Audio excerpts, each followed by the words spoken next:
Welcome to session number 39 of Tears of the Kingdom.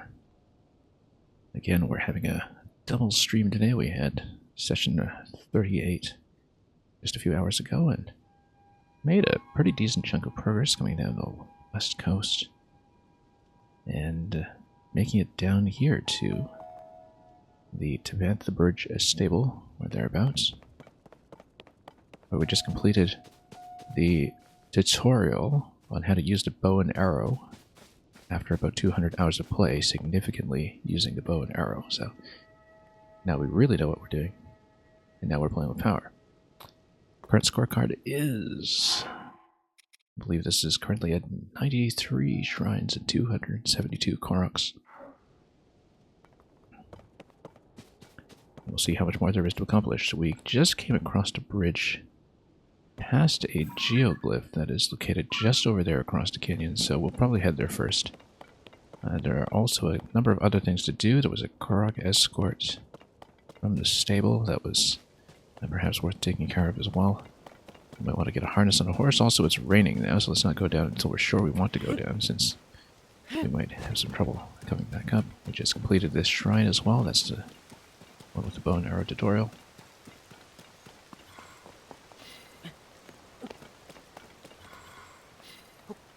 So let's just see what we're dealing with up here and complete things like the Korok puzzles before we proceed any further. So this will naturally go over here.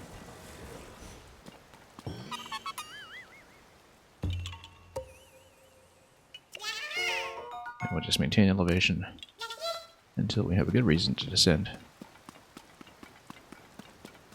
Yeah, it looks like this is very close to where you can ascend up there. And we have one of the dragons visible here as well.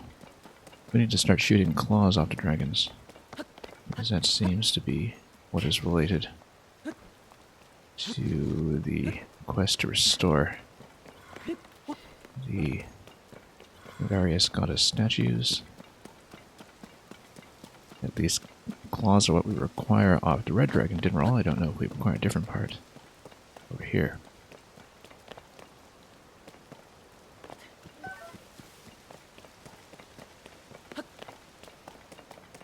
But looks like we do have a construction quest here for you, even wet.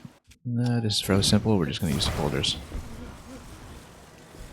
Brace this in place. We may be limited in construction materials, but this is almost certainly the way it will go.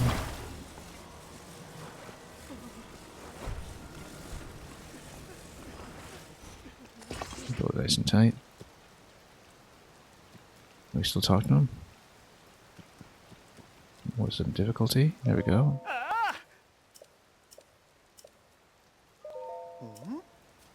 Unforgivable.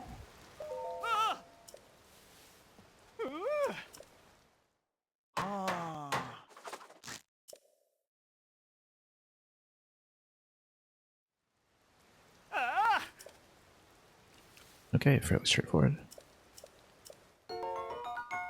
And what else will we get? Hasty.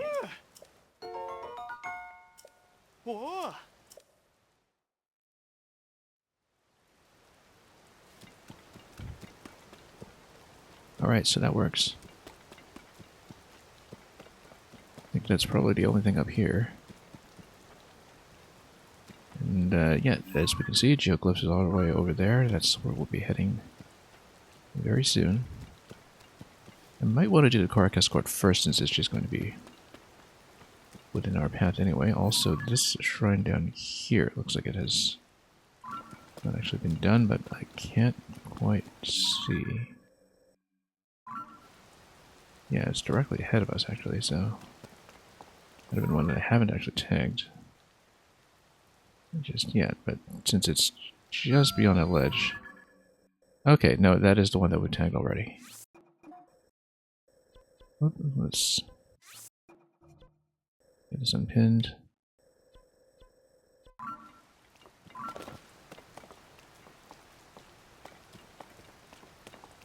And yeah, that's one we can deal with when we come down. I prefer to come over here and deal with the geoglyph first, I think, and we can swing around afterwards. This whole thing here, I think, is actually the Thunder Plateau. And up here, yeah, that's easily reachable when we have the materials to actually build a craft. Electro Darner, first one we've seen in a game. I guess that's just a consequence of not having played in this region at all.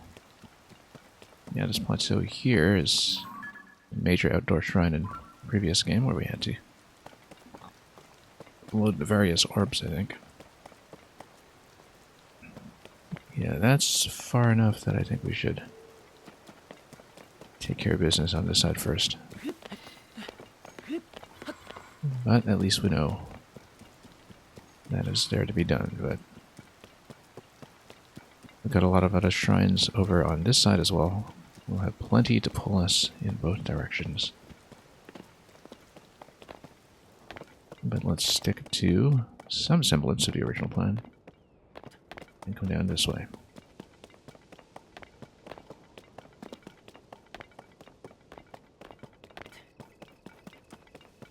Yeah, this one's been finished.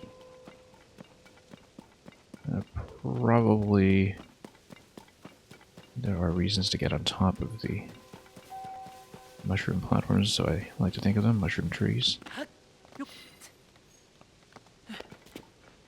That look rather like the give those spawning points in Gerudo Desert, but not quite. Don't know what that was.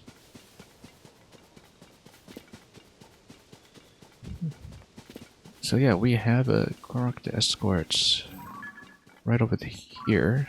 We're going to grab the harness to do it. Since we went to all that trouble to upgrade the pull stat on our current horse. Right, and then there is the White Goat Trail as well that we'll probably want to follow at some point. There's so many things to do at any given point. Some stones for chopping wood. We'll deal with it later. I think we had checked the well just before we logged off. Yeah, this guy's looking for the recipe with the goats. And we'd better get a horse.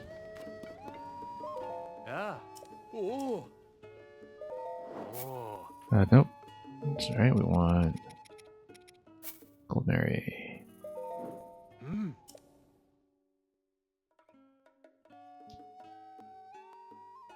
We really do need to upgrade her stamina, but we'll need a lot more cooking materials to do so, so let's change equipment. Over to the towing harness.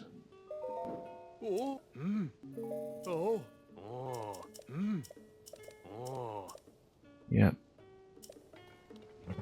Oh yes, and we had a clue about the horn player as well. We have to pursue that when we come back.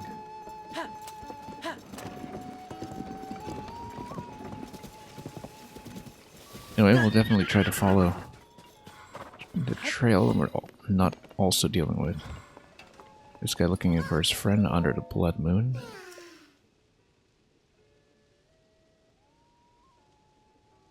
Actually, with the blood moon coming up, we should do a spot of cooking really quickly.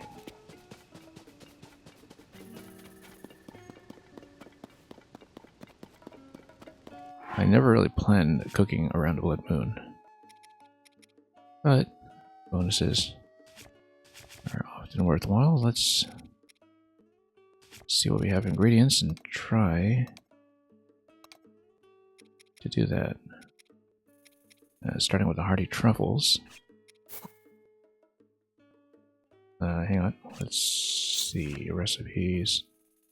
Yeah, we'll just go for these skewers. We'll probably wind up using them all.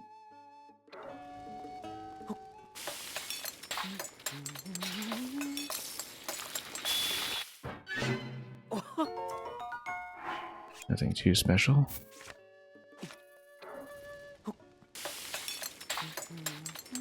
Not actually getting those blood moon bonuses at all, actually. But So we didn't try.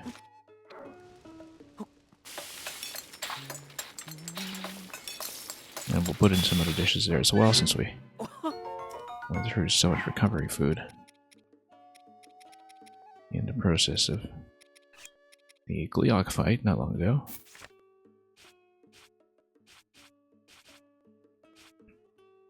Yeah, mostly we're just going to be limited by fruits now. Let's go. Well, let me take a look at my other recipes over here, just to see what we have produced. Yeah, we have to go easy on the palm fruit, I think, simply because we're just about exhausted with those. But maybe... let's see here. Let's focus on the ingredients that we have in plentiful quantities.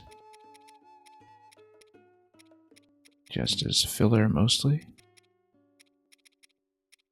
So where are my shrooms? We've got more shrooms in that, don't we? Everything here sorted by type. There we go.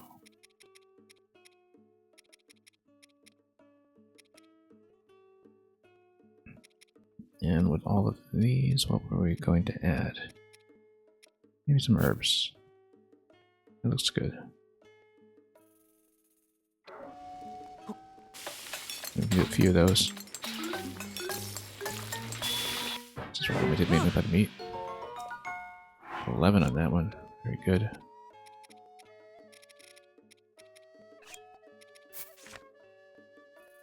And yeah, there's one right here. Usually gives you 8, and we got an extra +3 bonus off of that.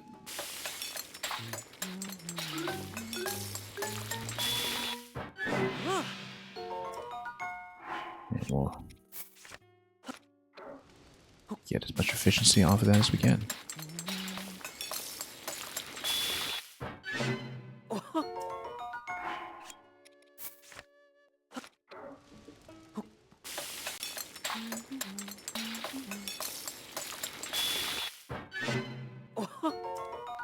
Don't want to use everything up, of course,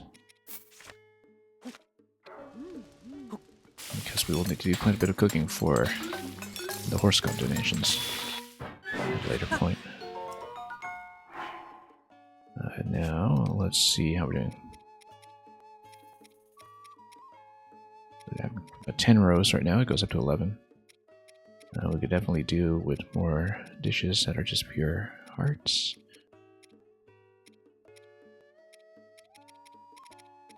We're always a little short on that, just good old pure healing. I think we'll do a very similar dish over here, again with just materials that are going to be plentiful.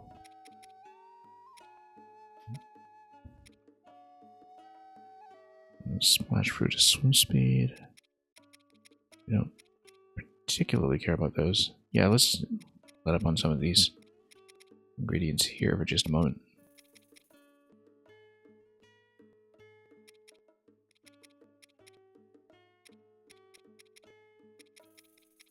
And for efficiency's sake, let's say we'll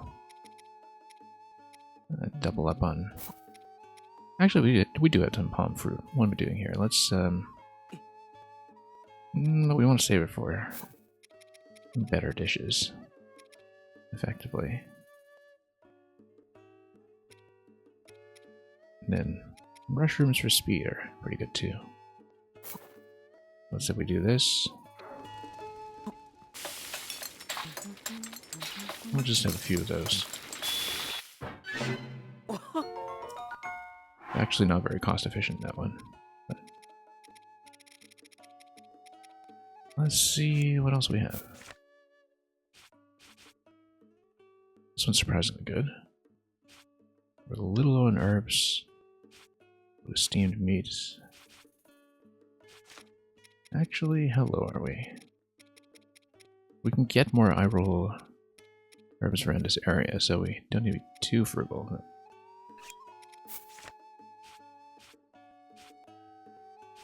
Surprisingly nutritious. But we do eventually want to keep them for some things like the veggie dishes. And so I don't want to use too many of them right now, although maybe the Korok front could be usable for that as well. Yeah, let's lay off it for the time being. Just go with some lighter dishes if we can. Just trying to see what else we have plenty to work with. Yeah, with rock salt, it's not too much.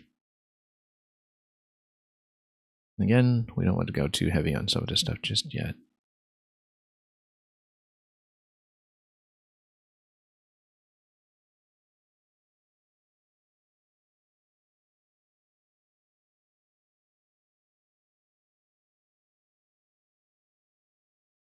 Yeah, maybe just go with one. One of these. We'll hopefully roll for a couple of bonuses on the way.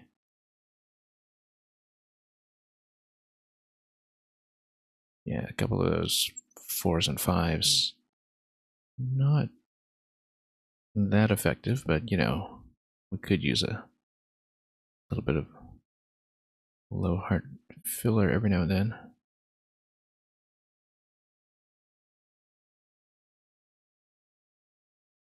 I think we're probably good at this point, though.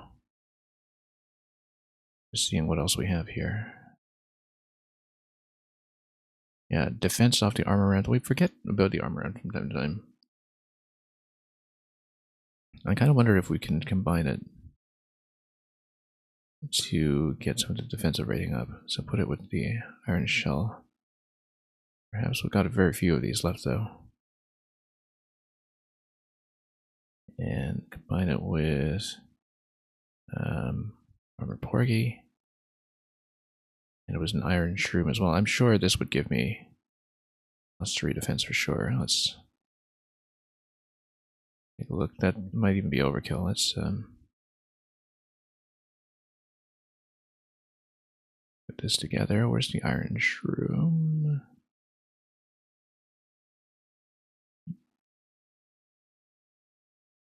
There we go. I hadn't considered cooking with the armorant.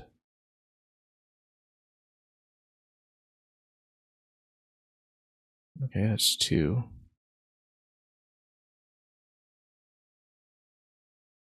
We can probably do better.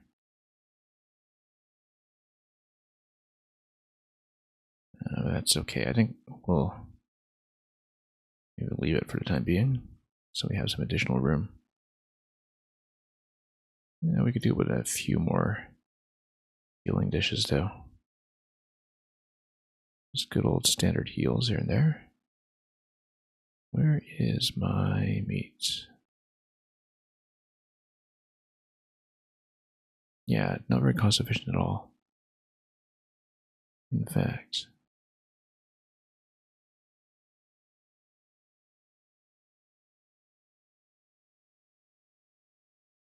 well, that's okay. A couple of these 5s can't hurt.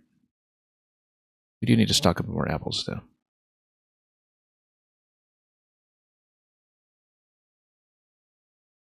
Maybe just one more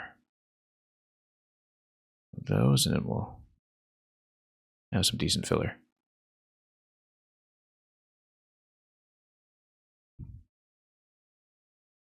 Okay. In fact, because we are going to go down to the depths eventually, the bloom food is going to be worth quite a bit more. We'll just keep that in mind.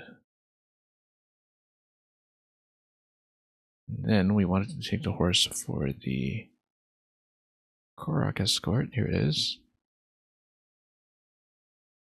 And yeah, we could take the cart, of course, so it doesn't bump all over the place, but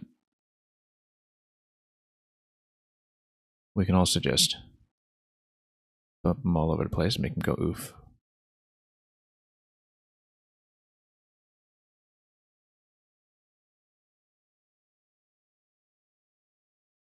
Yeah, we'll eventually have to follow the trail, but It's actually roughly going that way anyway. Probably heading off to a cave somewhere. Before tailing off somewhere into the plateau. Okay, let's deal with this guy first. It's having a pretty smooth ride this time, in fact, so no issues here. As he observes the blood moon.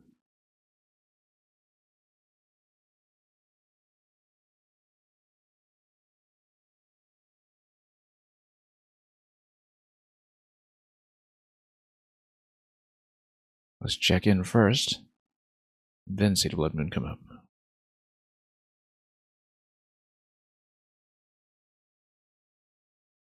Grab some herbs and shrooms while we're at it.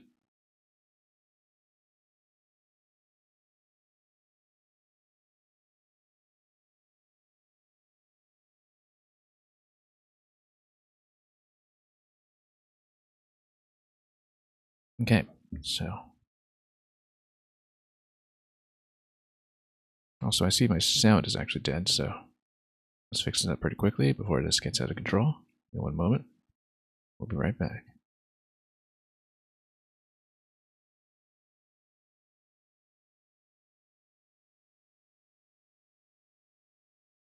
Don't know how long that was down, but hopefully not too long. We'll just make sure this is completely prepared.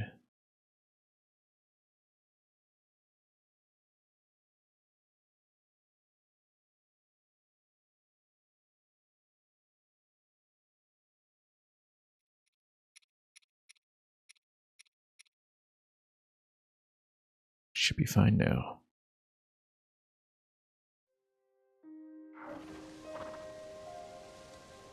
Okay, where were we?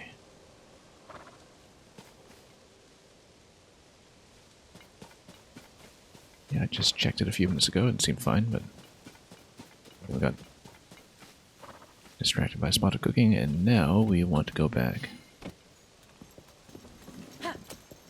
to see what we can follow.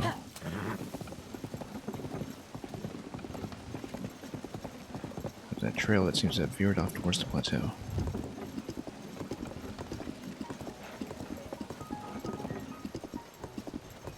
Just try to go back to where it diverted.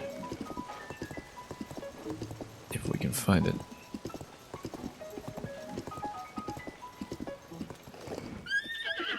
Yeah, we can see a trail going this way.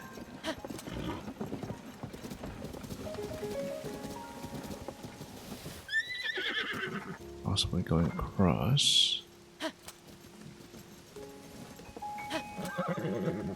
Kind of follow the glow. I guess if the horse doesn't want to follow over, then let's go over on foot for a moment. It'll be easier to spot everything on ground level.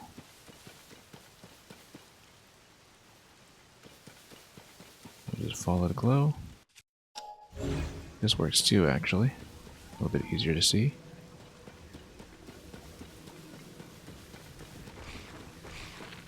And can we deal with you guys later?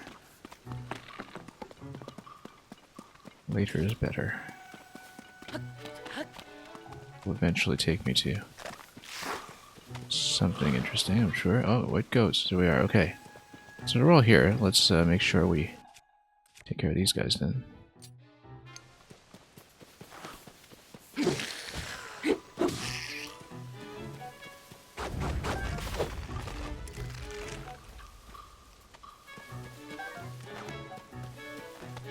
No way, that guy's looking for a skull. No idea where that is. All the way over by the looks of it.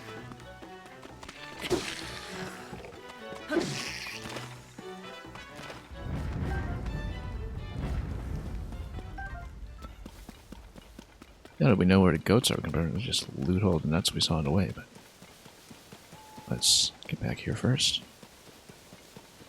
Alright, so here's the pothole.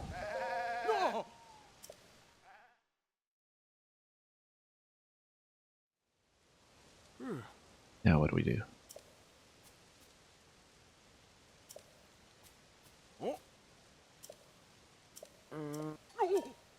Something's wrong. You're not supposed to use the Highland Pinecone hole? No, you definitely aren't.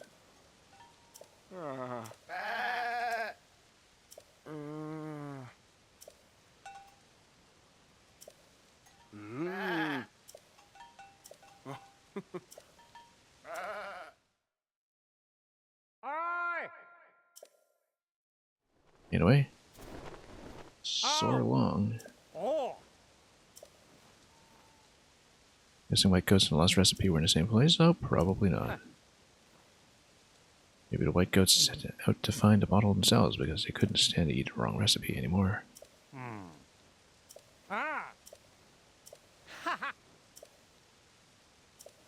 Okay. Let's get paid. Soar along.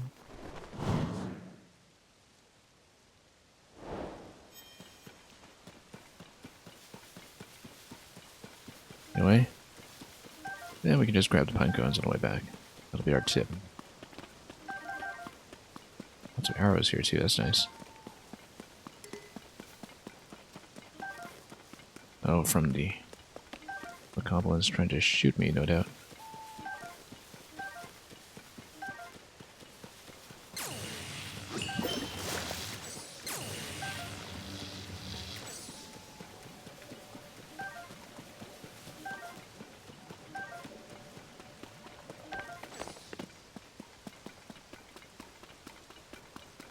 Anyway, got this done. Don't know if we want to keep the harness on. No harm, I suppose. Apart from it bumping and everything.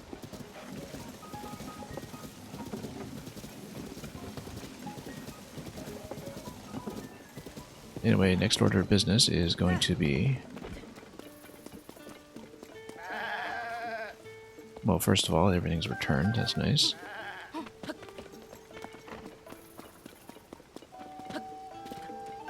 Next order of business should be the geoglyph.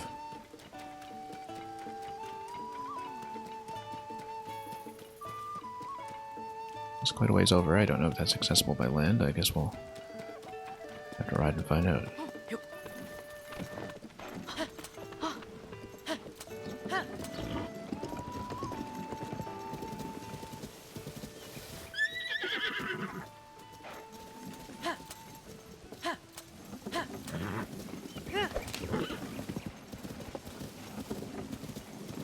We'd have to go around this structure first. Maybe I should just climb it and find out what's going on. Also, because it's raining, potentially our traversal will be a bit limited anyway.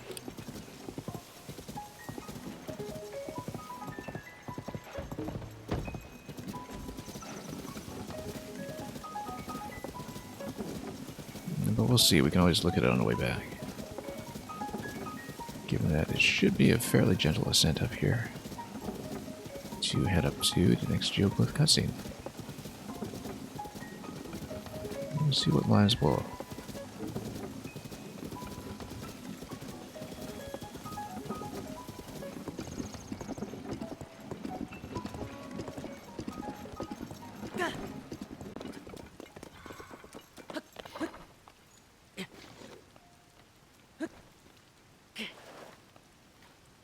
Might be a good time to put on that anti-slip froggy clothing, but no, that's okay. Just need to find the right part of the slope to continue. Should be fine.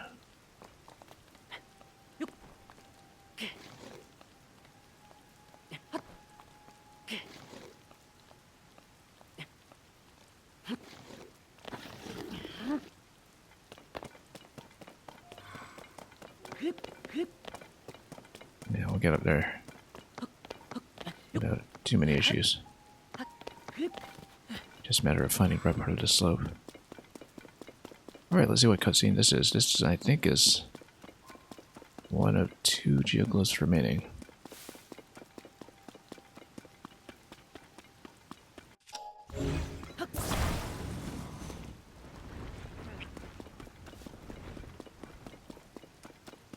We just need to look around until we can find the interaction point, which Might be somewhere here. This also might be just a Korok spot on a rock. Yeah.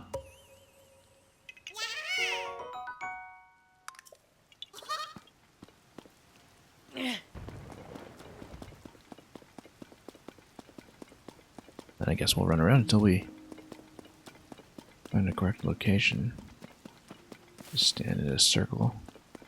I wonder I saw so many of these before I ever knew how to interact with them. It's very easy to just miss the circle within if you're not outwardly looking for it.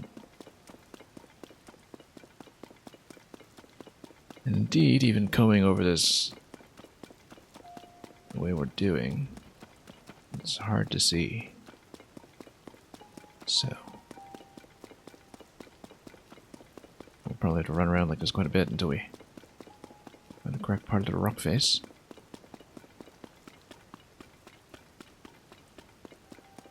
It's maybe due to perimeter and spiral in or something. We do check under the rocks.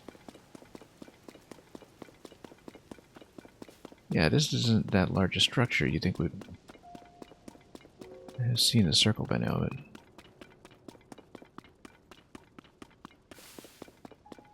maybe it is a little wider than I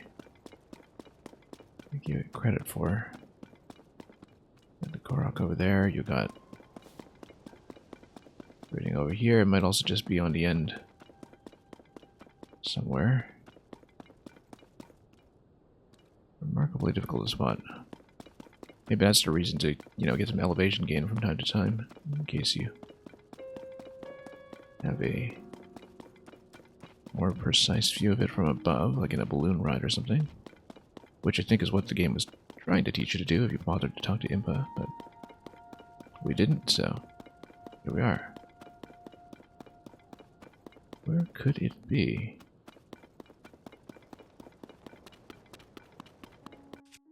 I think we can ride.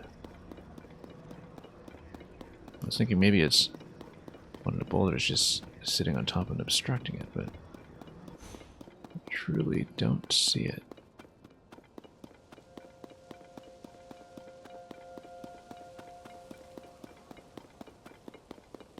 You'd think it's in something like a fairly central location, but that's not consistently the case. We might even just ride this thing up and see if we get a better vantage point from above. I think we will, in fact, try that, because I can't see it at all.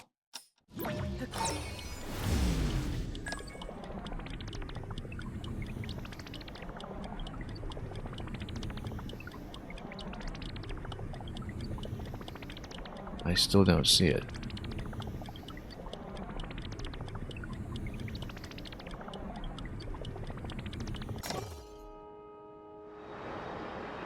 Fall in. Do we see the circle? Nope, I certainly don't.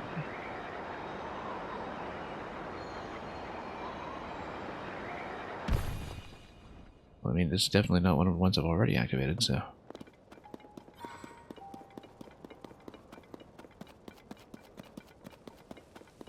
Could again be obstructed by something else.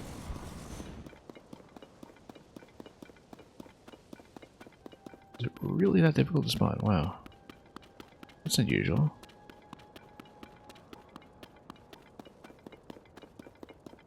Here's the other boulder.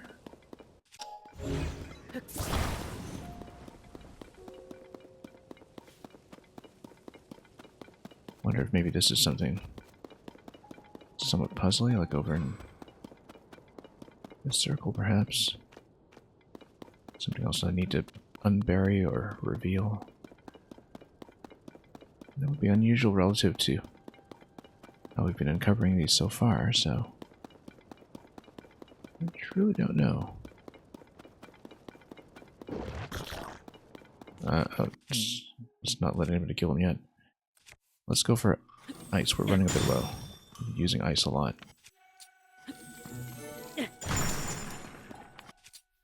Well, use more of these. Not a great trade. I didn't expect that it would take so little damage. Probably should have used that in conjunction with an arrow. That would have been more cost efficient. So yeah, I don't see where to direct with this thing.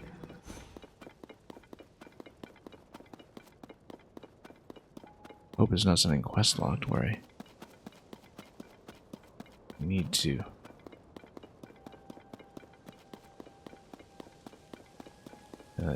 get input here first or something. That would be very unfortunate given that there's no precedent for that so far. The game has thus far been very flexible about letting me just see these as soon as I encounter them. Very unusual. I just don't see the activation point. Or anything resembling it. I mean, some of the other ones took me a while as well, so... Major blind to something obvious. Even flying above didn't seem to reveal it, so...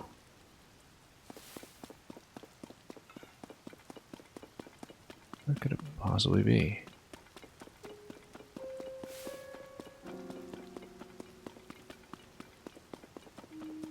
Maybe there's an additional part of the image that we haven't completed?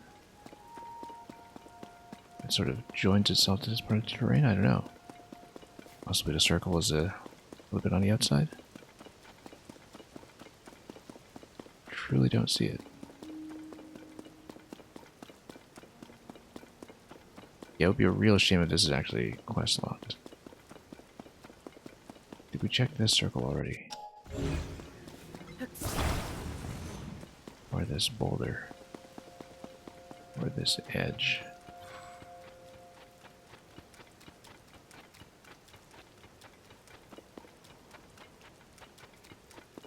What's been the hardest part of this run so far? That's a good question. I think...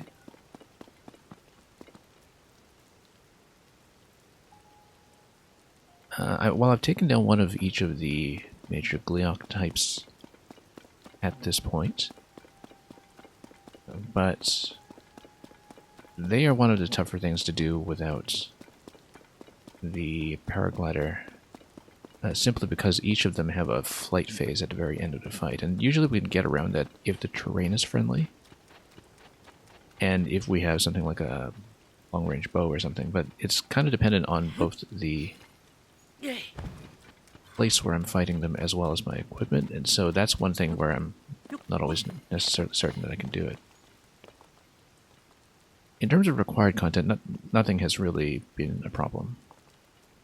In terms of anything on the main quest, although we did bail out on the Wind Temple path for now, simply because I would like a bigger budget for vehicle parts first before we proceed. But you know, the main content is always going to be easier than the rest when you have spent enough time in a game. Right now, trying to look for this circle has been one of the harder things. I don't see what I'm supposed to stand on here.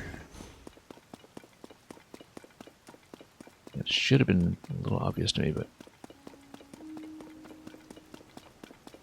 I truly don't see it. It's almost like it hasn't appeared for me yet, and that this is maybe supposed to be one of the last points that you see or something. That seems unusual, though. I really don't think that feels right. I've not had any problem up to this point in finding out where to stand. I don't see why this is the exception. But possibly I'll have to bail on this one and come back after we've seen the remaining one, if it's something that's supposed to be last in the order or something. Which, again, would be very unusual. No real precedent for that in the game. Because we did get a bit of a flight here to use Scout, and that didn't reveal anything. So why is there no circle?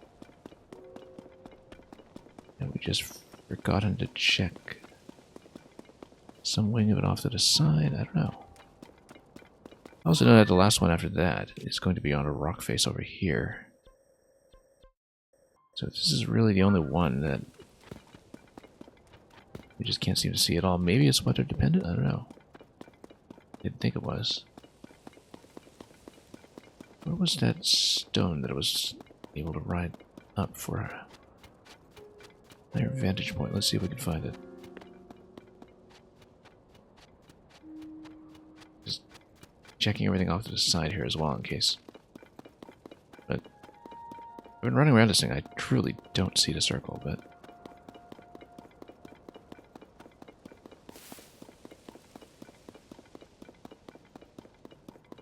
very easy to get lost in this, though. Is this it? Is this sitting on top of something? No, it's just a shadow.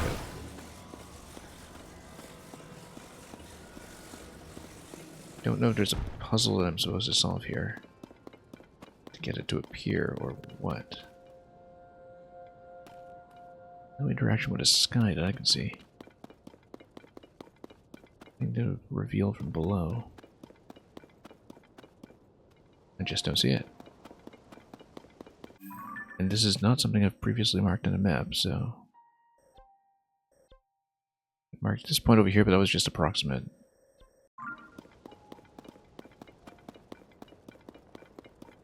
We did ride the block all the way up to see if I could reveal anything that way, but... yeah, maybe there's something I need to interact with here that I just don't know about yet. Oh, here, no, we found it. This took forever. How did it take me so long? Okay. Alright, no. We're on course. Just... I have no idea how that was so difficult to spot. I just went round and round for about 5 or so minutes. James D, welcome. Let's see a cutscene.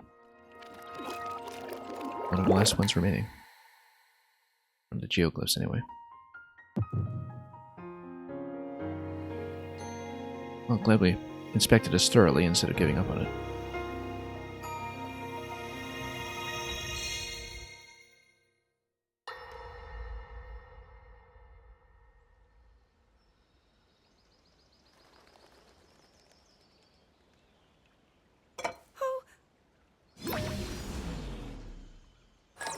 And that's how she learns to use recall. You won't see this here, but this cutscene activates the HD rumble effect for recall as well. I apologize. That's something you won't see on screen, but you'll feel in your hands. Thinking about how I can return home. With your power over time, if I were able to learn that kind of control, I might be one step closer to my era. That would be a very long-range recall. The secret is to think of it like drawing out the object's memory. You ask the object where it was, how it arrived where it is now, and then you coax it back to that original moment in time.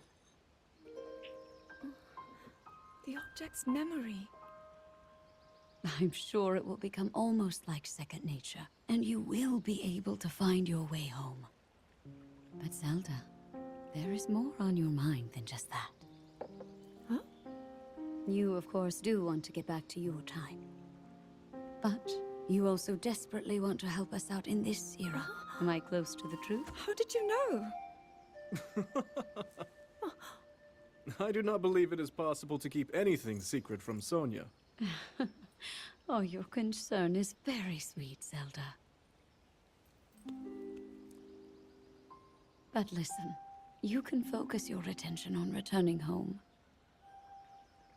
After all, you possess more than power over time. You have a sacred power that can dispel evil. Both of these powers will help you protect your own era. That is, of course, the King of Hyrule's motif from A Link to the Past you hear in the soundtrack. And of course, you must make it home safe to put Link's mind at ease. Link? That is not a name I have heard.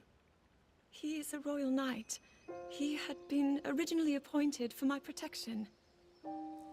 But later, he became a hero by saving both me and Hyrule from a great evil. Oh, a hero is he? He is so very dedicated, and he refuses to back down from any challenge. He is very strong. and his heart is good and true. I was kind of hoping I can see that you have absolute faith in him. that Zelda would Hearing you describe Link speak as so highly of Link, I her found right-hand myself man. wanting to meet him as well. And that Indeed. Roro would take it a bit too I literally. would also like to meet him. He must be quite the brave, courageous knight. What a picture Zelda paints of him. It's a rather lovely image. Keep that one.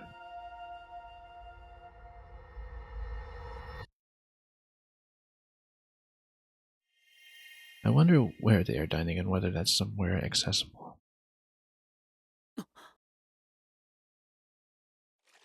Even if it is just a ruin in the modern day. We can probably figure it out. Anyway. And that's where it is in a sequence, so we're missing number 7 with that. Number 1, we never found out what that is, and we'll eventually get to that.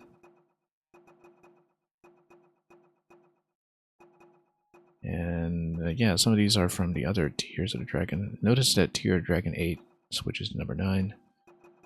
So, yeah, tier number 5 is going to give you this. And this will be filled in by something else in the sequence.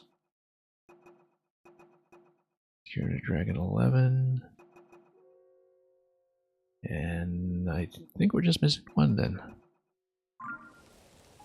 Because I remember looking at the map that we had with the geoglyphs from the Forgotten Temple, and I believe there are only 11, and that the only one we're missing at this point should be the one that's sort of along the wall of the Gerudo region here. We'll do that one later when we also do the Yiga clan base. But I think they're all accounted for. No, I have one more to go, James D. I know where it is. I saw it from a distance and marked it much earlier in the game. It's going to be one over here. And then we will have all the geoglyphs. I don't have all the tiers in terms of the dungeon tiers, obviously. We just have 2. Yeah, but in terms of the geoglyphs on the map, we've done 10 out of 11.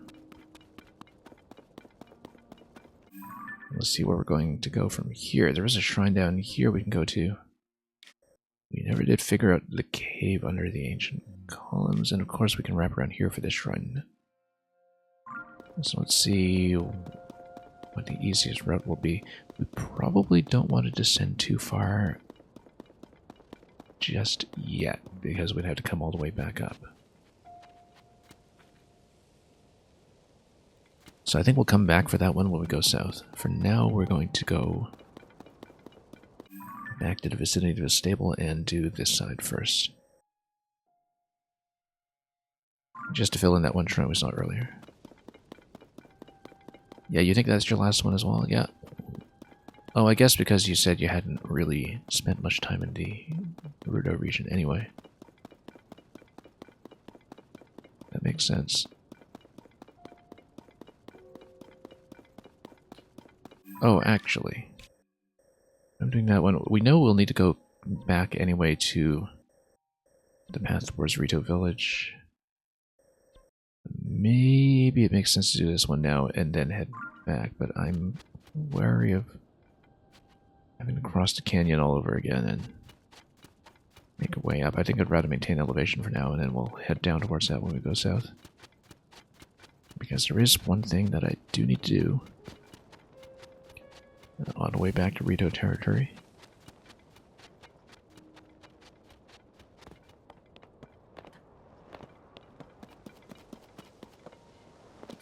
Yeah, I spotted that last geoglyph very, very early on, before I even knew what geoglyphs were for and how to interact with them. But we just haven't had a chance to go back to that area ever since, and so we'll be going back soon enough. I also want to see the Yiga clan base again. Let's see if there's anything interesting that happens in the Yiga costume when I use it. We absolutely need more eyeballs. I spent way too many of them on a Gleeok. So yeah, in the last stream we defeated the Flame Gleeok. I spent so many resources on it. But we got it. And so we now have defeated Flame, Frost, and Lightning once apiece.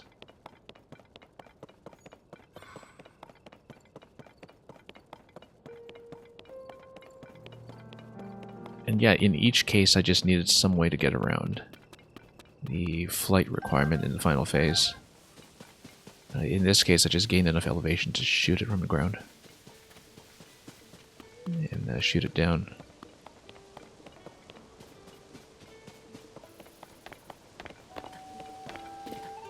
Because the terrain was friendly for doing that. So yeah, there's a way to do it. But I got hit like crazy by that thing because, you know, I just kept on getting nuked by the meteor, and so we went through a big stash of full heart recovery. Did I forget to get my horse? Did I just leave my horse? I left my horse. That's okay. We'll just summon it again. Whatever. I'll probably just leave the harness on. Yeah. Oh. Oh. Hmm.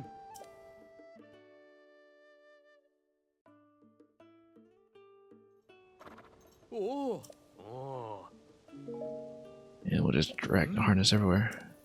Oh. Okay, so, first order of business.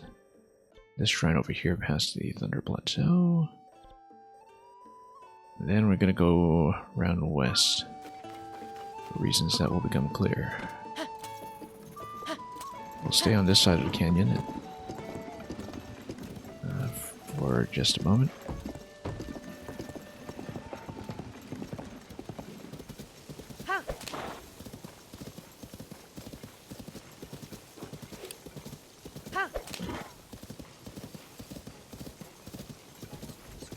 And yeah, you know what? We'll... Whoops. Take some of these out first. Oh, is my horse okay? No, it got totally spooked. Alright, come on, horse.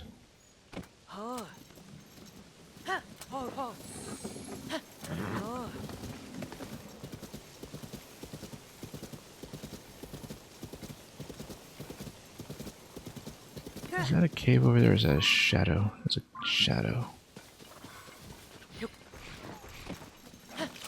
I really don't want to deal with these guys. Wow. I mean, they're quick and easy, but they're a resource dump. Oh, look at that. Star fragment. It's probably in a totally inconvenient location. But let's check it.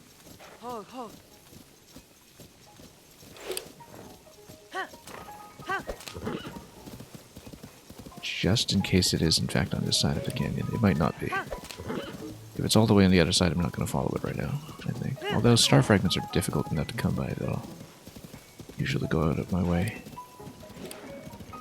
We'll come back and fight this guy's star fragment for... Oh, it's all the way on the other side. I might need rocket and wing for that. It would be worthwhile. Again, just given how tough the star fragments are, I think it would be worthwhile.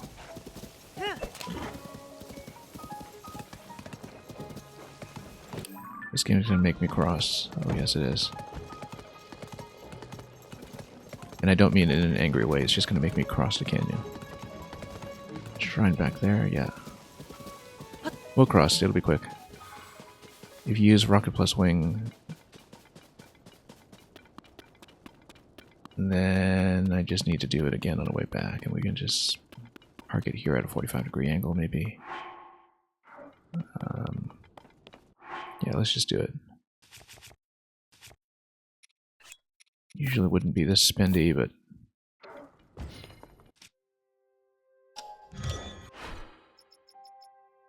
Star fragments are difficult enough that we should prioritize them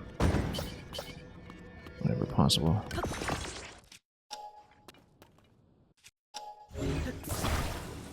A 45-degree angle if we can. It's not going to be nearly good enough. Let's have a bit of a sharper angle. a sharper incline.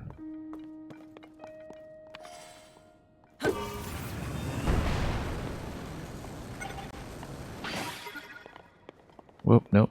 Come on. There we go, get some lift. Oh, I should have gotten a propeller here. Yeah, that wing's gone to waste. Whoa, and that did not help. That did not help. And the wing's just going to sail right back over. Okay. Because of fall damage, let's actually heal up. I don't know if I want the full set. We probably don't need to. Let's just go like 8 hearts.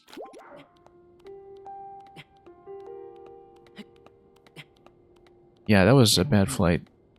I was hoping that rocket plus wing would give me enough lift that we could just glide down from there, but we clearly needed the propeller. We needed one fan to actually maintain height there. Yeah, Quality Humor, that was very much my approach to the first game as well, that, you know, you see a star fragment and you just chase. That was before I even knew what they were for in the first game. Before I realized that even after chasing them aggressively, they were still a major roadblock to the gear upgrades. We've actually already used a star fragment on one of the gear upgrades, in fact. Even on the first tier. Which makes me think that the higher tiers for that particular piece are going to be very, very expensive.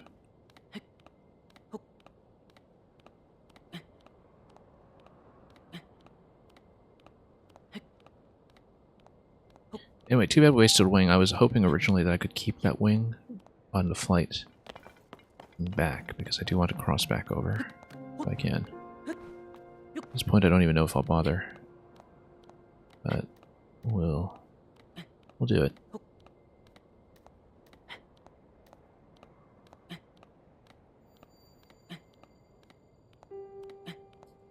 And next time, yeah, I think, given my current supplies, I still want to go wing plus rocket rather than wing plus fan. Because I'm trying to conserve fans right now.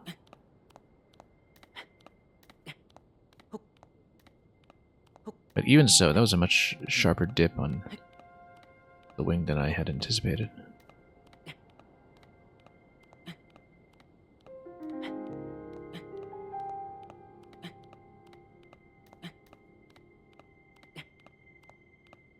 Perhaps we should have healed up all the way in case I have fall damage issues on the way back.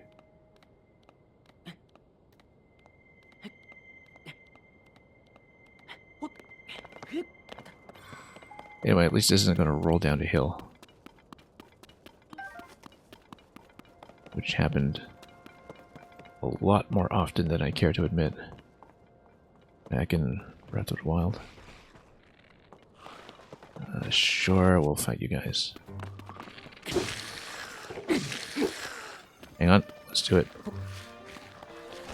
the fun way. Where's the other one? Come on. We'll do both of them the fun way.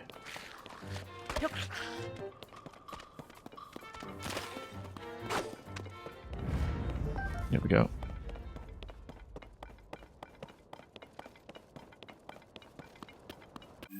Okay, where am I? We're over here. We crossed. I didn't actually want to cross. I want to go back. So we can hit that shrine. I probably want to minimize distance here, but also gain elevation, so we're going to find a bit of a narrower crossing point, but one that will still give me a slight height advantage. We'll try not to run into quite the same issue.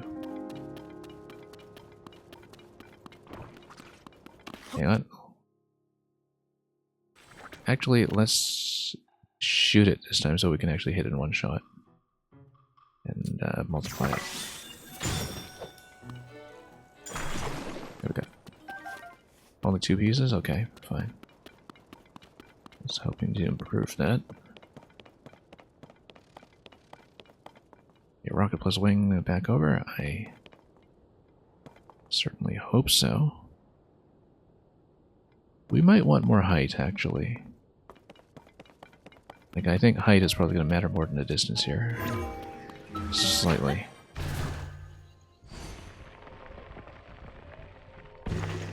Over this sort of distance, I certainly hope wing expiry is not an issue.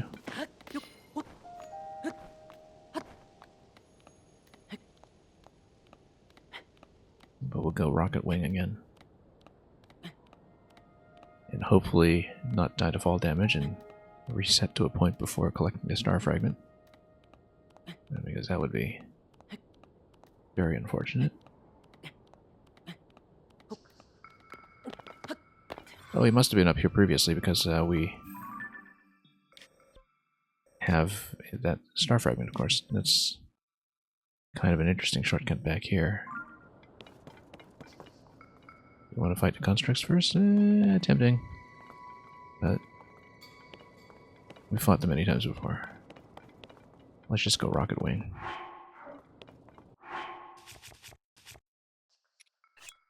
And I'm eager to just get back. We've got lots of rockets. Due to some unfortunate draws for rockets when I was honestly trying to get fans. Back in Tarrytown.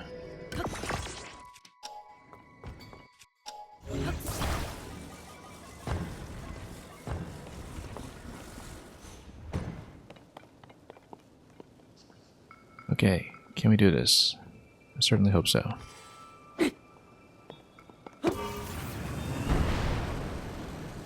Stay on the tail. Come on. Up. Up. Gotta follow Super Mario World cape logic here. Where you dip a little bit and you pull back. It actually is Super Mario World cape logic. That's apparently how I learned to fly. Oh, let's see if we can land on a horse. No, too distant. I was hoping I could land on a horse. That's okay. We'll take it. We'll take it. We're going to lose the wing at the shrine anyway, so let's just not fuss about it too much.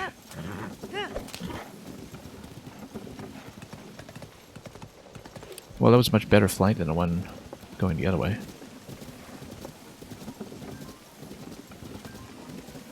You know what? We can also map out the chasm. Assuming we don't get mobbed by hands or something.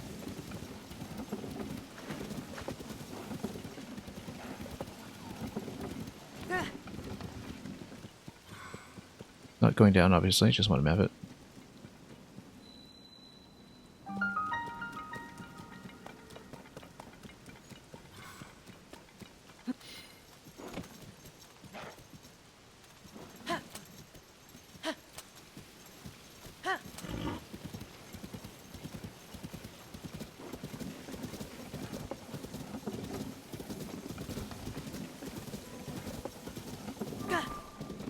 I'm going to check this rock first.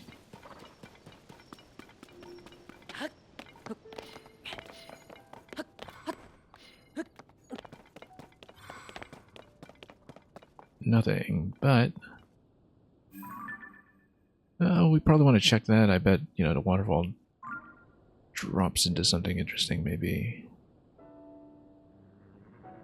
And anything with high elevation is potentially usable as a flight point later in the game. Look at that, that looks like it's fairly... Oh yeah, that's just the main quest point. When we decide to go back there and be suitably annoyed at Tulin trying to get our attention again.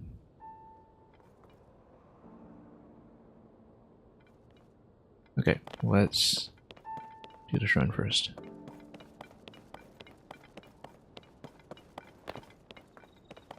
Oh, I kind of want to get a lay of the land here too. Let's see. So yeah, after all this time we have not been to Dueling Peaks this game. Or to the stable over there. That will come when we try to exhaustively cover the stables, of course. This looks like it's one of the former shrine locations of the Thunder Plateau puzzle. Oh right, because you have to, in the previous game, load the orbs into the center section during thunder conditions. I remember finding some kind of interesting alternate solution for that too. That was pretty hacky when it came to stacking barrels and the like. Mostly because I didn't want to deal with stasis launches. Oh, look, we have a car puzzle down here. Let's do this first. Let's do it first, yeah. Might forget otherwise, whereas the shrine is pretty easy to see.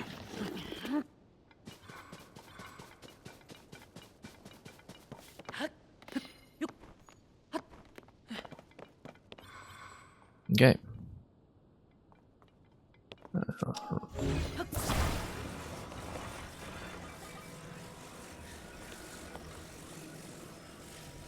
Let's see here. Yeah, we want to complete that top fragment. It's not really going to sit flush necessarily.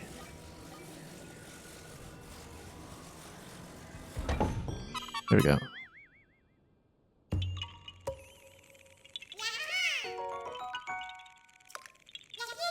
Defying a bit of gravity with that one.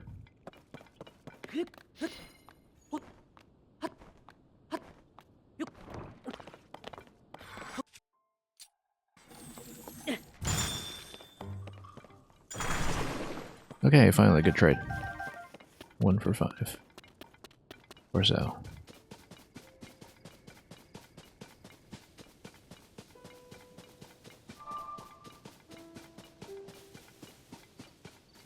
Gravity schmavity, yeah. Gravity police can't catch me.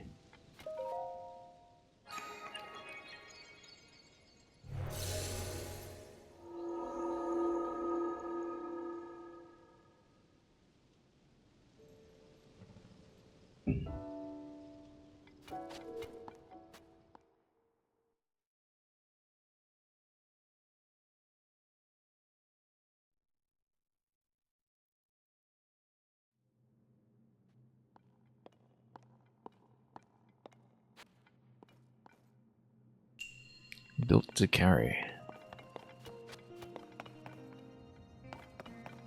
Okay, looks like we're going to be taking the ball and putting it down here. We have ladders going all the way there. But of course we'd have to get over there in the first place without a glider, which we would have to do using something else. Unless, of course, we walk up the rail. Can we walk up the rail? Yes we can. With difficulty.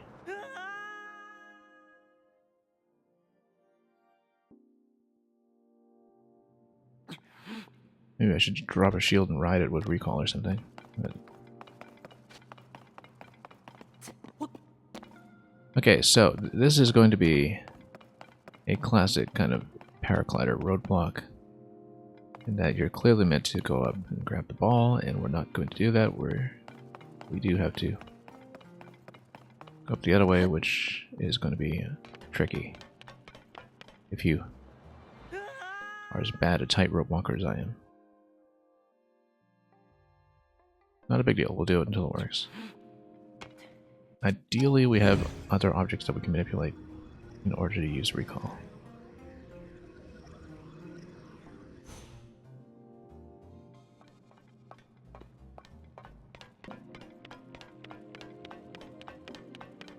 Nope, hang on. No one's actually enforcing the laws of physics, they're more like suggestions, yeah. I mean, who's gonna... You paid a ticket, right? Oops. Okay, I wish there were a cleaner way to do it. That doesn't require me to balance myself. I'm glad I cleaned up most of my Joy-Con drift right before this stream. Because it had been starting to mount a little bit again. And that would just make this unplayable. Oops.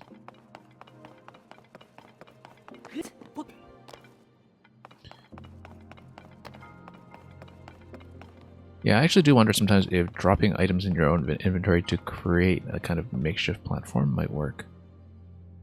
If you're able to maintain balance on top of one of those objects while recalling. But I'm not going to expend my items to try that. If only we could build something. Or grab something. Yeah.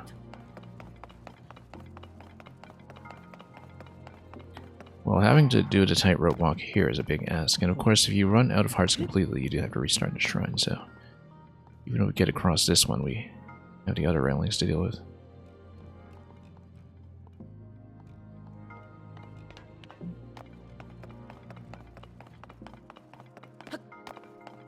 This might be inconvenient. You know what? Can I seriously not move this? I can't. Okay. Which is a stopping point. Nope. It's very sensitive. Maybe if I try to crouch on top of it, I wonder if it's better for balance or not. I don't think it is.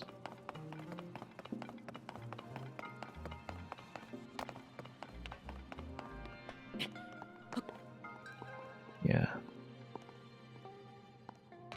This is the kind of tightrope walk that makes me think, you know, on second thought, like, having the paraglider is better than this. It's clearly doable, but doable only in the sense of having to put yourself through this first, which is not ideal. No, dashing is not going to help. Because you need to be kind of perfectly lined up to do it. It's possible, it's just not great. Especially with even the slightest bit of stick drift. Whoa.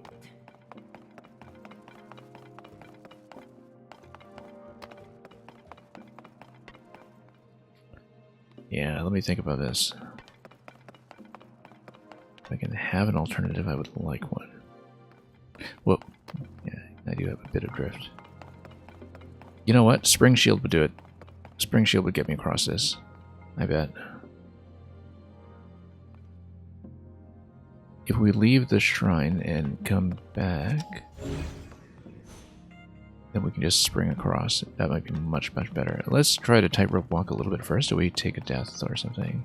Maybe we'll reconsider. Spring Shield is looking like a very good idea right about now. Oh, look at that. Look at how we perform under pressure. 5 hearts, okay.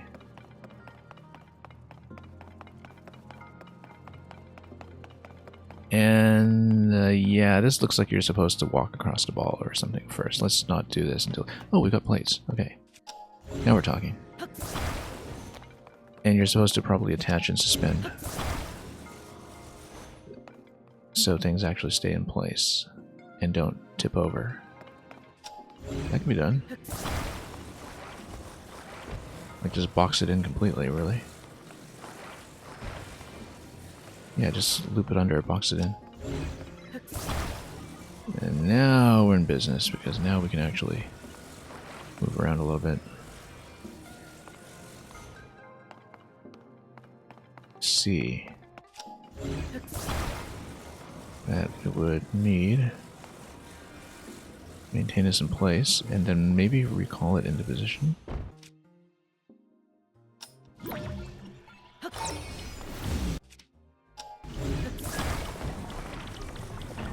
Okay. Okay, close enough. Not accurate, but whoops, no. Don't recall, don't recall. Cancel. Not accurate, but good enough to function. Oh no, it's gonna fall out. Okay, I do have to enclose it. Oh, because this is like totally open right now. Okay, let's just flip it then. If it was gonna open up like that anyway, then why don't we just loop it like this and put it over the rail?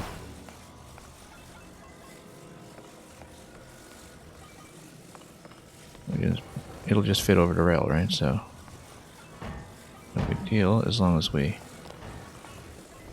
get the correct axis of rotation to not have it spill all over the place, which, fortunately,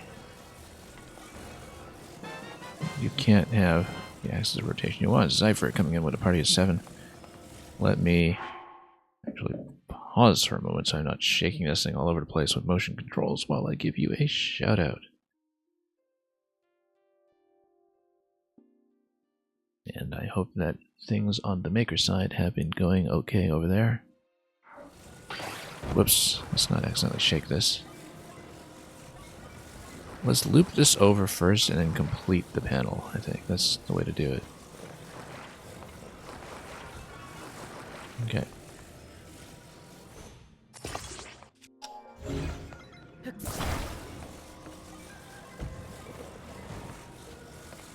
These are actually just partly attached single panels to begin with. Which means you can just loop this.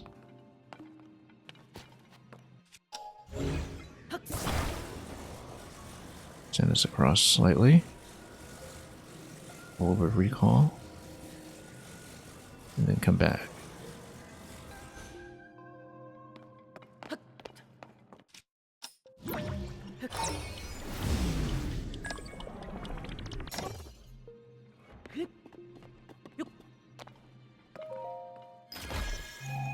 You're playing Maker since you stopped playing since that incident with your SSD that died. Oh, I didn't know about that actually. Hope that got sorted out. Mighty Construct Bow 31. I guess since we have 2 of these on durability already. Sure, we'll take it.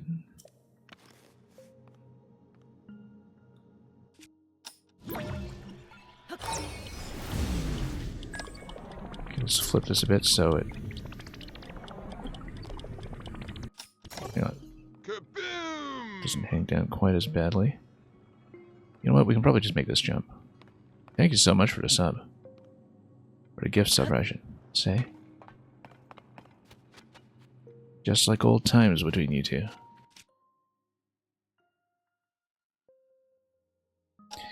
And yeah, I remember you saying that you were waiting on a sibling when it came to Zelda.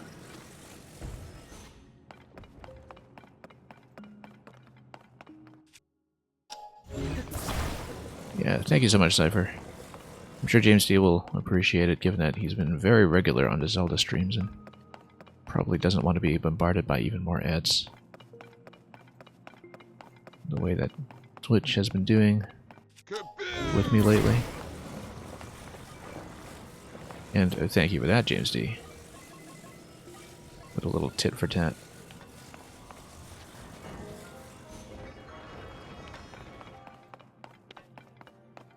Yeah, thank you so much for the support, both of you. I appreciate that very much. Okay, let's actually enclose this thing with an additional panel. I think that'll be a clever thing to do for now, although we'll probably want to improve this railing quite a bit. Oh, you know what? No, I've got a better idea. It's a double rail. Why are we doing this? And what we should actually be doing is stacking end to end. Like this. Has a bit of an uneven surface, but close enough for the principle to work, right? Not quite. Hang on, let's stretch it a bit. I'm a little off.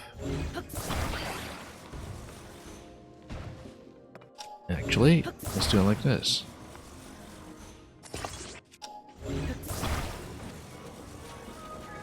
That's not too bad. That's pretty bad, actually. Let's not do that. I think what we actually want is like a center panel to stretch it out just slightly.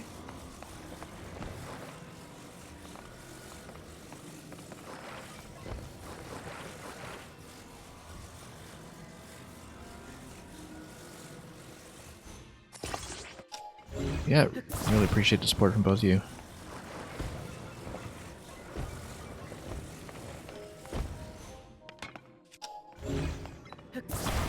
I mean, it's been intrinsically quite pleasant to stream this much of this game anyway.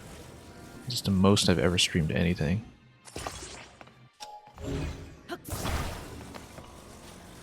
And I've certainly had a lot of fun.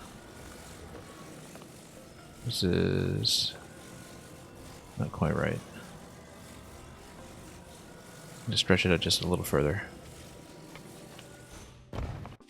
Just thicken it a bit. Or maybe even rotate because of the orientation. Yeah, I see what's going on. I just need to rotate this way because it's going to be a little longer on this side given the way it's attached. Should in fact make enough of a difference.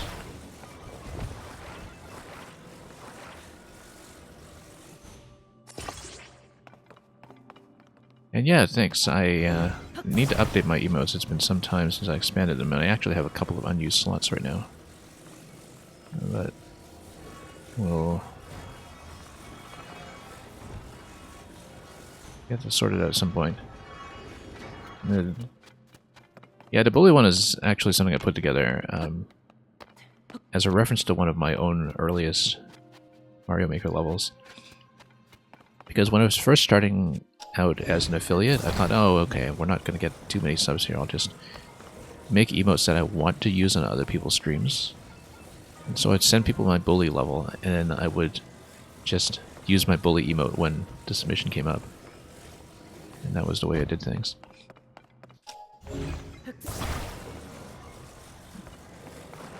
The GG emote I am very happy with. It was actually designed by Lecter, who is the main graphic designer slash video master of the YMM projects. Whoops. Hang on. I need to do a recall on this thing. Send it across. So I was always very, very pleased with his work. We'll probably ask him to do some more, except I don't know how busy he is these days.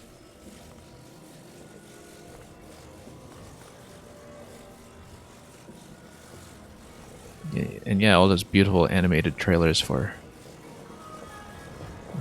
the Mario Maker anniversaries. That was Lecter's handiwork.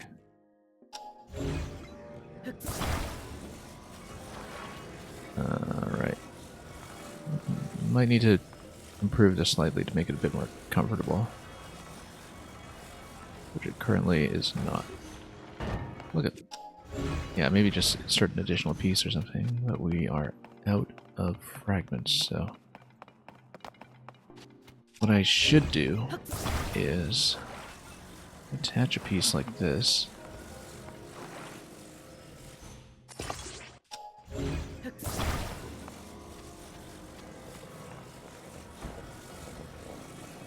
And now we send this all the way over. And then we let it slide down and recall it. So we have a ramp to get up on this thing.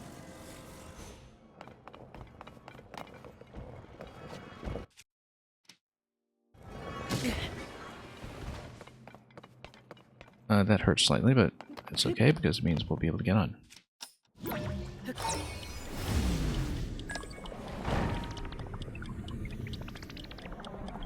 Except it'll get stuck because it doesn't account for my weight.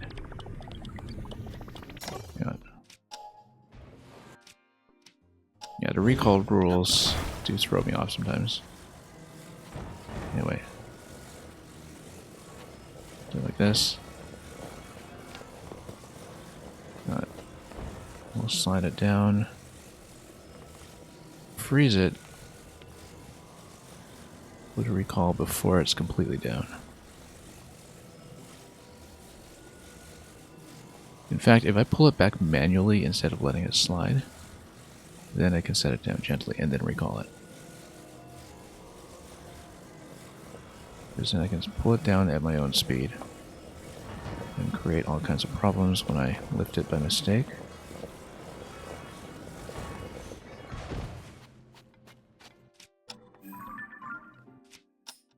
We can then recall it partly until the ramp gives me...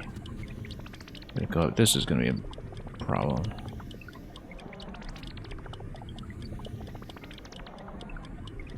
Yeah, it's stuck anyway. Hang on. Let's do it again. Zypher, you were playing an insane puzzle level. Yeah, do let me know. Just drop me a code or something. I do keep a notepad of puzzles I want to get to. when I'm putting together my puzzle streams. Last time I did a puzzle stream, though, it was an absolute disaster because I definitely bit off more than I could chew. I had a really bad puzzle stream where I think I only solved one a couple weeks ago. But that happens sometimes, and, you know, you learn to deal with it. Okay, things are gonna spill over. I need to get recall to stop this so I can... Because the thing is, if it falls off the rails like that, recall can't actually put it back on, and I need to get it to actually hold position.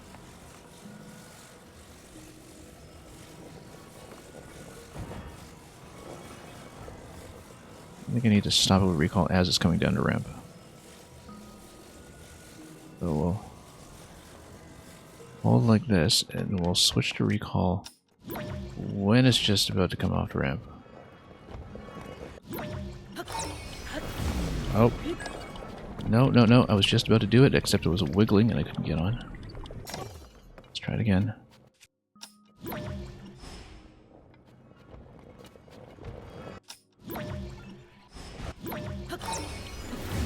Nope, it won't let me on.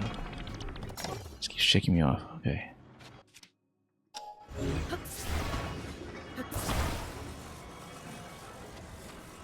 And yeah, Zypher, I'll try to jot that down. I'll look at my chat log later and write it down.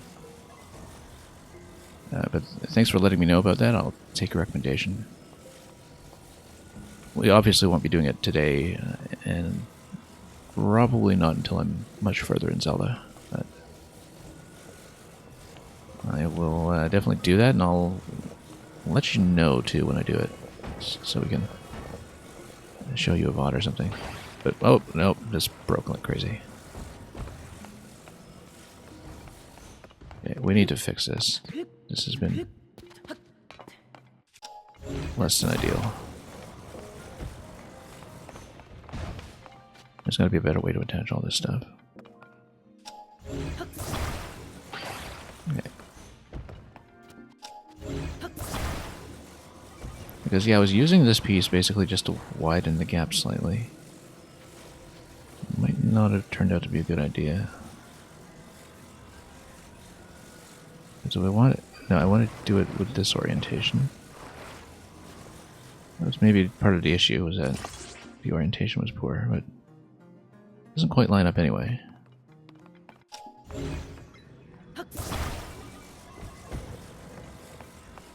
That does look a little better. Actually, that feels quite a bit more comfortable. In fact, now I can actually get on top of it. Let's see.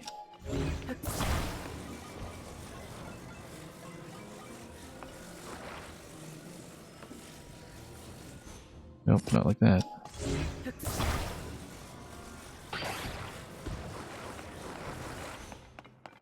Wish you could detach things without shaking the rest of the object, so you can actually have everything hold still while you're trying to make attachments.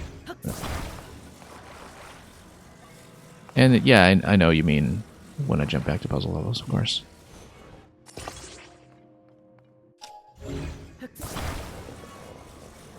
Why don't we do it like this, and then the ramp will hopefully be usable.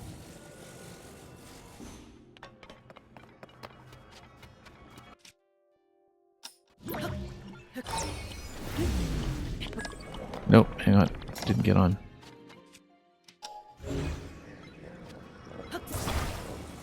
Remarkable how tricky it is to ride this.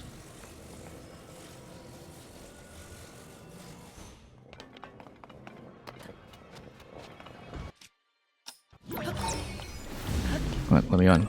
There we go. Finally. Finally. And then let's grab the whole thing so we can park it. Much better. So much better. Now we have to do this bit. We should probably heal up in case of fall damage and other collision issues.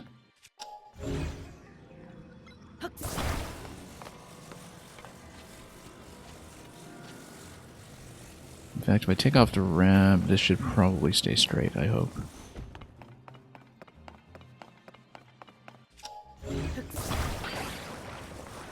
Or we can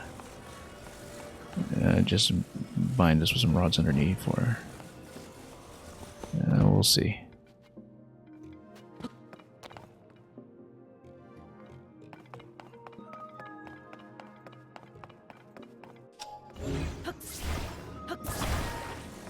We definitely don't want to take a fall because even in a shrine, though, I think it doesn't reset your builds. It should be fine. Basically, you know, you place some rods and then you bind this from underneath. Make some rails. I think actually the way to do this might be to make rails, but let's see how comfortably this sits. Oh, we have more rods too, which is good.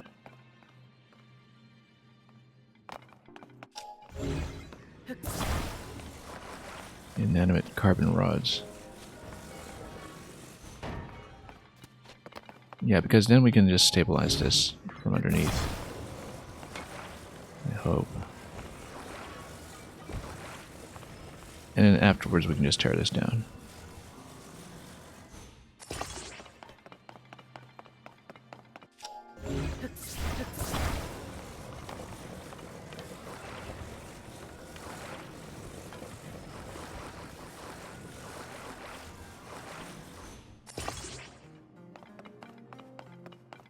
And the idea is that once again, we can use this plank as a pushing piece.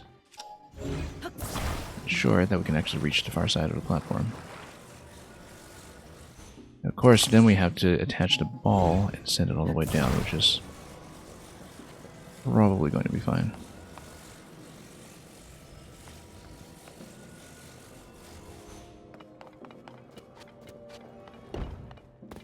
Okay. Hopefully recall doesn't run into too many problems when we try to send it back up. But with the way that it was dislodged at the end there, it might get stuck. No, it won't. Okay, then let's grab this. And, oh. That's okay, we can always recall it. Deal with it later. This gap, unfortunately, I don't think we'll be able to do a recall maneuver with the ball itself. I don't think the shadow is going to reach. Even up here. Otherwise, we'd just cheese it and ride it down from here. It's very tempting to do it that way.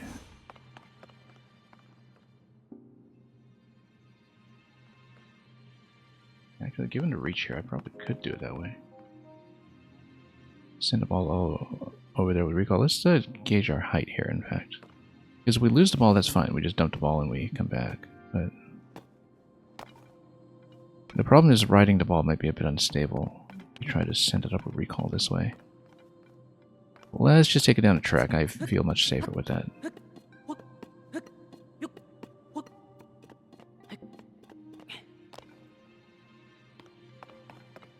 Why couldn't Link go on a date with Zelda? Because he didn't have any rupees to spare ya.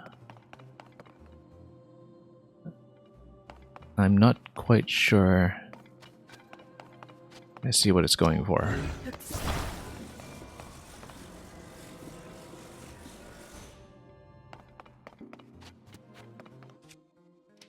But, fair attempt. We should actually ask the bot for puns more often. In fact, we haven't thought about doing that nearly often. Oh, come on. Get back here.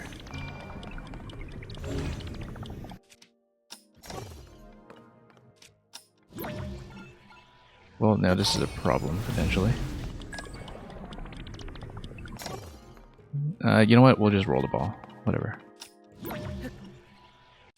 I should be able to just roll the ball down the track and follow it.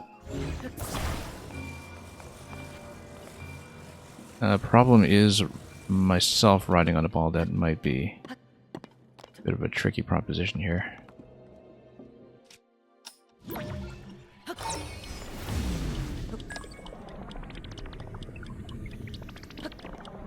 Come on. Oh, come on. actually, if the ball is here, then I can jump on top of it. Maybe. Tricky. We really need to balance the top like this. And then not tip it like this. It's gonna be tricky. Ideally, we just wouldn't have lost that platform down there in the first place. Either that or I just send a ball over a recall and jump it.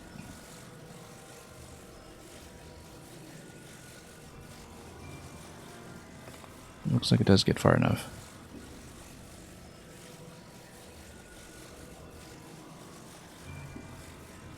Let's dock it over here so we can actually ride it. And like this.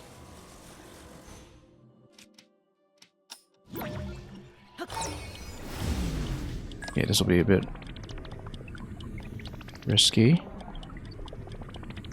Whoa, risky. Okay, and then... Oh, we need to grab it. Go. Intended solutions galore. Zypher, you have a good night. Thank you once again for coming by with your raid and, of course, for the gift sub.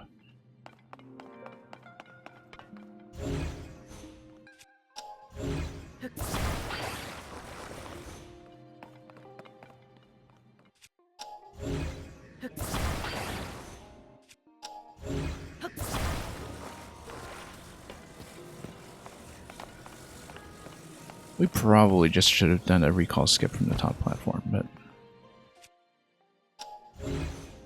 whatever, we'll do it this way.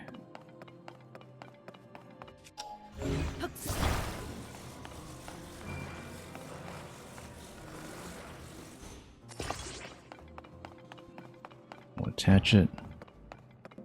We'll use this plank to actually climb up on the platform if I can. Maybe. Actually, if I just lean this.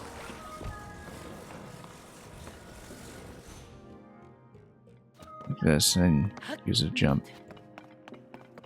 Then we can do it. So the idea is that I would send this over. Hopefully without it toppling over. And place it here. And then I place it here, and then I just recall it back over.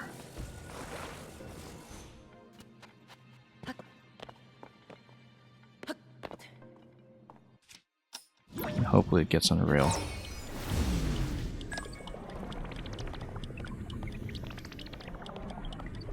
Good, good, very nice. Now we ride it. Nice. And then now we need to send it down the rest of the way, which we can do. We've got lots of panels.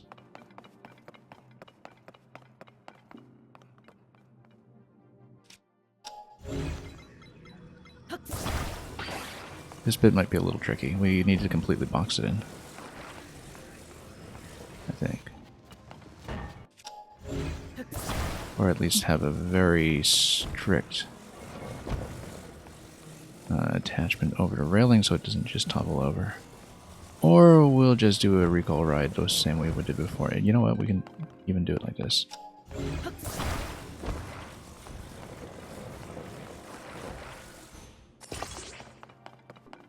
Watch this. Watch what?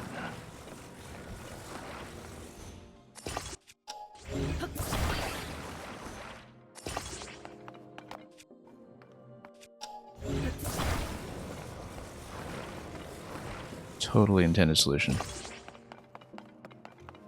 Here's how we're going to do it. I'm going to lift this whole thing. I'm going to ignore the railing. We're going to come down here. Nope, no, no, no, no, no, no, no.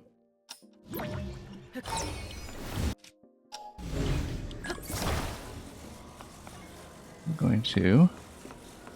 It's not going to quite make a bridge. But it'll be close. It'll be close enough. We can place it like this. and then lift, and come back.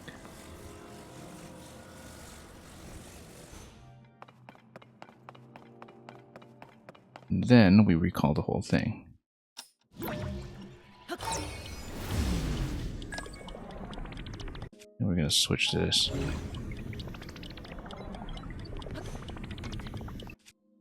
Then we drag the whole thing. We just skip that entirely.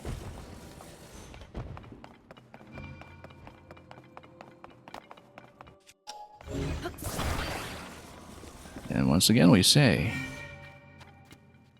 paraglider, what's that?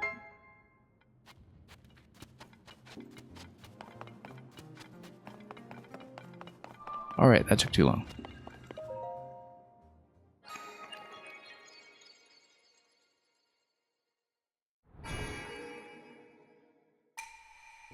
And we probably could have just skipped it from the top portion, to be honest. But the main roadblock there was just running over the rail in the first part. But once we had access to some panels that we could move, everything else fell into place.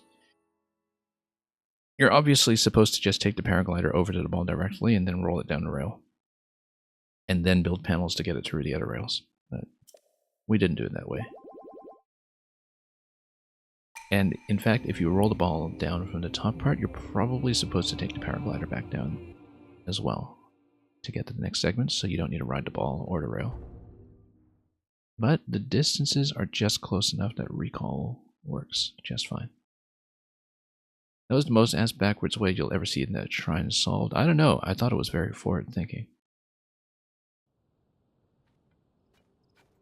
We've had to come up with a lot of stuff like that to get around the glider. Usually not that contrived,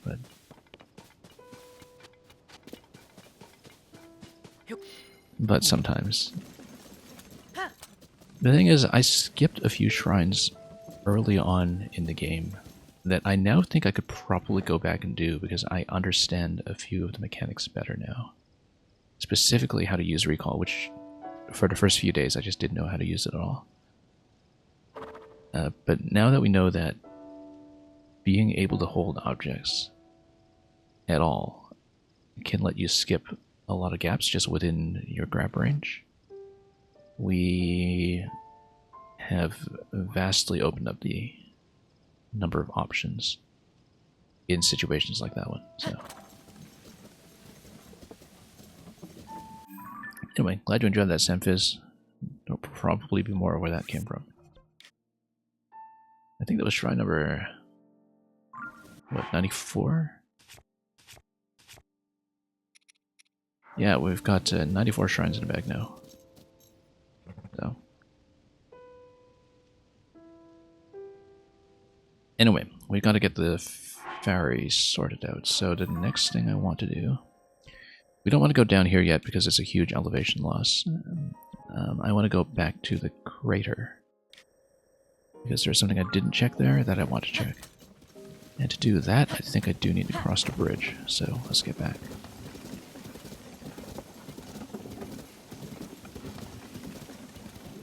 And yeah, recall went from something that I barely knew how to use to being the most important thing about this run.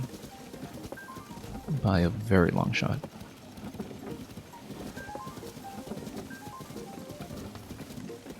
Even compared to some things like the vehicle building. Some of the vehicle ideas I've had only really work. Because recall is involved in setting them up. But... And we're getting a little bit more fluent with using recall to save vehicles that might otherwise fall off a cliff and be lost, for instance. I'm getting a little better at that. We don't always succeed, but we've managed to get out of a few close scrapes.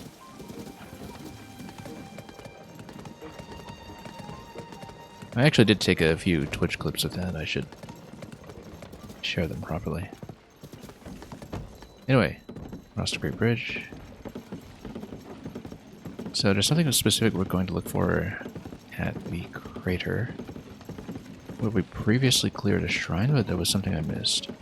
So we're going to find it.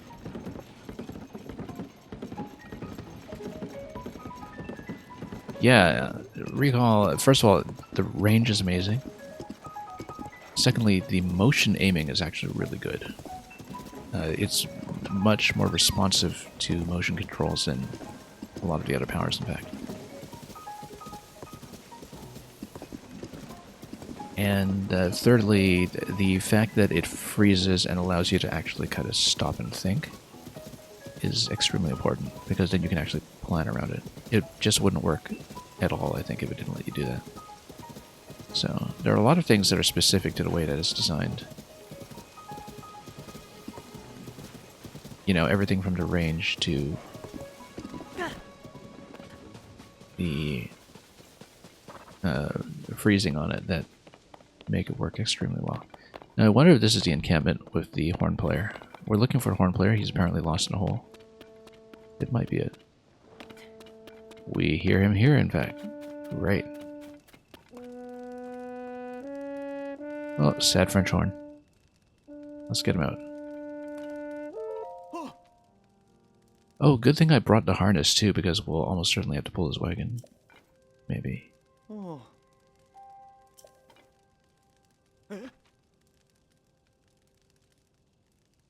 And yeah.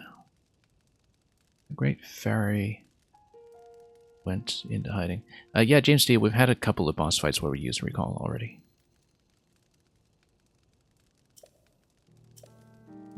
We've definitely done that a few times, though.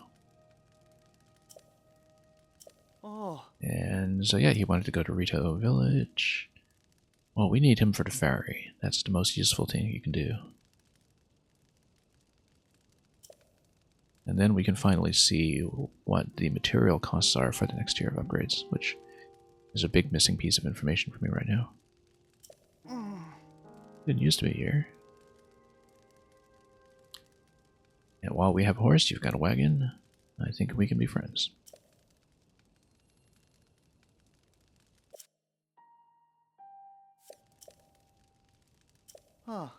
You can't climb up without your wagon. And yeah, we can get you out.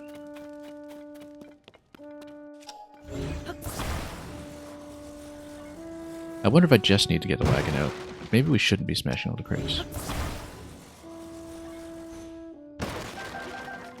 Yes, we should. We want arrows. Okay, let's just pull up the wagon. Oh, we have balloons, in fact. We can do that too. So do we just need to get a wagon out, or do we need to get him out as well? I think we probably need to get him out too, but... obviously the balloon would allow you to suspend this.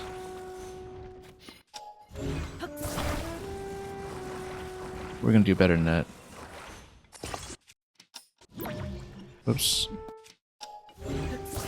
We're gonna use balloons for their intended purpose. And load the whole cart up on top.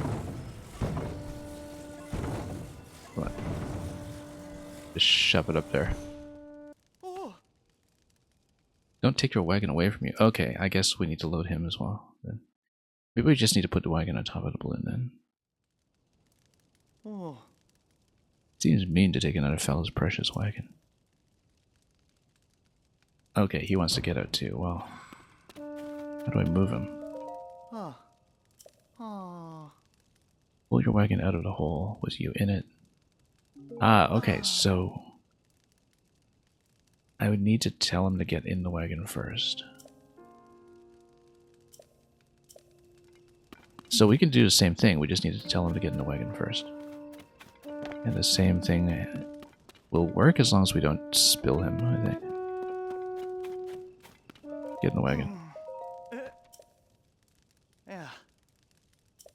And hopefully we don't topple him out.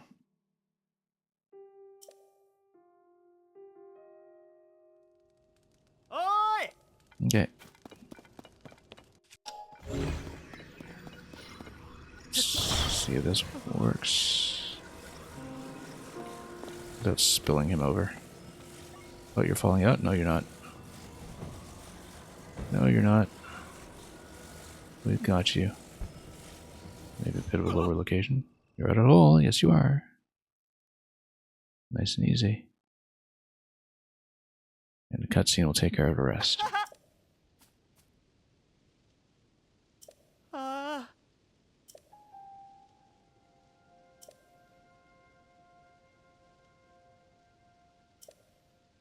Yeah, you should have stayed with the band. That's exactly correct. Get back there. Get back there now. Yeah. And we will go back to the stable and we'll unlock barrier number 2. You did the quest so long ago. Yeah, well, I mean, you got to this area much earlier than me. Didn't you say you did the Rito area first? As apparently the tutorials kind of encourage people to do. Well, anyway, we don't even need our own horse for this, but we will ride our own horse back to the Rito stable.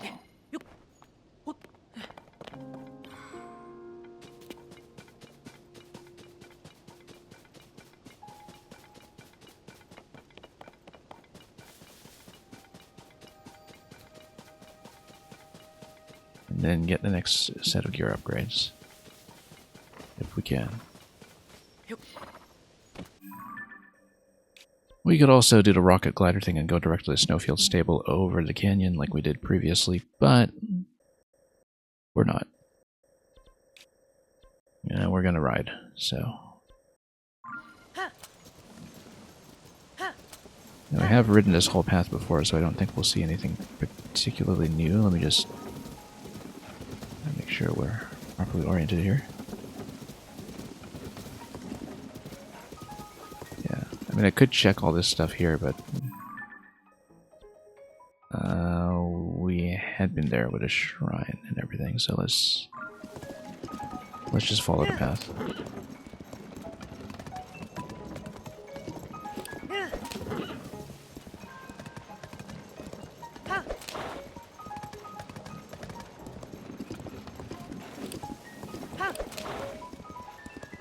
Yeah, because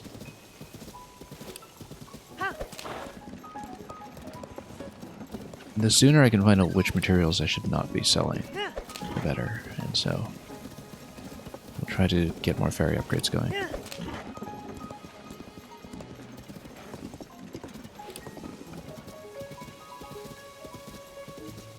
We're kind of totally coming up on the wrong side. No, it should be fine, actually. We'll see. I need to go around a long way for Snowfield. And this might be new territory to cover, so... Oh look, star fragment. Shiny. Also, yeah, he's constructing over here, but if we can see where the star fragment landed. I want to go for that first. What time is it? 2:05 a.m. Let's see if we can see the star fragment first, and then we'll come back here. I have not been across this bridge.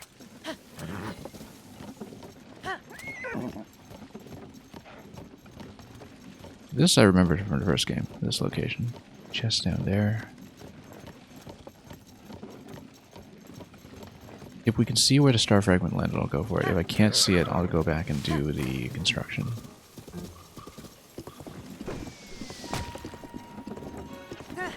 Let's just come up here for a moment.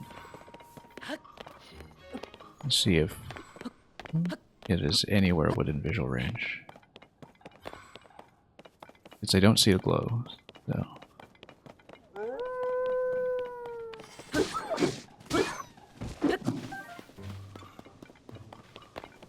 Given that I don't see the glow on it, I think we shouldn't chase. I don't see it at all. Alright, let's go back.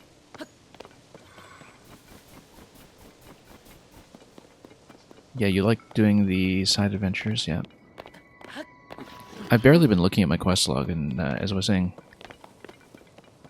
So, as you may remember, I was up in Hyrule Castle a couple streams ago, and I completely forgot that I actually had a side quest to fill there, and I didn't even bother to check for it because I had picked up that side quest much earlier in the game and just forgot to look at it. So yeah, because I haven't really been opening the map very much except to confirm my direction of travel from time to time. It also means that I rarely look at the quest log, and so we've just been falling into adventures as we go. And I'll be back there, of course I will. So. This is a very vertical sign, though. Unusually so. Well, anyway, let's brace it.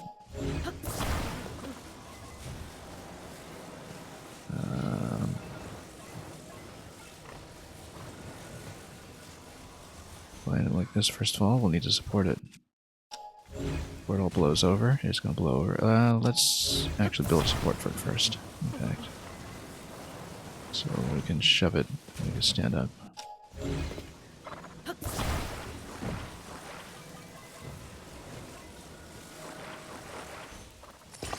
That's not how to do it. Wrong objects entirely.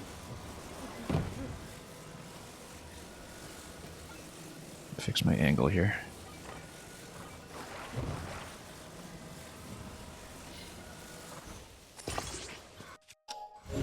That looks terrible. That's not gonna be right.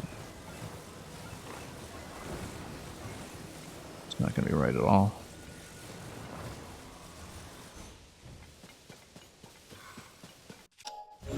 Yeah, no, we need to fix this.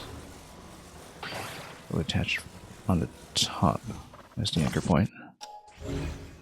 Now we move it. And shove it in if we can. Come on. Come on, depth perception. Work with me here.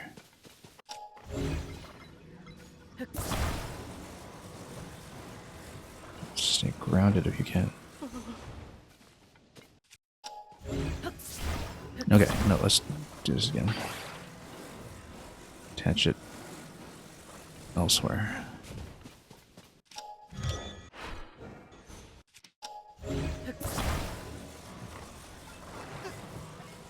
Let's get it to stand up first. Maybe even use recall to just lock it in place before we do much else. No, it's going to push out. We should attach from the side. Actually, yeah, let's do it this way. Let's go here. Here. Yeah, Addison's been fun. I am not necessarily looking forward to having to fill in all of his remaining locations to eventually try to go for 100% with him. But I do look forward to every single one of these puzzles. For sure. This is not the way we should do it. Let's just get it to stand up perpendicular. And then we'll bind it on the other side. We're going to take a plank. We're going to take a long plank. We just need it to stand up. So...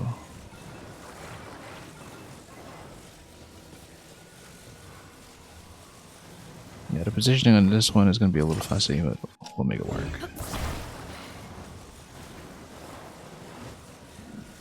I feel like the sun's going to topple over on either end if we're not careful. So what we need to do now is we lock the rest of it in place by making it impossible to tilt. We'll need to board it up on either side, I think.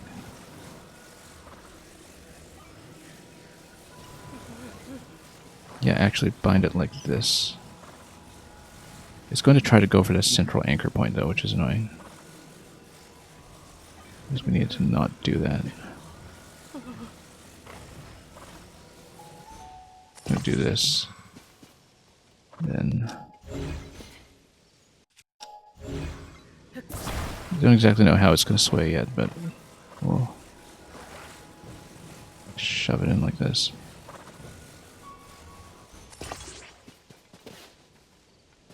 That will probably work by itself, actually, just as is. Let's see how much force it applies. Unforgivable. Unforgivable. There we go. I'll probably have done most of these by the time I finish the game. Yeah, but some of them are occasionally a little out of the way. And so far, there doesn't seem to be some mechanism to track what you're missing or how much there is left. And maybe there's no particular reward for that, but we'll see. We're getting a lot of rice ball recipes in the meantime.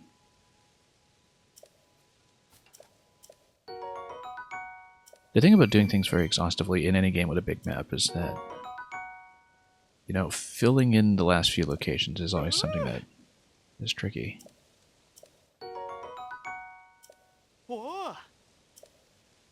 It was only in recent games, for instance, that Metroid started kind of solving that problem, and in some ways making it much easier to get 100%, but again, you know, the hardest part is to go from like 95 to 100%, right?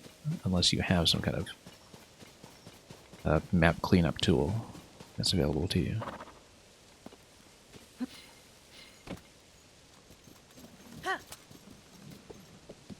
Likewise, that's why I never got 100% on mini bosses in Breath of the Wild. That's one thing I'd probably have to look up to clean up. Same with shrines, incidentally. I think I'm on track to do close to 100% on shrines pretty easily, but if there's, you know, one last one that's hidden deep in a cave somewhere, that would be tricky. But luckily we have the cherry tree system. The cherry tree system is inspired, by the way. I think it's a very clever piece of design.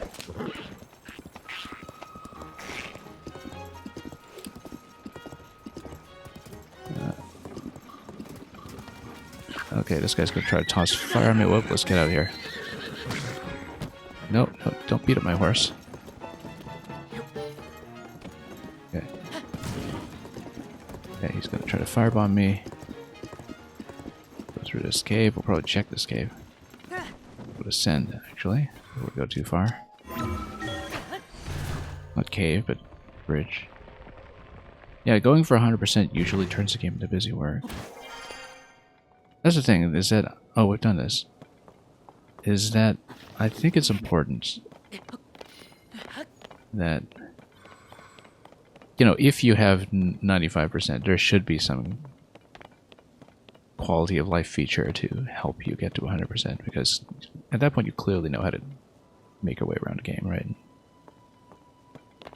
You don't want to recheck every corner. And because otherwise 100% would be hard for the wrong reasons, you know? And I think in Breath of the Wild I got up to like maybe 117 or 118 shrines, and then I got really stuck.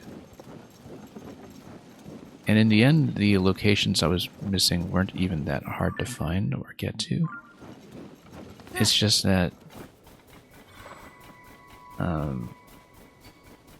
you know, sweeping a map that already seems exhausted makes it difficult to see which locations you're missing. And hopefully that's not the case here. But we'll see.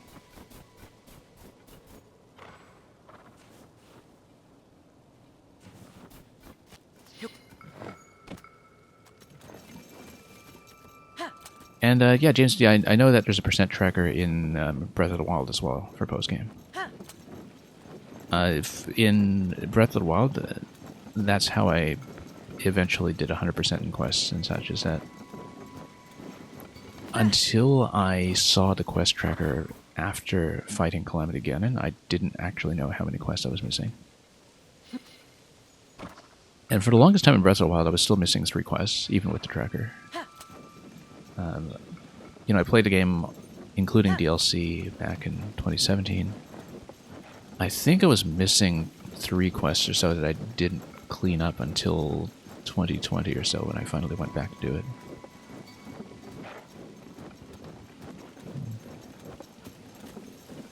Yeah. You didn't get them all in Breath of the Wild yet. I will... I found so far that, you know, partly because I'm playing with no fast travel, that I feel like I'm on a pretty good pace when it comes to shrines, in that I've also naturally run into some of the ones that have been buried pretty deep, simply because of things like the cherry trees. Okay, Rito Village path goes up here. I'm trying to remember where we'll continue to go to Snowfield. I think we do want to continue down there. And we start with a newspaper and we go back up. And we'll just ride all the way back to Snowfield.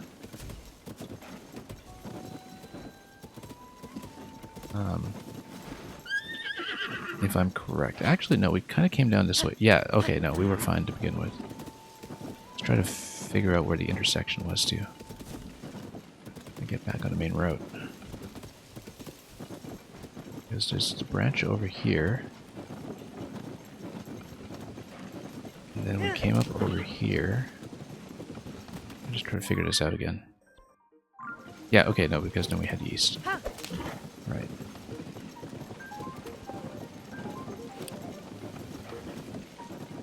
And yeah, in Breath of the Wild, I did most of the game with the Shrine Radar.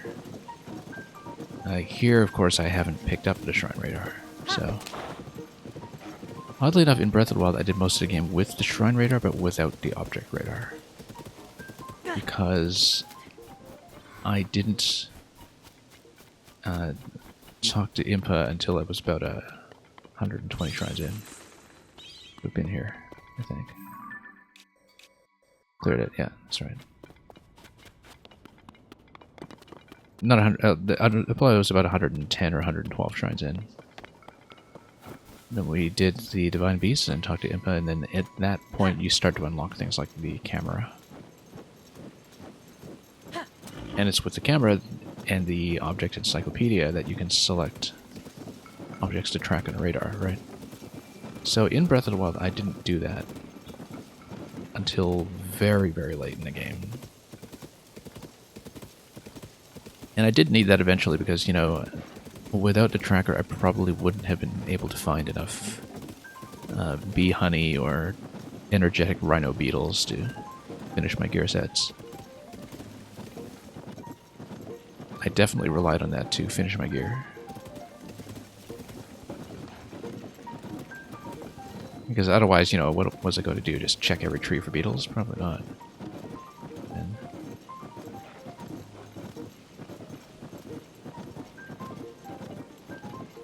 but yeah, this game we've been doing it with no tracking, and that's been okay. It was honestly, while it was informative, it was kind of annoying to have the Shrine Radar going off all the time in the first game. And yeah, it helped locate things, but it would also just lead me to check in the wrong places all the time when I was trying to get the radar to take me somewhere warmer where it would beep more aggressively.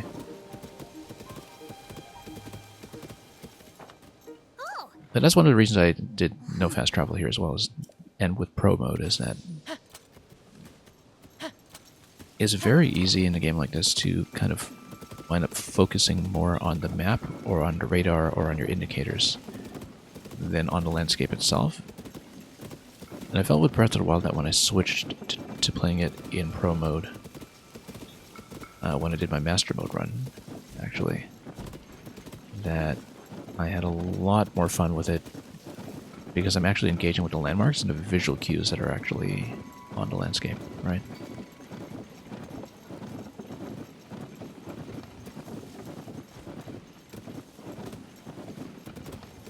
Anyway, here's Beetle. Let's buy some more arrows. Why not? And what? Wow. And we got money, so yeah, if we need any of his other stuff, we'll buy it later.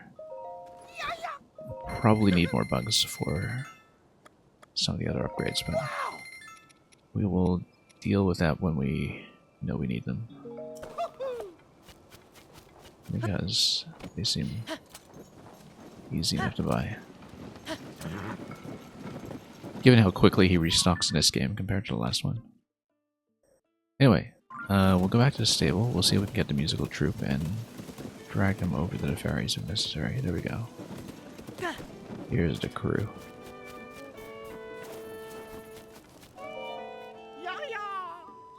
Look at that. And we'll do the typical Nintendo thing where we overlay instruments over the course of the game as our form of progression. Yeah, quality humor HUDless is much better for this game. I mean, if you're as much of a map reader as I tend to be, it's definitely something you feel uncertain about diving into at first. But when I tried it in Breath of the Wild in Master Mode, it really suddenly just clicked into place and completed the experience. Especially with no fast travel, because you're just following your eyes all the time. And the thing is, if you know the map well, you don't get lost most of the time, because you have cardinal directions from just seeing, okay, Death Mountain, there you go, that's northeast, right? Or you say, oh, Hyrule Castle, that's the center of the map, we know where we are. The problem that I ran into, though, is in this game I have no such landmarks in the depths. So in the depths I was constantly checking which way I was facing. But on the overworld map itself, usually I have a pretty good sense of where I am. So.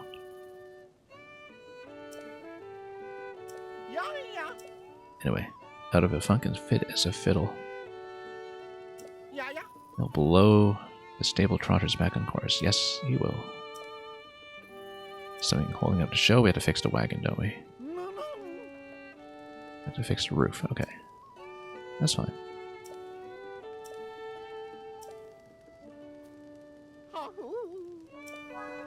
Well, we'll fix that. We'll fix that easily. Let's take a big plank.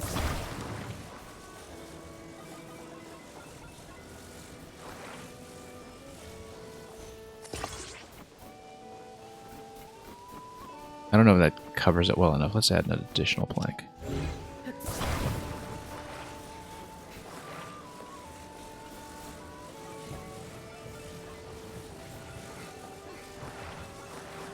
Come on, rotation.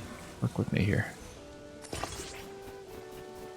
Yeah, that's the thing, is that pro mode is even more minimal in this game than it is in the last one.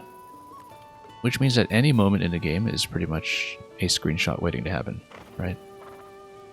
And yeah, you have to kind of track when you're down to a fraction of your hearts or something, because the game doesn't beep at you until you're down to critical health. And of course, when I was starting the game, it also meant I was missing tutorial prompts for very basic things like rotating and detaching objects. But that's a one-time thing. Once you learn it, you learn it. And then, you know, everything looks photogenic in this game. So. Okay. This sounds really quite lovely. Can't wait until we get the whole band back together. One of the better renditions of Epona's song, in fact. Even with just these few instruments back.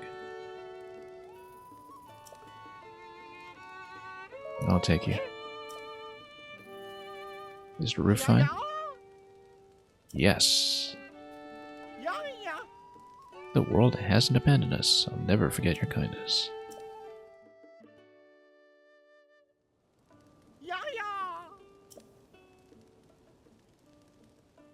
Road to the Great Ferry starts by going around from the left and climbing a little ways up the mountain.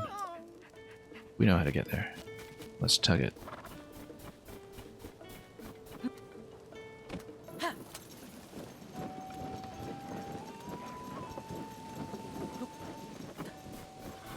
Okay. Yeah, sure, let's frighten everybody a bit with how we're doing this. Freezer's rocking, yes it is. Rock and roll. No, not you. Get out of here. Get out of here. Well, let's try to attach. There we go. Okay, Great Ferry. Just up the road. You can also just follow the flower bud, probably. If I can see it in the blizzard. Oh, also this is the Gleeok stomping around, so let's maybe not get caught up on that. Even though we've fought it just fine before. There's the ferry.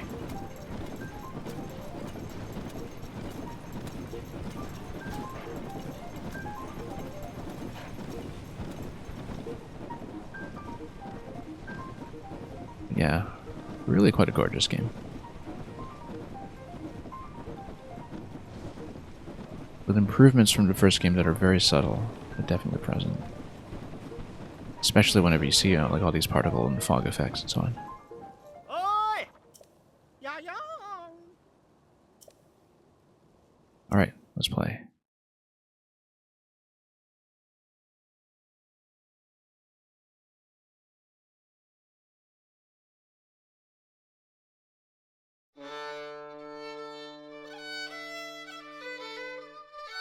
The first few notes of this melody always tease me a little bit because the opening interval is quite similar to the Wind Waker melody.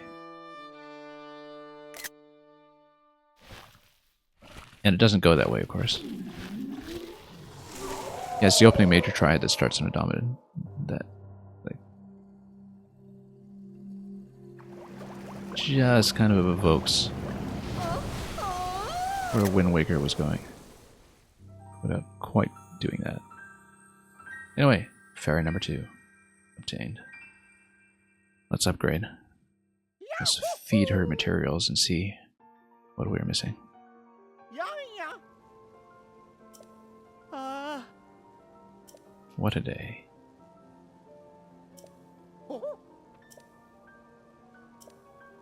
And then we'll unlock some more. We know there's a flute player that's at a staple down south. We've heard about that many times.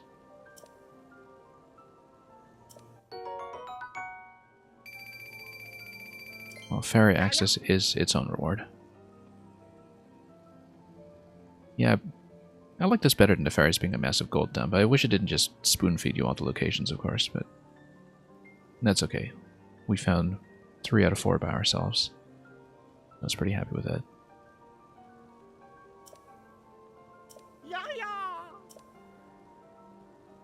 2 more to go.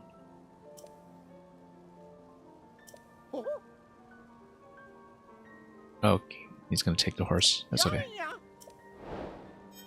Yeah, because I guess these guys need to get back somehow. Luckily, we're right by a stable. If we really want to take the Frost Gleeok again, we can. I would have liked to be released by someone bigger.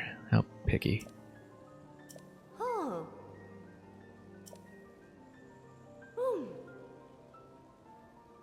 One of my comments there is really funny for those who know.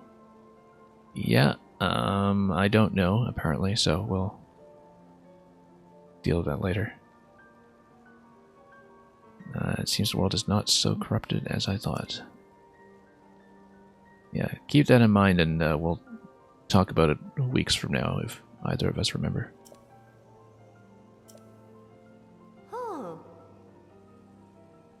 Okay, let's try to get some of these tier 2 set bonuses. Oh yeah, this does cost rupees. And quite a few rupees, so we actually do need to sell things off and get more money. Also, even though I'd be spending all my zonite, I should see what the material cost is for the next tier of the Divine Helm, so I know what I'm in for. So we don't, accidentally spend all of our large zonite or something. Let's do that first, in fact. It doesn't mean that we'll have no zonite left for vehicle parts. But I think I'll want to go back to the depths fairly soon anyway, so let's go with lightning. In fact. And then we'll be able to afford 10 pieces on 500 rupees before we have to sell off and do some more. Anyway, we'll be upgrading for a while. If I enhance the entire set twice, yeah. Okay, so it's just more zonite for now, but I wouldn't be surprised if tier 4 is going to be large zonite or something. And it requires 4 gems apiece for the next one, so we will keep that in mind, and we'll keep some gems in reserve. Anyway, let's complete some sets. We should prioritize the minor set because we are, of course, going down to the depths. I kind of wonder what the set bonus will be. And after that, we should prioritize the elemental stuff in case we get some immunities that will help against things like Gleokphites.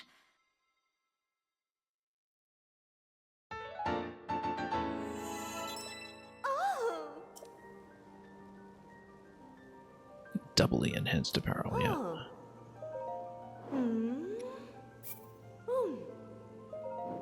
I do want to see the set bonus.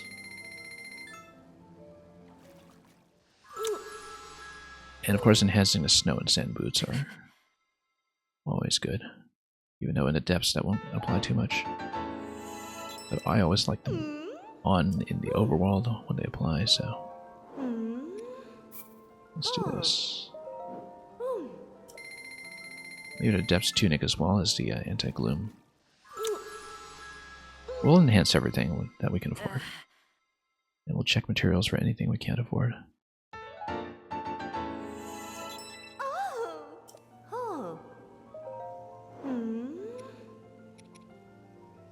So, yeah, actually, Chic. Yeah, this is the one that requires tons of star fragments. It's probably not worth it. But, you know, it's also too good to pass up. Orblin Horn. We need a lot more sticky lizards, eventually, when we get more of this net. We can do that. Yuga clothes. Oh, we need way more tails. So, we do need to farm tails. All of this stuff. Because we can only afford 1 right now. That's too bad. Switch card on either. Yeah, we can afford these, luckily. Let's get them both.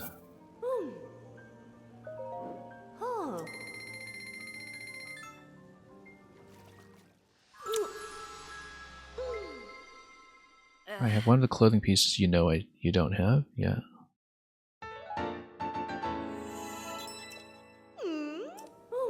The frost pants, can't you just buy them? Or are we talking about different frost pants?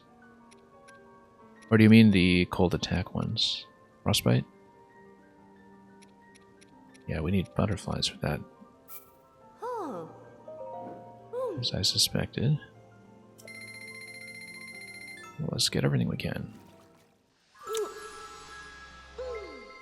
Yeah, those were not hard to find. We came across them quite naturally.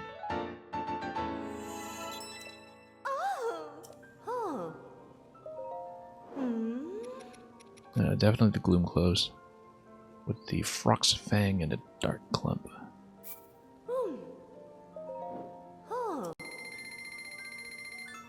Yeah, we'll prioritize things we need for the depths first, and then go from there. Skydive pants are probably a good idea too, even though we're not really necessarily fighting if we're diving, but we'll see. We'll just get more money and we'll come back. Like Royal Guard boots are pretty good because in terms of defensive value, they're the toughest thing I have right now. And oh good, we kept just enough eyeballs. Not very many, but let's do everything we can.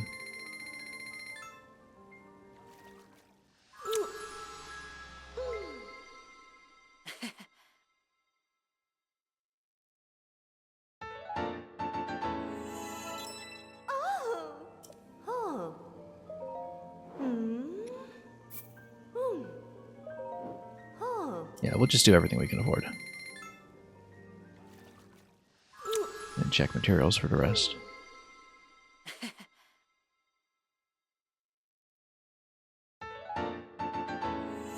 If we can only do one piece of the Yiga set, we should obviously do the chest. Because then we can use that in conjunction with a Sheik's mask if we need more stealth. Or, yeah, I guess we won't get to see the set bonus then, that's too bad. But, oh, of course it's Pushroom, because they always disappear in a puff. I was kind of expecting Yiga to just cost bananas, but this will work too. Yeah, we always want pets to be basically adaptable. Everything else. And this is our only climbing set so far, so we should probably grab that too. So we can only afford 2 out of 3 for these. So again, we'll go the top 2 pieces and leave boots open. I think that makes sense.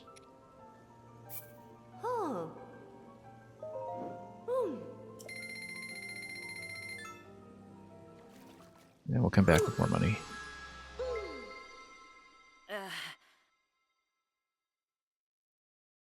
Basically, we need to buy way more bugs. And depending on what we're missing, we should actually buy from Beetle. Because we'll need butterflies of all sorts. Yeah, we need to farm Lizalfo's tail.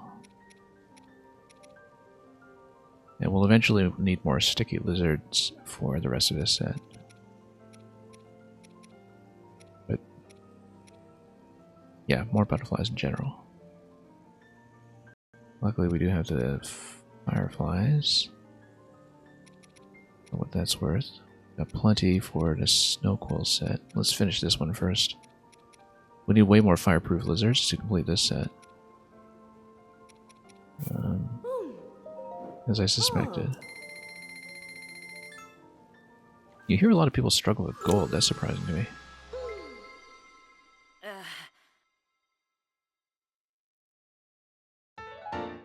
I mean, I've got tons of things to sell off. I've just been reluctant to sell them off. Because we don't know what's needed yet for further upgrade tiers, so... we need to get some more money. We can't really test clothing right now because we're in the cold, although... Let's organize this by set. The only set I've actually completed at tier 2 is a minor set, so... Let me show this off. Shining Steps. That's interesting. So I guess maybe you leave a trail that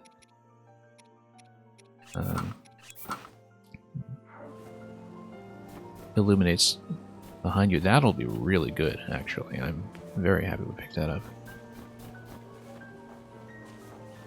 Okay.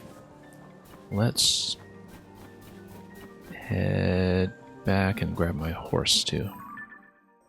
While we're at it.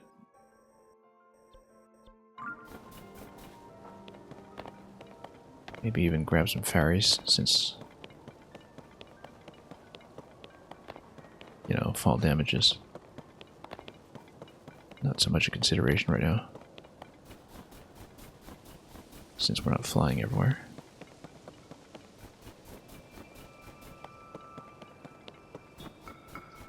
But yeah, I've picked so many fights at this point in the game, and we scaled everybody up to black or silver so early that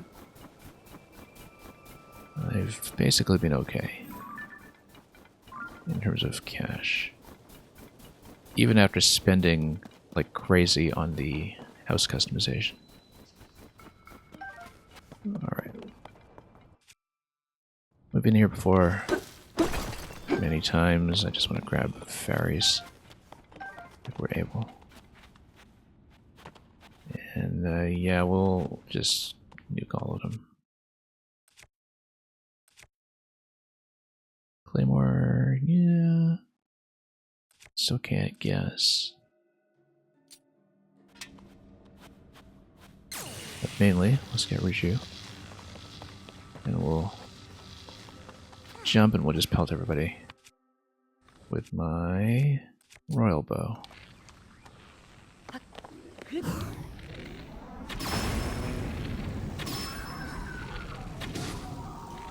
Where's the other one? I can't even see it.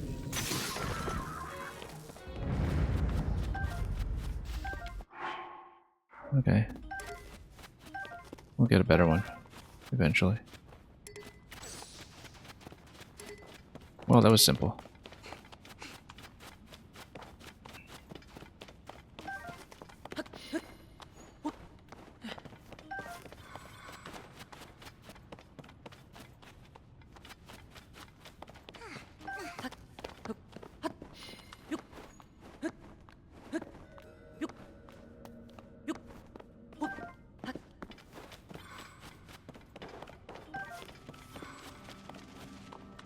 Do I not have fairies available?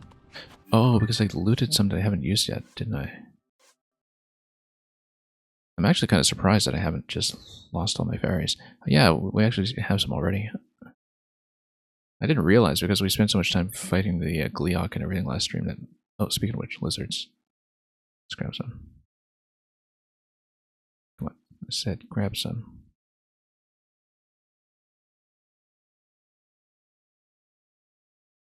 I didn't realize that I haven't died since the last time we were here. We need to sneak up on them. Being too casual about missing them. We had so many opportunities to stock up on lizards and I just never thought about them as gear. We should have done so. That's okay. We'll see many more caves. And we haven't gotten the rest of the Froggy set yet anyway, so... Audio? Yep, gonna fix it. Thank you for letting me know. I don't know why that died all of a sudden, but we'll repair.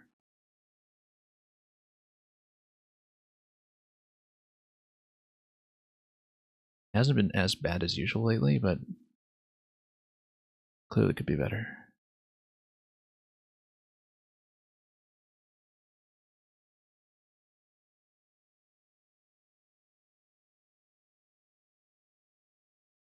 We'll just make sure this is fixed on all sides.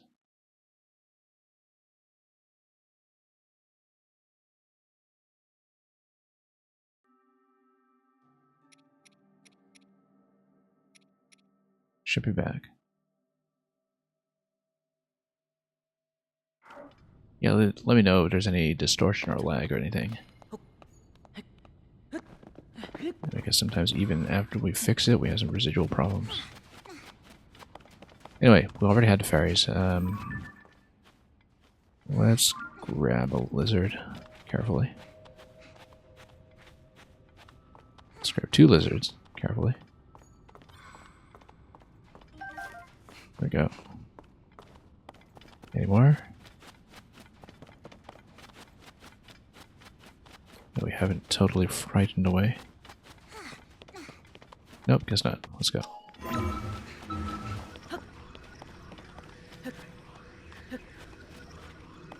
Yeah.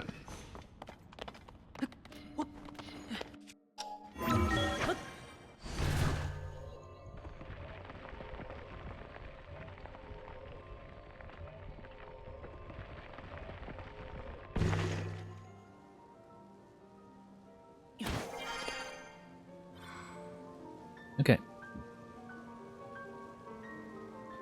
Let's grab the horse. Let's get some money and then we'll come back for more.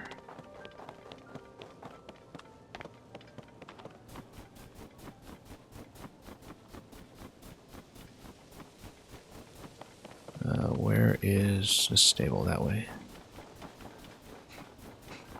I think. Because, yeah, Gleeok's over here. Stable's that way.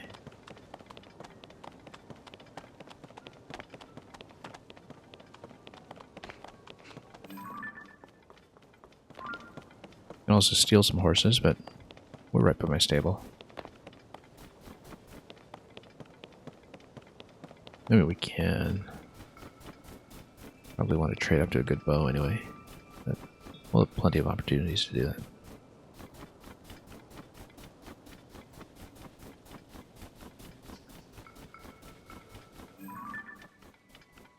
Check that already. Yeah.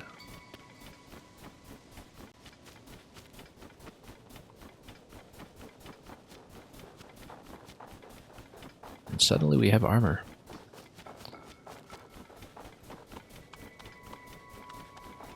It's going to make a big difference given how long in this game we were without great fairies at all.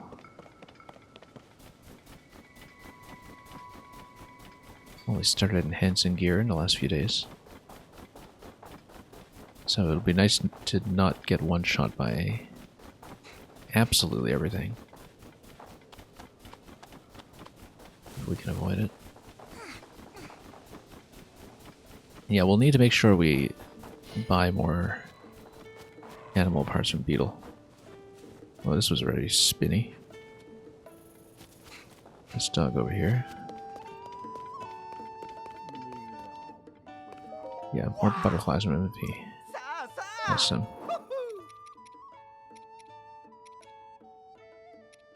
Well, we'll sell them first. Look what I've got. Yeah, we probably don't want to sell too many gems at this point because we know what they're useful for, but stuff like Amber and Luminous can probably go. You know, we'll just, you know, like, say, sell down to 60 or so. And some more. Yeah, we want to stack Topaz, Sapphire, Ruby, but Opal we can sell off a bunch maybe. Yay! Luminous we're technically supposed to trade to the Dondons, but I still haven't figured out how that works. And we got lots of enemy parts too that we're going to be okay on.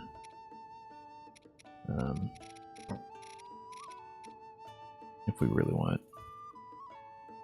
Do I still have 10 pieces to enhance? Well, we'll buy some things here, so I guess we sell off some more pieces. Like, you know, black bokoblin horns, we probably sell off a bunch of those. But yeah, let's stock up these gems for now because we know what they'll be useful for by the time you get to higher tiers of upgrades. That's a lot of Horribling guts. Let's not reduce too many guts yet. Let's go... Let's sell off a bit of Luminous.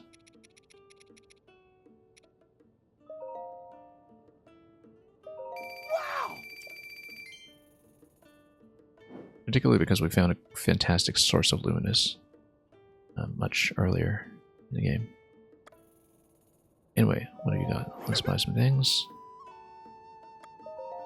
Again, we're kind of thinking ahead to the depths when stocking up 400 arrows. Wow! Wow! Yay! I don't know if the Worm Darner is going to be a part that we still need, but we should take it anyway. Just in case. Wow! As well as the frog. So I guess we should sell out more things. Let's just Wow! stock up as much as we can because I don't want to have to scan around for too many of those. Let's say we sell off a bunch of black boko horns. Or even the blue boko horns. There's no way we need this many. Let's just go like 44 or so.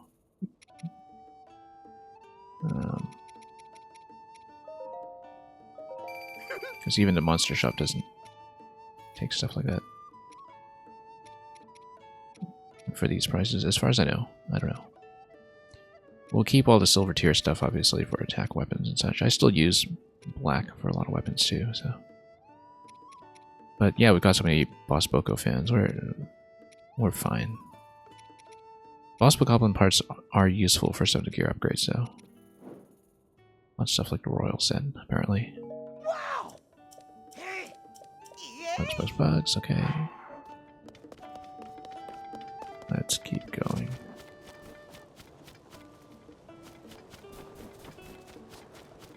Let's get the horse. Yeah. Oh.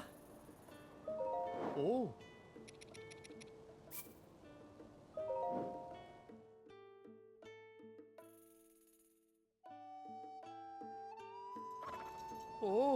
Oh. Yeah, all set. Oh. Hmm. Oh.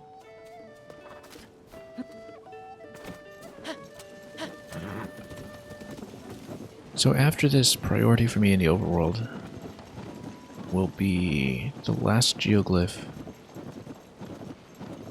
and the bit that requires the Yuka clan costume. And I already know where that's located, so we can do it, but I do want to see it.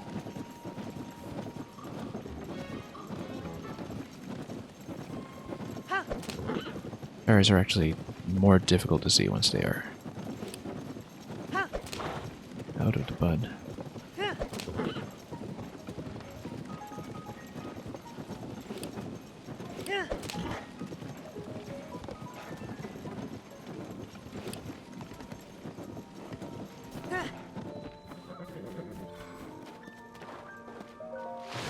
Okay, hopefully we have enough cash to get the pieces I want. I didn't actually count, so... We'll actually need a second run of cash, I think, because we can afford 11 pieces, and we're slightly over. Maybe. Well, I mean, some of these we can't do all at once, so... we shall see.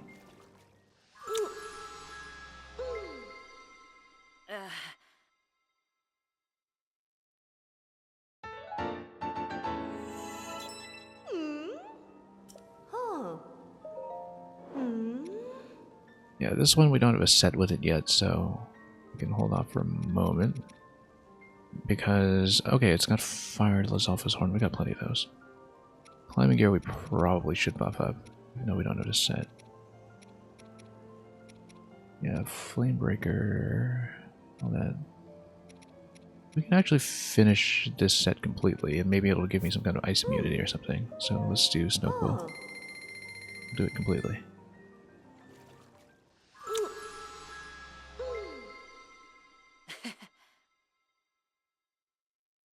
I know it's skippable, but we'll watch the animation a few times until we're sick of it.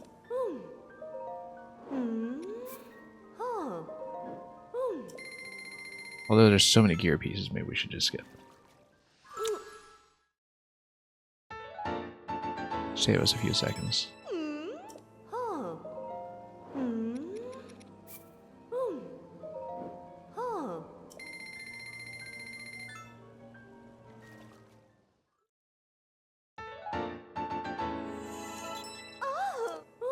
Okay. Yeah, Flamebreaker set will be good. Lightning set will obviously be good. Oh, I guess we haven't completed this yet, have we? That's okay, we got Chew Jelly to spare, so... let's do it.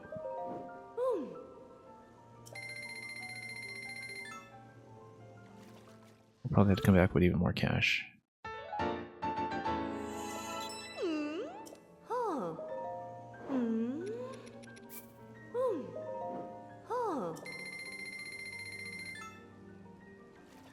Serves me right for not counting.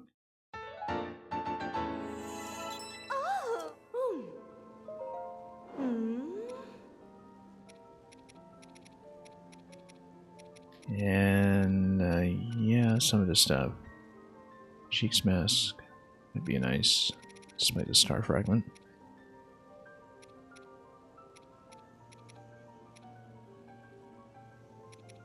Zora armor we're kind of wearing all the time.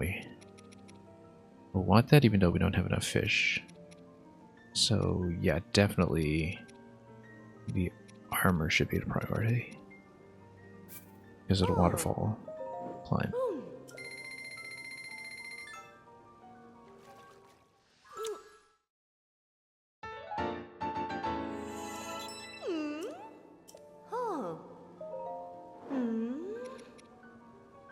Now we can do 4 more for now on the budget.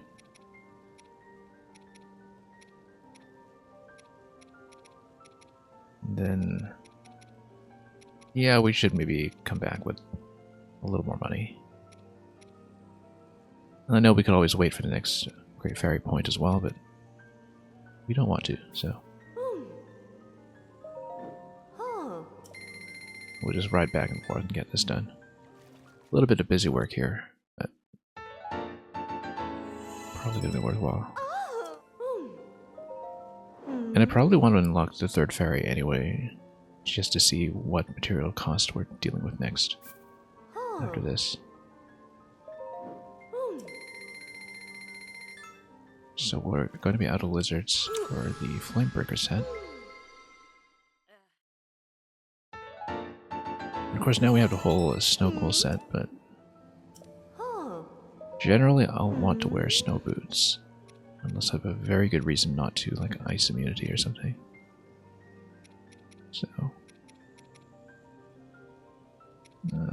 with the 2 remaining pieces, yeah, let's prioritize these 2. Not that it matters. We'll come back.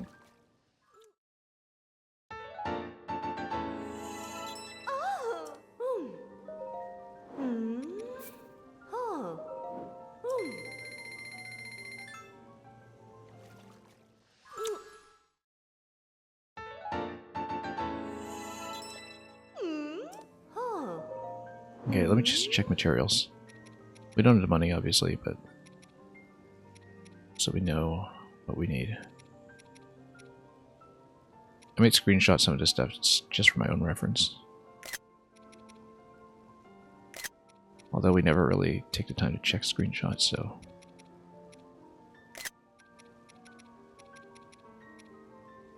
we have materials, just not money. Yeah, Winter Wing. Need lots of it. Zalphus tail. Zonite we know about. No need to shoot that necessarily. Okay, so just a couple of them.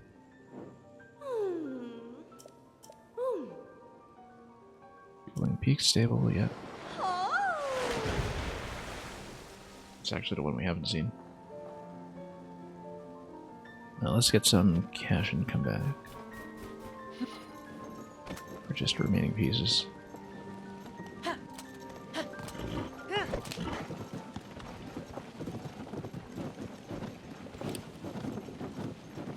Oh, also, let's check one thing. Unfreezable. That'll be nice. Although we're staying on snow boots for now. Even with unfreezable, you'd still take damage, obviously, but at least we don't get stun locked by things, which actually was a problem when fighting Roskliok. Or for that matter, trying to freeze other enemies at close range, which would sometimes result in a bit of an own goal. But yeah, if we're on the field and fighting against ice arrows or something, that'll work too.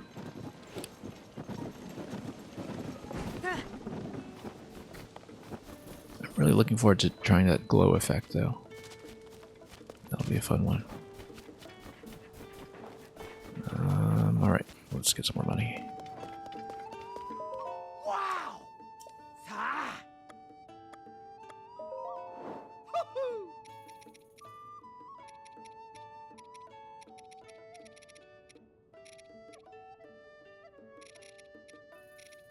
Yeah, let's figure this out.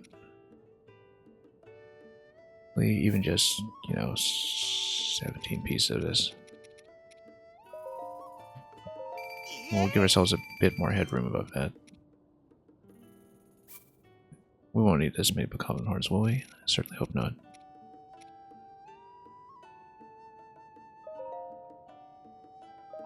Wow! And now we can afford 4 pieces. We'll just sell down somewhat evenly. And we had a lot of these Lizalfos parts as well. At least I thought we did. Just looking for things that are plentiful and which we will hopefully not need too many of. Like, these are quite nice. Look at the expense on these. It's really not too bad. As long as we don't need like 50 per gear piece or something, we'll We'll be fine.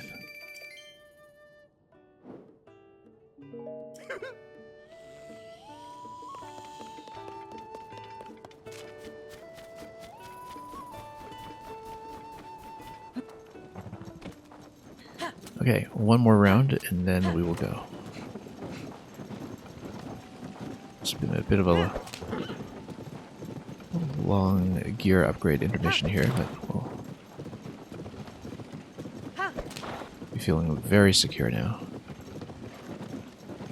Going from capping out at 9 points of armor to suddenly getting into the mid-20s. I don't remember exactly how the calculation works anyway for damage, but number goes up. That'll surely be good.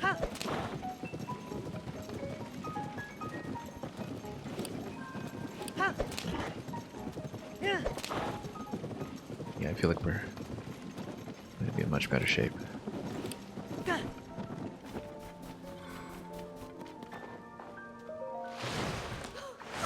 And for all I know, we might even have the materials to do tier 3 upgrades for some pieces, so.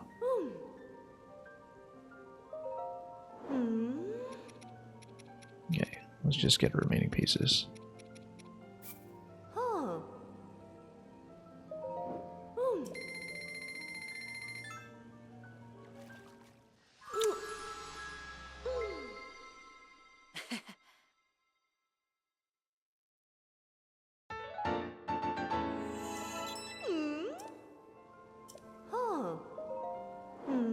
How come we only had this part of the stealth set anyway? Let me check this.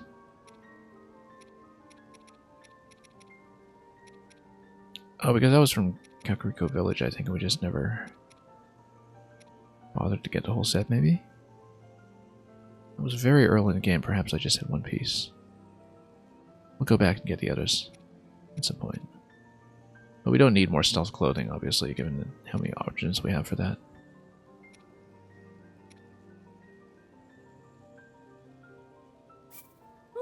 Yeah, let's get this one. Not that we have the set yet.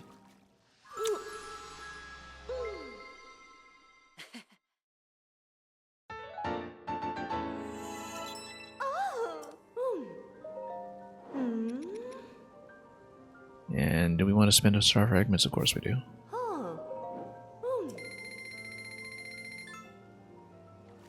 Very expensive for what you're getting, but that's the price of being chic.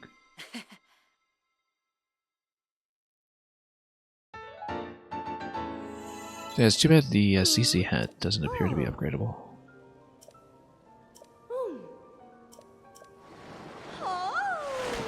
Because it's no longer our best armor option on top of being our best stylistic option, this one right here. That's okay. We'll still find occasions to wear it, I'm sure.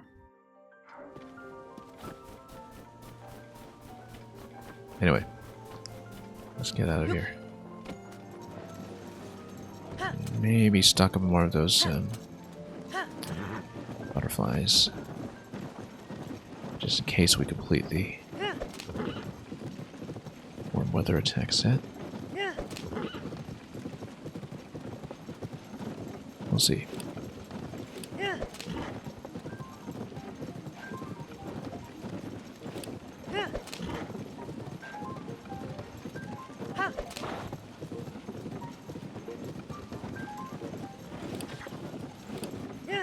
And then from here, we're going to continue the adventures towards the southwest.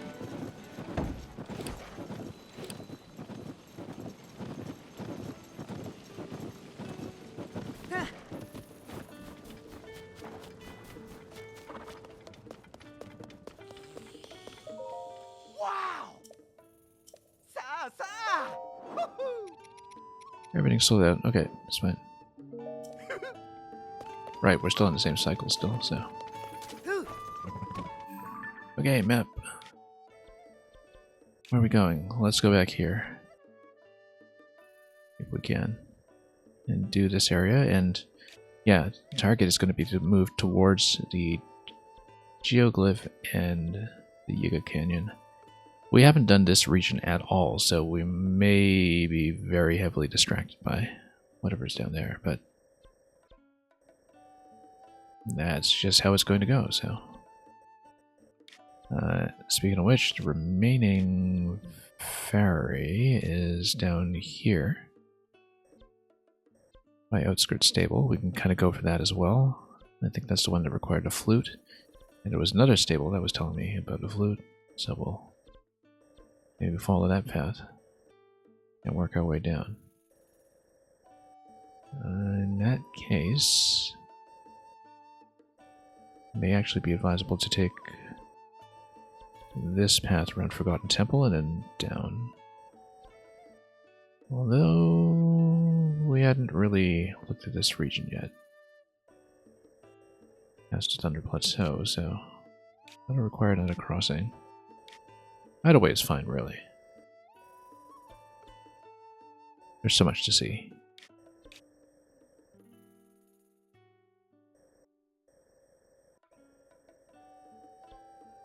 Yeah, let's just go back around to Bantha.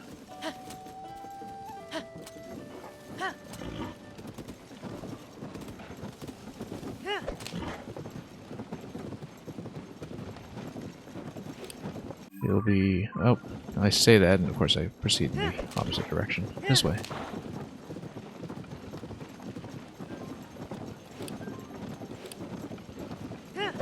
Sitting pretty with a lot more armor.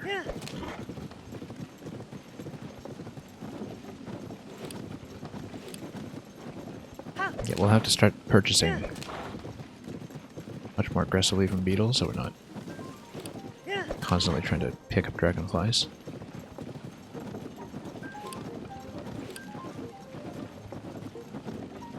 Have we attacked this location previously? I don't know that we have. Let's check it. I don't remember doing this fort, because we passed by this a few times on our way to the next stable in a bit of a hurry. Yeah. Uh-oh. Whoa, okay. That's fine. You know what?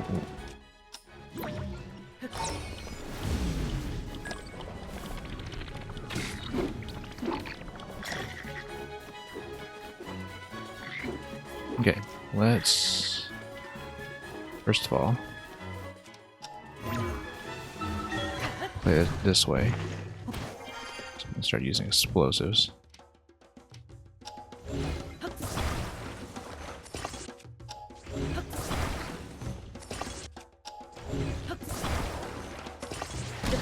Whoa. Hey, come on, that's not fair. I was really hoping to drop that on somebody first. Oh, come on. No, don't cancel.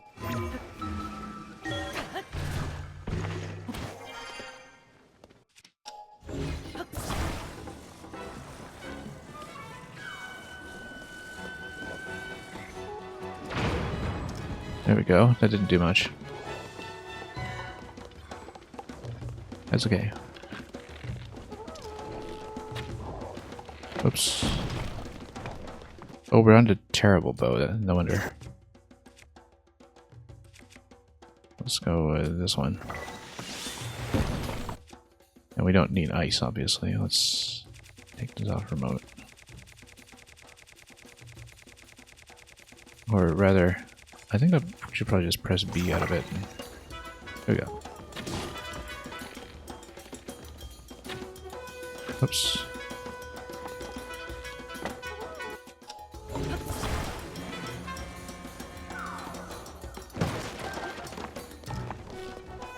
Pick up some arrows along the way, and then we'll jump down and pelt them.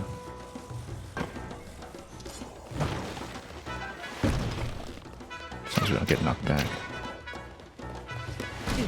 Whoops. Actually, I'd like to get Riju.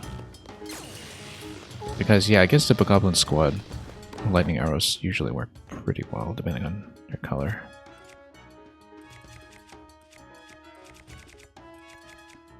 Shock fruit, there we go.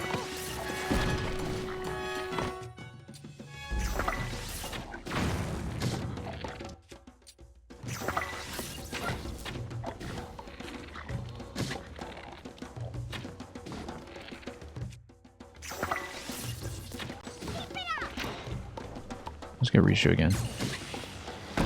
This will give us a bit of a bombardment effect on them. We'll wait. We'll wait. Wait for it.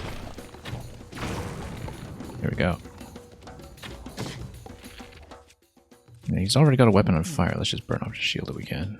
Though it's cold weather, so maybe it won't work.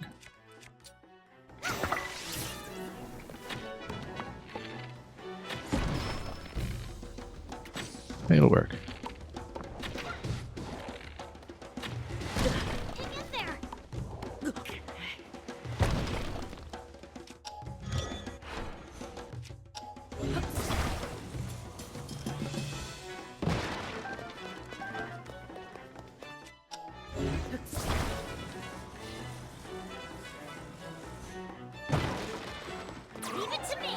Okay. He's just taking a nap.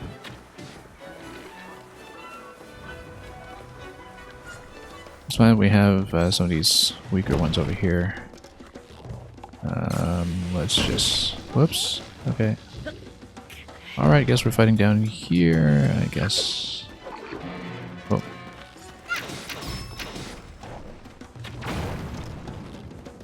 Yeah, so... the boss call is going to get everybody to form up.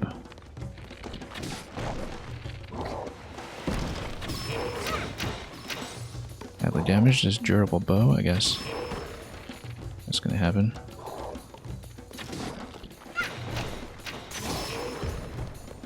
That's fine, we'll just grab the next one. I want to spend all the mighty construct bows because we only have so many options for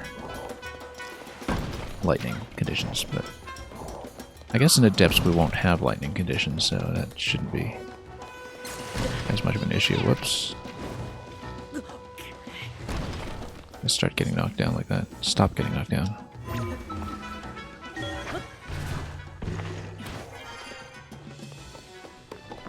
And where's the boss?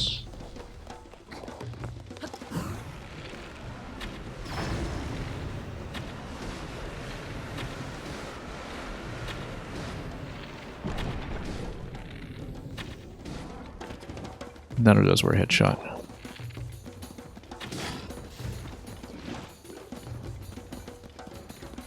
Okay.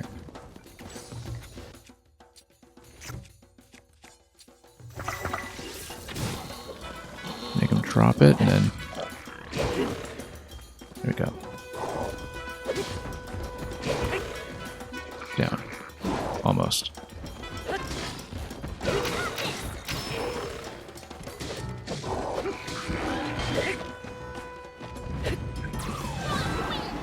Oh, don't blow everything away here.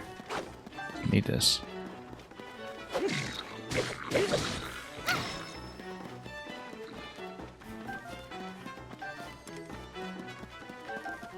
Terrible Boko bows.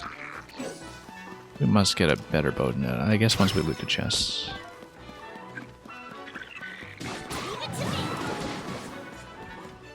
What am I carrying? Okay. Riju, if you please.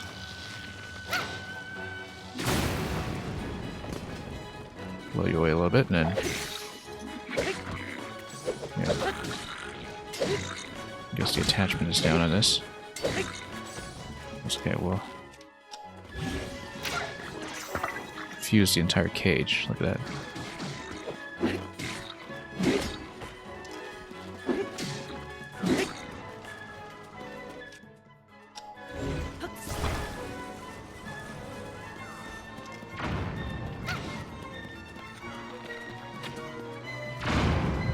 Nope, he's gonna blow himself up. Works for me.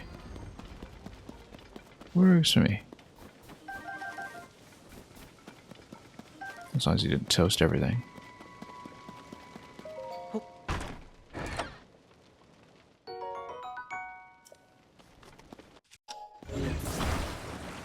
Well, fun fight as always, even if we toasted everything.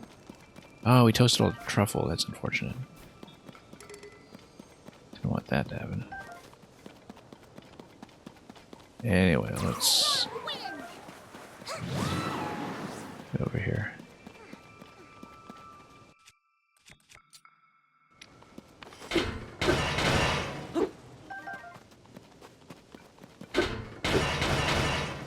Yeah, I would have liked that truffle to stay uncooked, but that's what happens when everything explodes.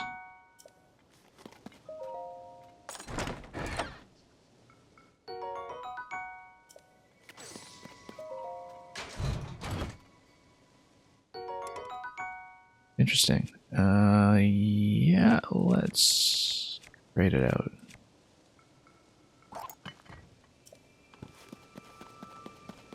I've also been eating away at the durability of this claymore, so let's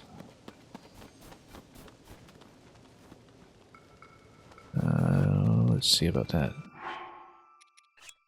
Like if we drop this, is this any good? Yeah, this one's better still. Although, maybe we should do double claymore. More claymore.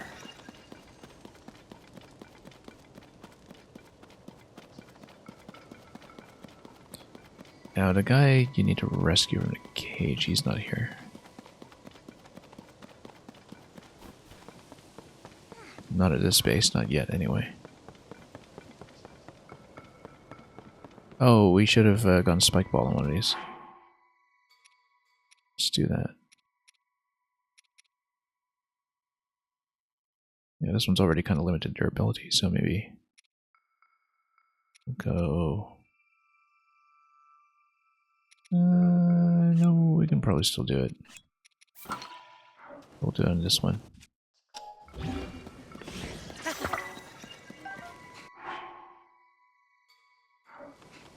Did we seriously not have access? Better bows here. I guess not. So, Royal Broadsword, yeah, maybe. We should have saved that with a spike ball, in fact. Since it's going to be a better base sword than this other weapon here, but that's okay. We'll keep things as is.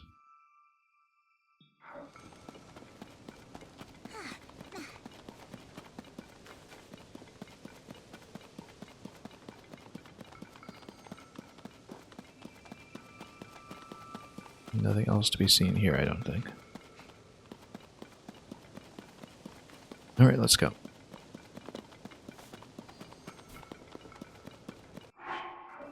We did alright for health. Took 4 hearts of damage.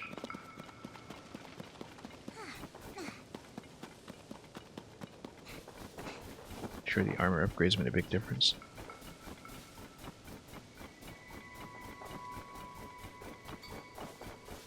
Spent some arrows. I guess we're still over 400 after all that loot, so we're in decent shape. Yeah, in general, fighting on a snow boots are just way too good. We want to keep them on.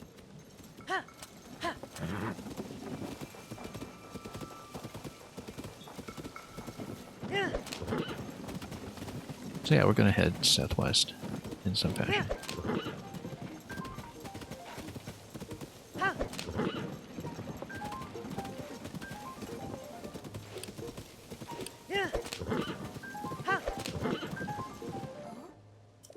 Yeah, we're going somewhere. I feel like that wasn't designed with partial and frequent abandonment in mind.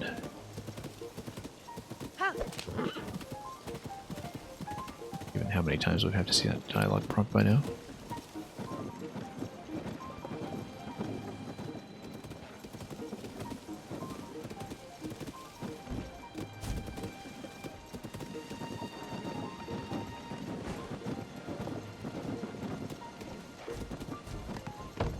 Oops.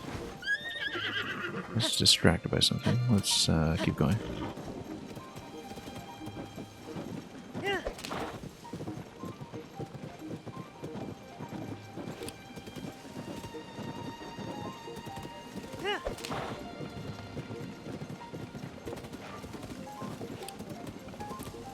You know what? We might get a good bow off the constructs. Let's just fight them.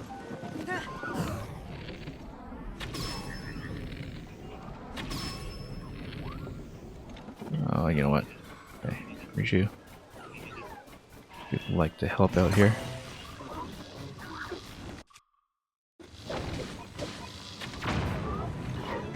Oh.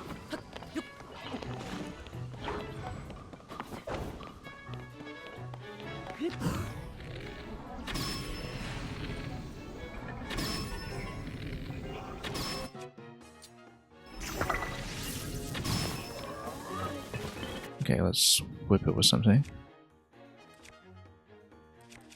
Claymore.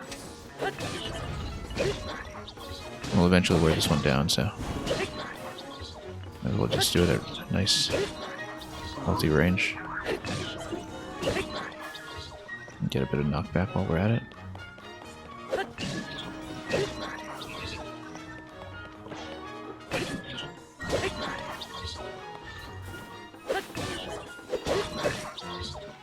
Yeah, the two-hander stun lock on this is actually kind of nice. Even though we're not being strictly cost efficient. And I guess we're breaking it off too, so that's okay.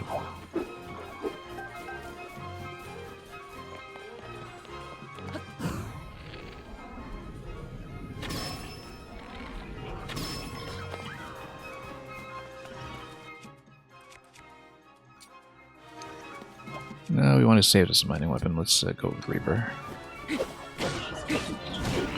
Whoa, still getting whipped here. Let's be cautious, so we don't just get whipped in the face. Sword is twice as long as Link. Yeah, that's the way things should be.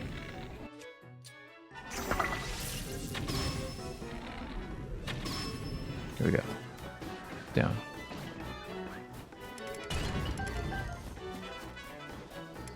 Mighty Construct Bow, finally. Something decent.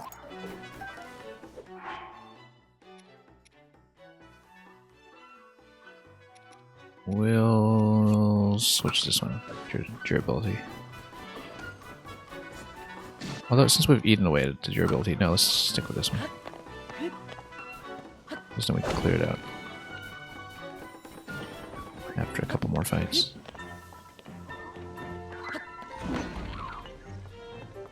Come on. Give me a jump. Give me a jump. There we go.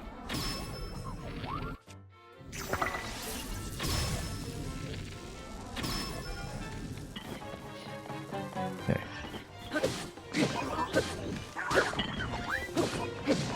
Nearly got whipped there. Luckily got him just in time. Okay, weapon-wise, we're just still doing fine. We need to put something else on the Claymore. That can be done without too much trouble. We can... let's see. Flame emitter's already attached, so that's no use.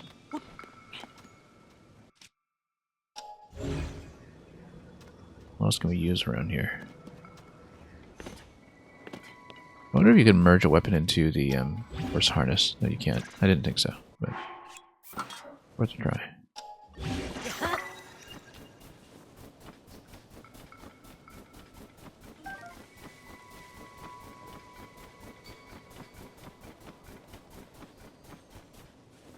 Okay.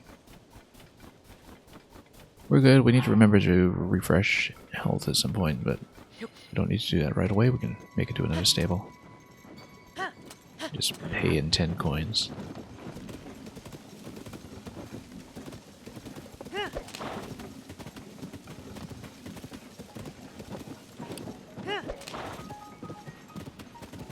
Yeah, we'll just ride all the way back. Cover a pretty vast swath of territory today.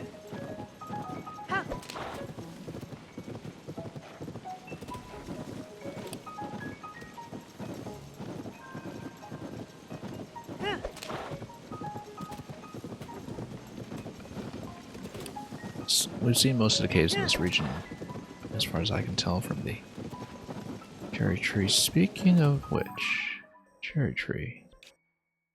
We should actually take it because I never saw what the ancient columns entrance was. We should stop and activate it. Glad I remember that.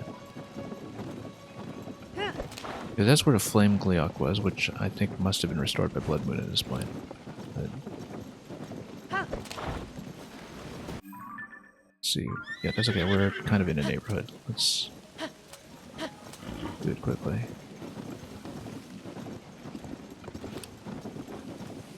I'm glad we remembered that. Was it in this area? No, it's a little further up. Or I should say further down, maybe.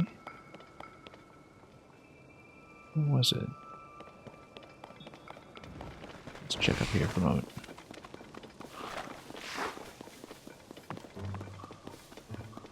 It wasn't a more obvious location than that.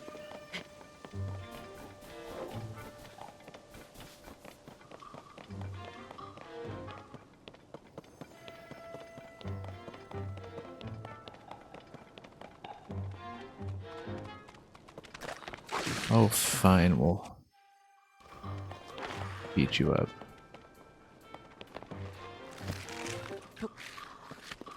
The usual way.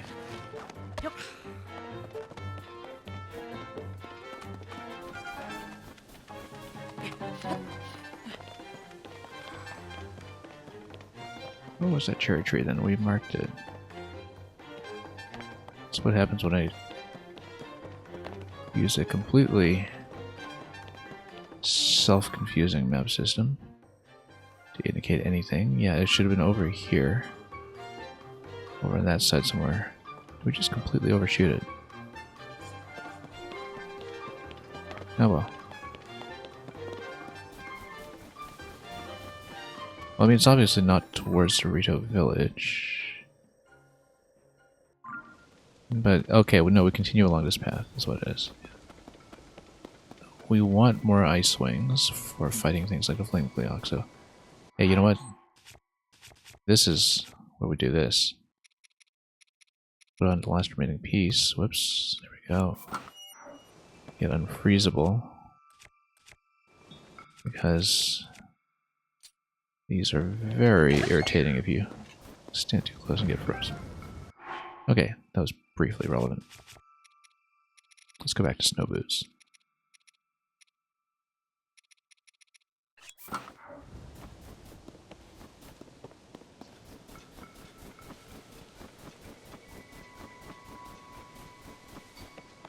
Where's my horse?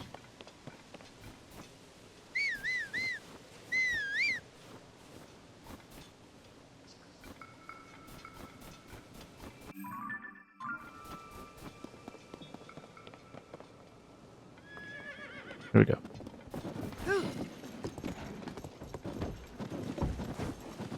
Okay, lower level and continue that way. Oops, maybe not this way. Let's go around.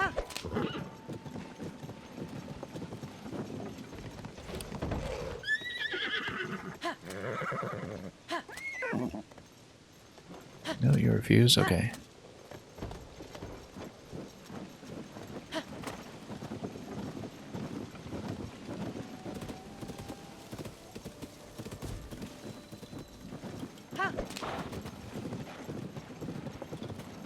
Okay, the idea is that we want the cherry tree to stay activated for as long as possible.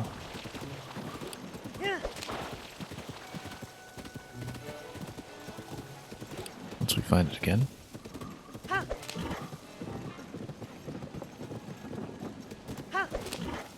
And then we're going to ride back to the ancient columns and see if I can spot where the entrance is this time.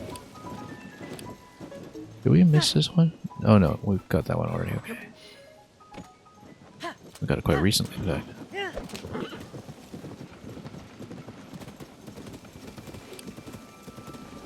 Stalnox, I'm pretty sure we beat this one last time. We can ride by it, we're not sure. I don't really feel like fighting at the moment, so yeah, defeat it.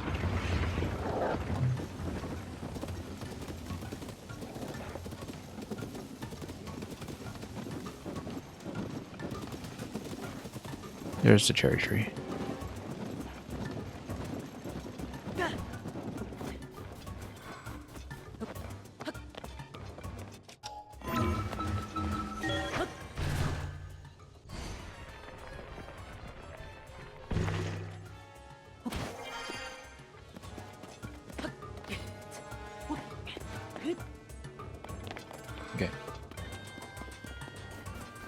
So, the idea is I'm going to try to find a cave entrance that I apparently missed when I fought the Flame Gleeok at the end of the last session, because we were looking for it and I couldn't find it. And I don't know if it's something I had the ability to open yet, so we'll pop an apple in here. And whoops, I said pop an apple in here. And get the Lord of the Mountain up and running again.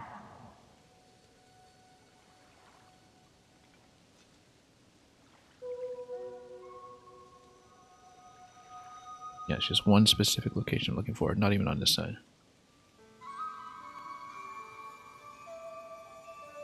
I guess, irrespective of the time of day, the Lord of the Mountain lights last a certain time, so we've got 1:55 a.m. right now. I don't know exactly how long it lasts, but I believe it is time-based.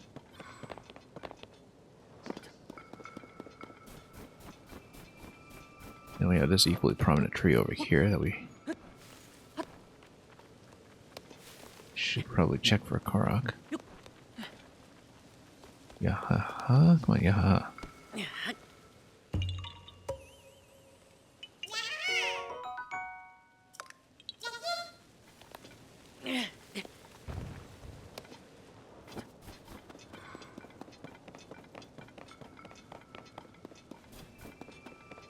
We'll go back down to the horse and try to make it back all the way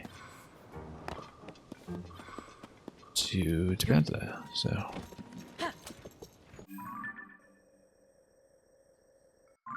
think we'll probably have to ride around, but... let's go back and see where to go. Might even be around. This kind of goes up, though. I actually want to go south. I'll find an appropriate branch here. I need to go back to the earlier branch.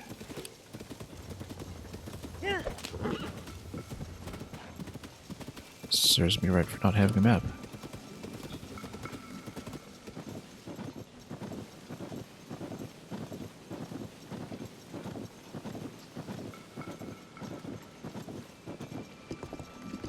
We'll get out of here first.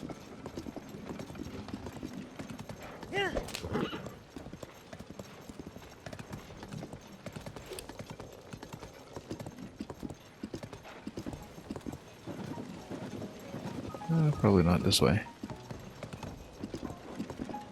Unless you really want to, which you can.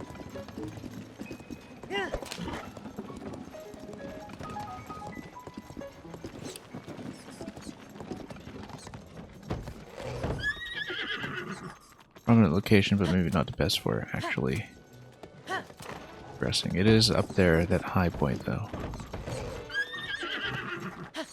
Alright, sure, let's actually fight some of you guys. I need the eyeballs. I need many eyeballs.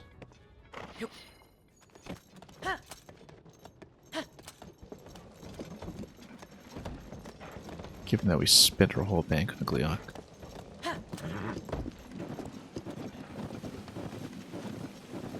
I guess the lights are basically gone by morning, right? So it is... oh no, they're not. We are up and running for a certain amount of time.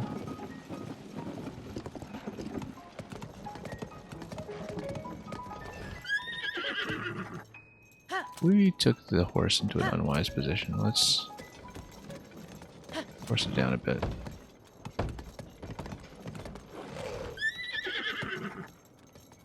Yeah, that's not great.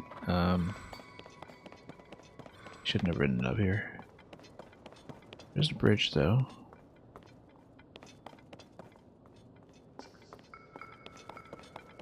Anyway, it's the upper location over there we're going for. Let's just drop the horse for a moment and also do a Korok puzzle. We're totally going to lose the indication I was going for, but that's okay. Let's go. What do we need to recharge most? We need tons of chew jelly for upgrades, so yellow chew seems kind of down right now.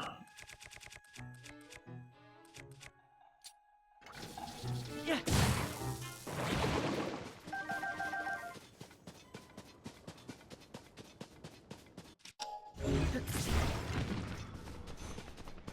All right, fine.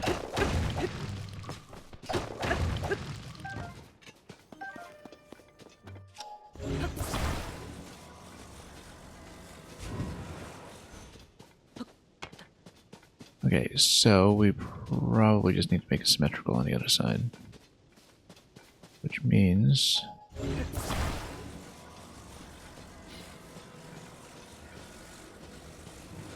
let's take a look here. Up top. Dangle it.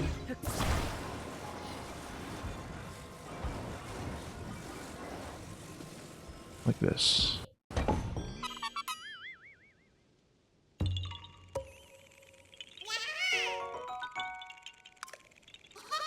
Yeah. Okay, next. What is this? Nothing. Alright, so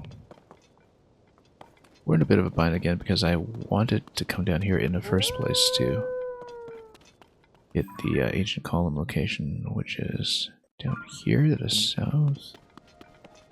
Okay, we'll just go around the crater area. We'll have to go the slow way. Because the horse is not in an ideal position for any of this.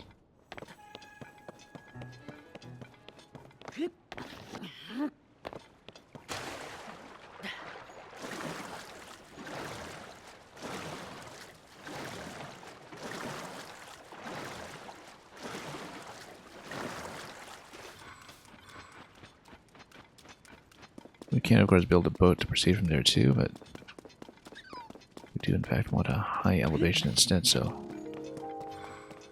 we'll see if we can actually make it in time to see the entrance.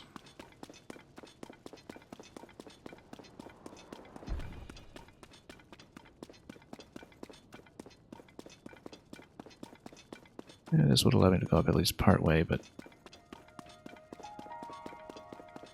won't be close enough to make the dive. We've been to these points before. Spent quite a lot of time there, in fact.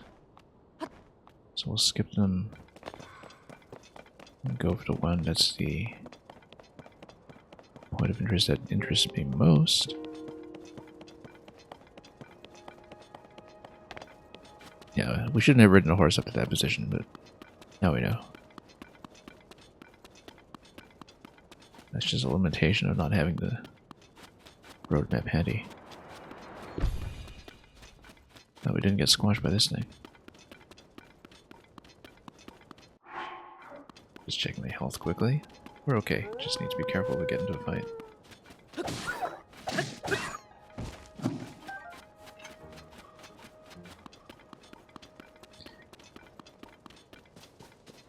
Okay, yeah, that's the point up ahead.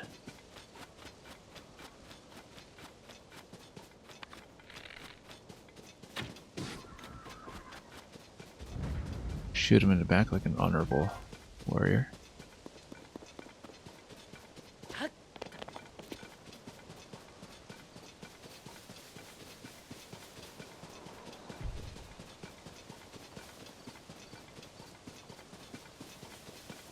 And let's keep going.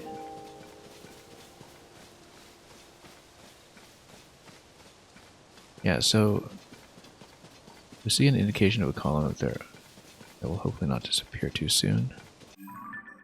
At 30 AM. Maybe it's up for 12 hours or something. I'm not really sure. That's where the flame gleok was previously. Bit of a big climb to get up there, but we can do it.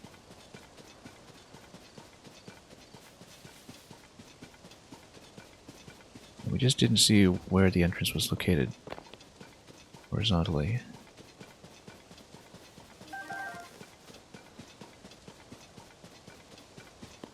Hopefully that has not disappeared on me already, but we're kind of out of the sight line right now anyway, so let's head on up.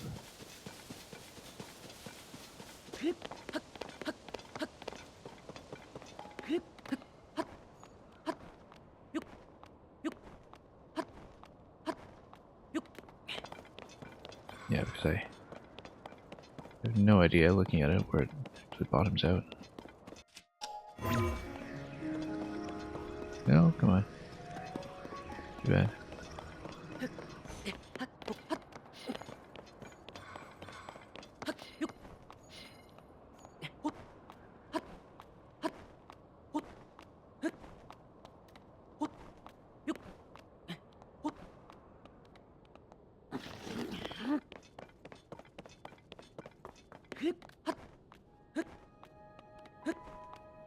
Rock Addict, welcome.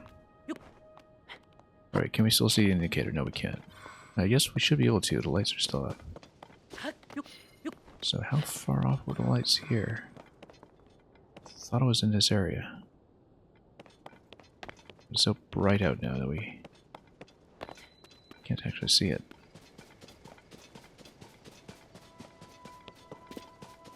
Thought it was back here by my line of sight. We defeated that flame Gleok last time. I don't really want to engage him a second time right now. Because I'm just trying to look for the column of light. Everything on that side is still glowing. Should have something glowing on this end somewhere, but we don't see it.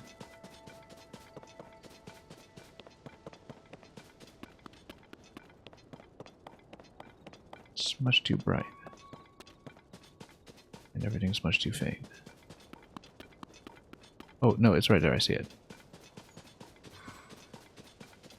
Okay, on that side. Looks like it's going to dissipate fairly soon if we don't get there quickly. So we have an approximate marker to look for.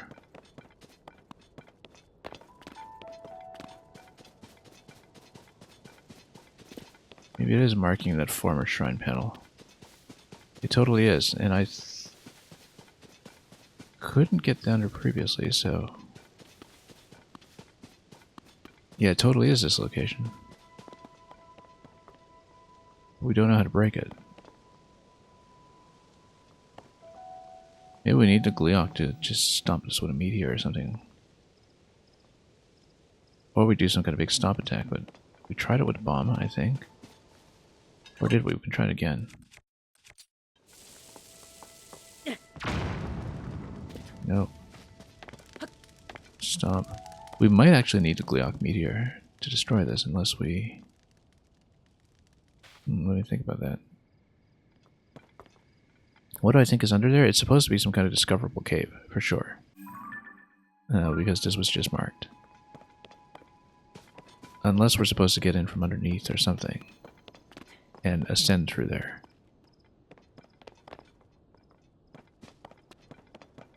We tried it with lightning.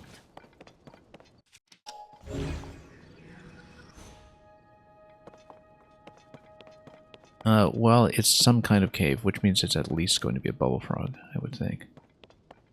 We'd try to get in from under, maybe... Maybe it is something you can enter from under. But... Oh, we had checked that.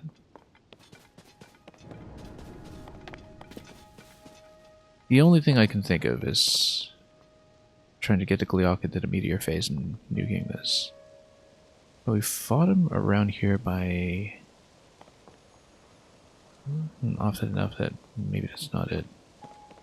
Anyway, how far am I in the main quest? We've done 2 out of 4, the 4 main sage temples. We've done lightning and we've done water. We have done most of the main quest to get wind and fire, but I've decided to back off from those for now so we can stock up more zonite for vehicles first, because I will need more vehicles. You think you remember hunting this cave? Yeah, it doesn't look breakable. It looks like it's supposed to be like the exit point that you ascend through, maybe. But we also know that Flame Gleok has the meteor attack, and so maybe we could get the meteor attack going. we can stop it, but I don't really want to engage him a second time right now. We defeated him earlier. I feel like if this were breakable, we would know it by now. But it is a potential solution that suggests itself.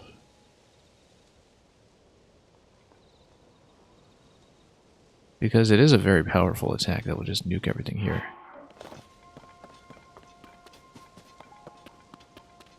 You're nearby in a canyon right now. Yeah, no, I know it's where the shrine is in the first game. I remember it well. And I wonder if there's maybe a puzzle interaction that you need to open that up. Or if it's something quest related. The only thing I can think of otherwise is get the Gleeok to break it. Which we can do, but because that's the last phase of the fight, that's a pretty big resource investment to get there. So I think maybe we want to scan around first just to understand that further, because it's possible that you enter it from below.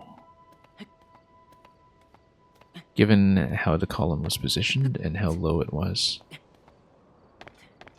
it's entirely possible that you enter it from below and just exit out the top instead. Do they destroy stuff that's usually unbreakable? That's the thing, I don't think so.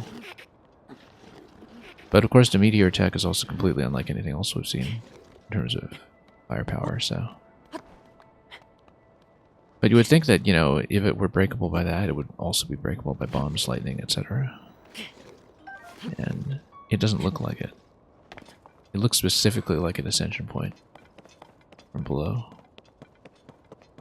So maybe we should check for like an overhang or something. The only thing that makes me doubt that is that it is kind of marked by the glowing marker, like it should be a cave entrance. I have been to some Sky Islands. Let me show you the map. We've done this much in the sky. If you see all the shrines that we have here, we've been to those. We did attempt Thunderhead down here, and I actually did safely land there, but without dispersing the thunderstorm, you can't actually do anything there yet, so...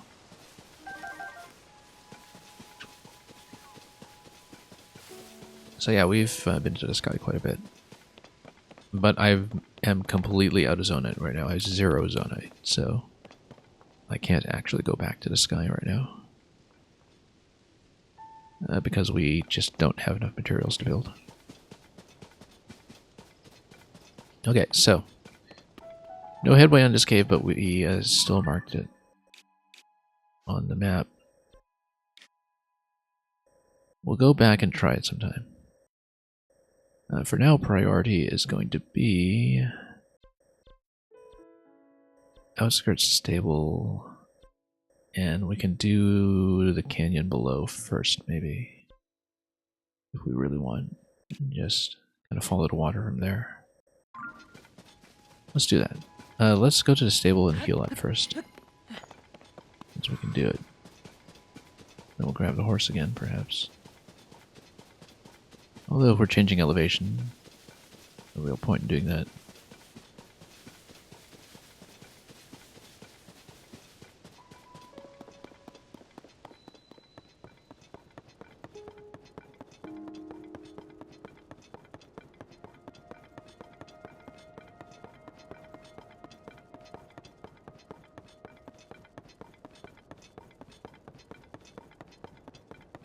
Anyway, let's cross the bridge. We'll see if we can get one more ferry in a little bit. We have so many things to do at the same time at any given moment.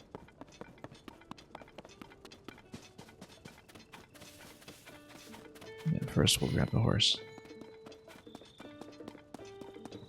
Oh, first we'll check Beetle in case we can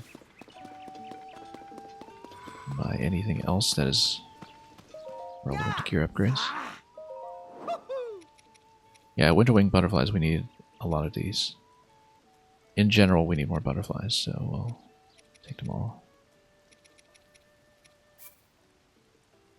But definitely winter wing because we need it for upgrades. Wow! We know we'll need summer wing when we eventually finish the other gear pieces. Yay! That set. Wow! And we'll sell him something to afford the rest. Right.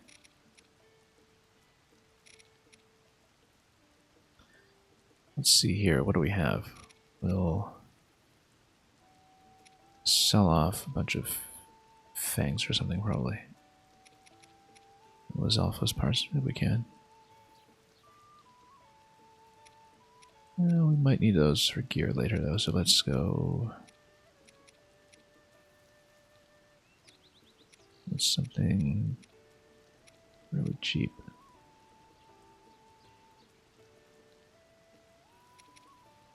Yeah, we can probably just sell off a bunch of those.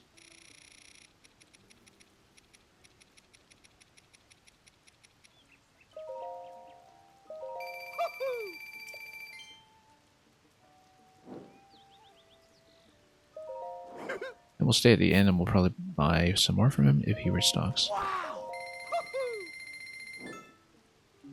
Yeah! Hey! Wow! Okay.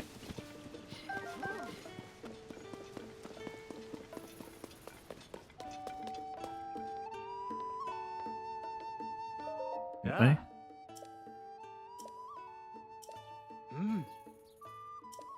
Half off on all fees.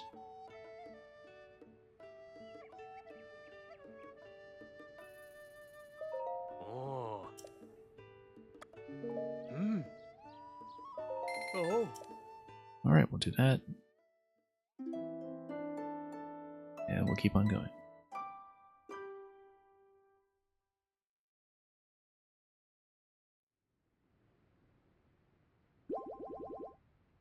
Oh.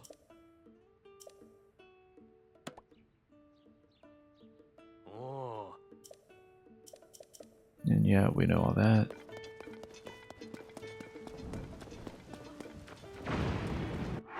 The lightning here, let's check. Make sure we're holding something safe. We're good. Let's grab a horse. Oh. Oh. Maybe get my old horse back, but I love the speed 4 on this one, so it's 4 speed out of the box. One of the fastest steeds available. The fastest one we have right now, in fact. Oh. Oh. We just need to work in a stamina as well sometime. We will just keep heading down, I think, and yeah, this bridge over here is a natural crossing that will get us into this zone.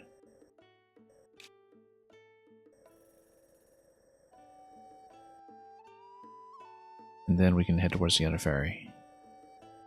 It's probably best. Just trying at a pit down there, we can just do much later. Let's just keep going.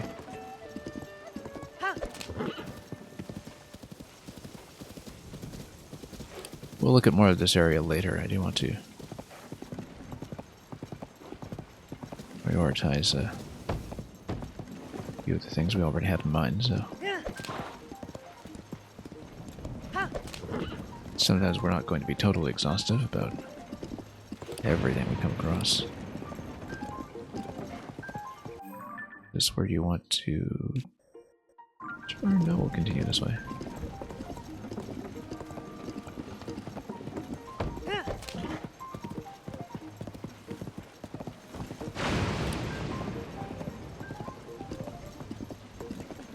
Croc delivery point over there.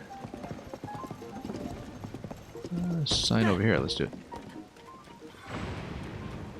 Well, we have lightning all over the place.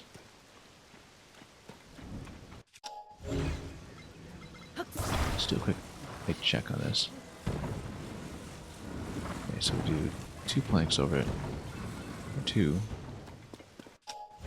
rods over it, rather.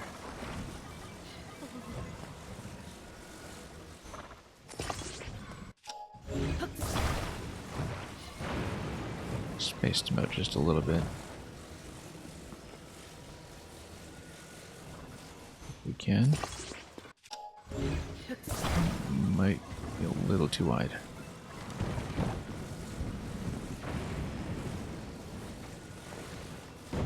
Tiny bit too wide.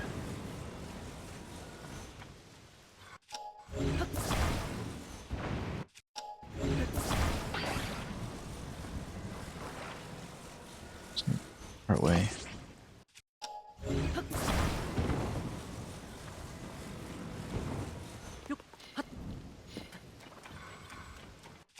Took out a piece underneath.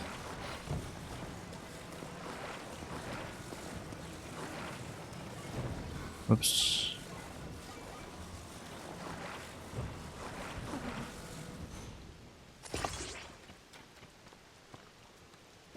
We'll just stabilize the whole thing a little bit.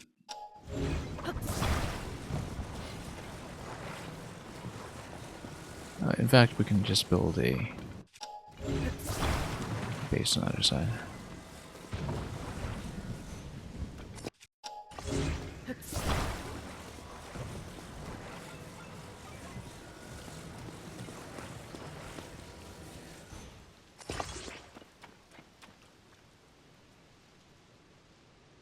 And it might wobble a little bit here. Not quite the minimal build that we usually go for, but you know, we'll try to stuff this a little bit. Pin it in place.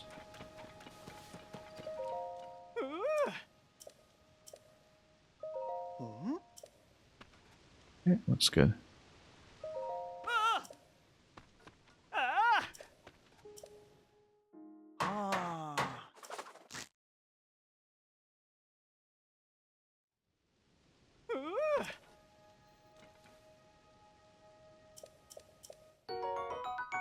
More rice balls?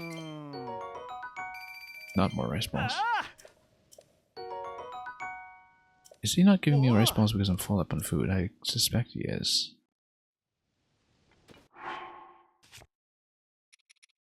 Yeah, I think I am full up on food, hence no rice ball one. That's too bad because it's a strict upgrade on some of this other stuff we have. Yeah, we are completely full.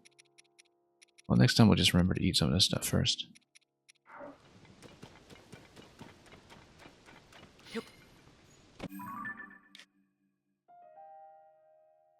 Well, at least it's not like some of the other quests that don't even let you cash in until you've cleared up food.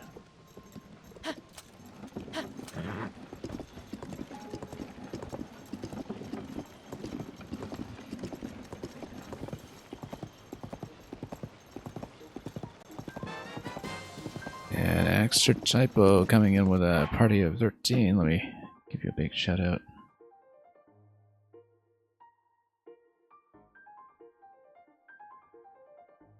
Hope Scrabble's been going well for you, as always. I actually did get to play over the board again this week for the first time in quite some time, so it's definitely been on my mind as well.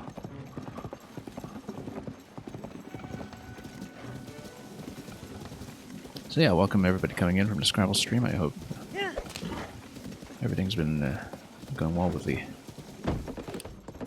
game analysis, the player cards, everything else that's happening in advance of the big summer tournament schedule.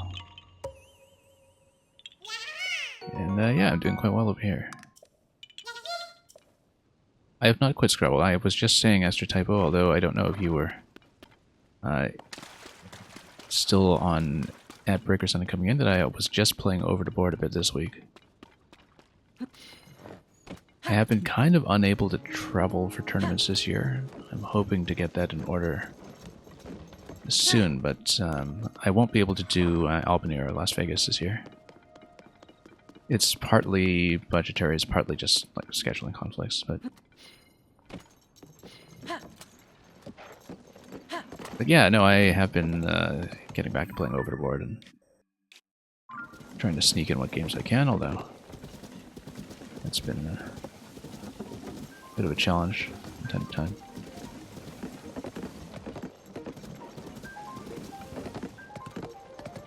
So yeah, I hope you've been continuing to enjoy everything you've been doing in and around the game. And yeah, I've been trying to make a weekend for Montreal. I had been keeping up with your schedule for that, but... Oh, look at that. We have an activation point there. That looks awfully suspicious. Oh, this is... where you do everything with the accordion in the last game. That's right. The accordion riddle. Looks like it's something completely different this time, though. Let's just see it.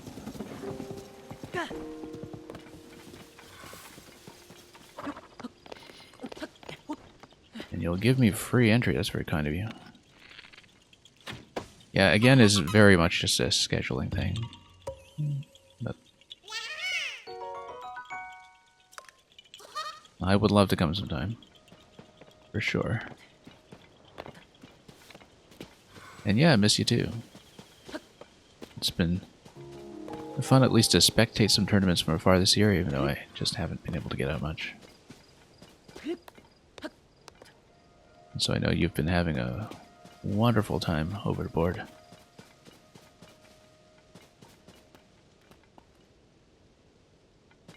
And again, as I keep saying, it's been really interesting too to see more and more of your streaming community show up in the standings.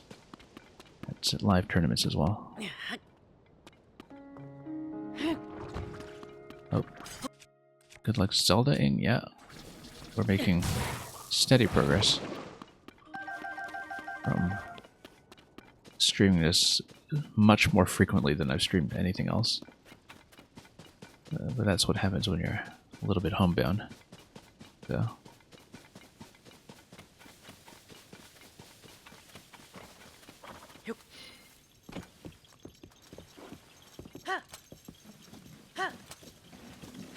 Okay, so let's scan this area in case there's anything else on this side.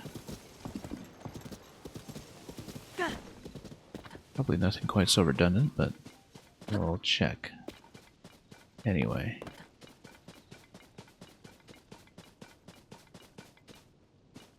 This was actually where I think I first met Cass and his accordion back in Breath of the Wild. First one that I'd come across. But okay, there's another Korok point over here. Let's check it. Probably right up here, yep. Pretty clearly marked.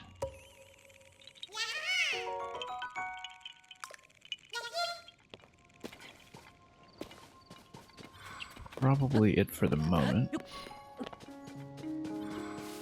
Given that, yeah, these markers all pertain to the same one, so...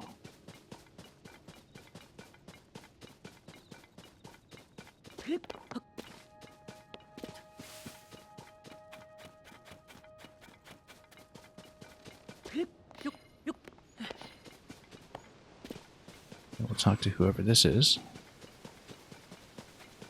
Maybe switch costumes. Oh no, this is the Gerudo. Here you go. Ça va? Ah. Under the cherry blossoms, yes, we met. That's right. Ah. All 8 of the cherry blossom trees. Okay, so we've seen maybe 3 or 4 so far. We have seen that on the map. But all she will tell me is that there are 8, which I think we knew. So yeah, we've got a bridge over here, shrine across. And we'll probably cross over this bridge to get over to the outskirts stable.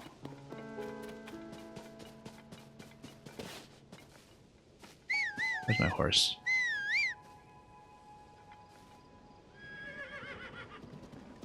Here we go.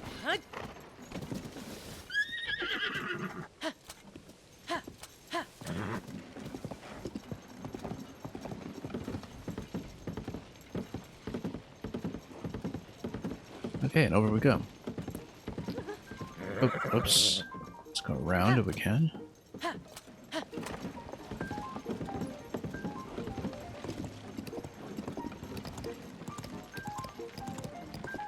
And yes, there's a shrine right on top of the hill. Of course, check that.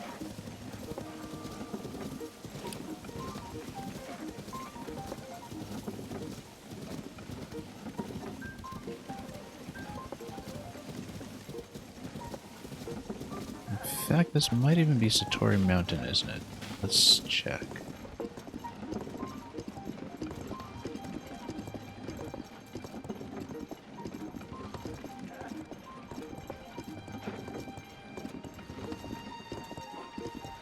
Home of the Lord of the Mountain in the last game. And a tribute to Satoru Iwata. Also, where you get the Royal White Stallion in the previous game. And it's my first time here in Tears of the Kingdom, but we'll explore it anyway since we're up here for that shrine. There's going to be a cave system. Let's see. Oh, we might as well check it first. We're here. So. Satori Mountain, yeah. As expected. Might be a more complex system here. Let's go left first. Bit of a maze, in fact. Quite a maze, in fact. Sure, let's just take these out.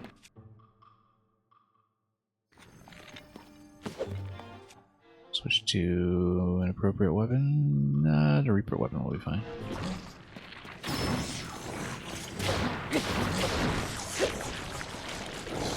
Oops. Nope.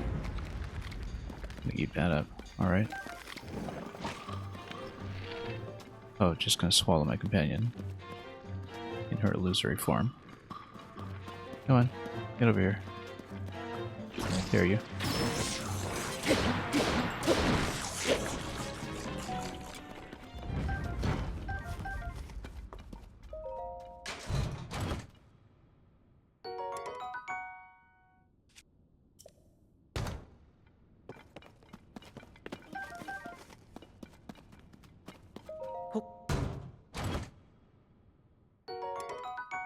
More shields we don't need.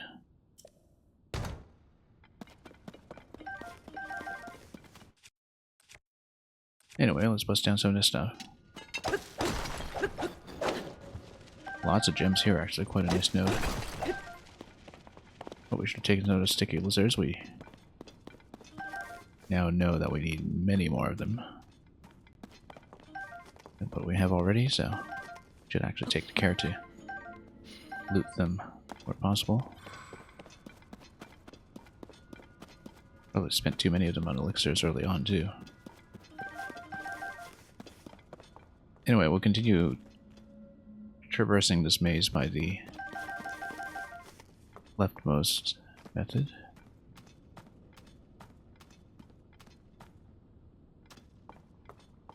There's more seeds here, though. Oh, and it goes down, okay. Sure.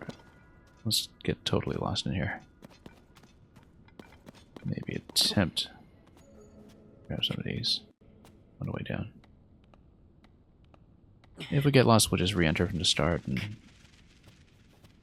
Oh, totally losing these. Oh,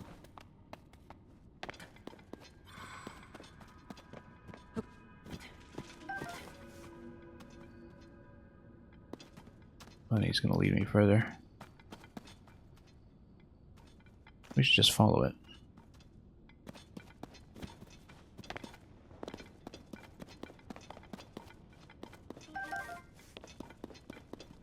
Anything else to see here? We'll see. Truffles are quite nice. Always do more of those.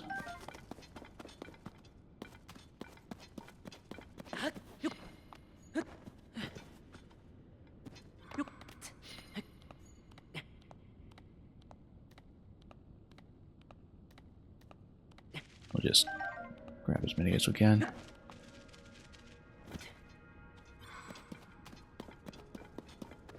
Yeah, I guess we should follow it over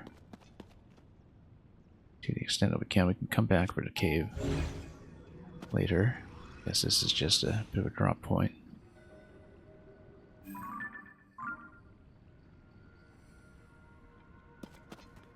Very mysterious. But Satori Mountain always was.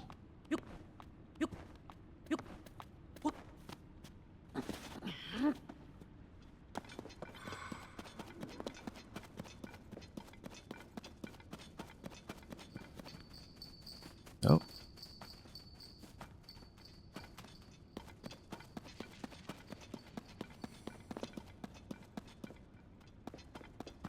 Did it disappear here? I see. Well, let's see what this area is first.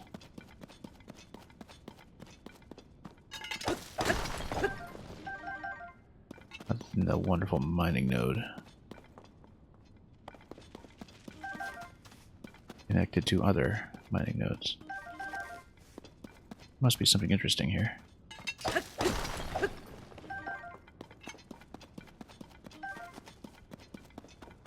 Bubbles and bombs, very useful. We've used very few bombs ever since we got the lightning power, though.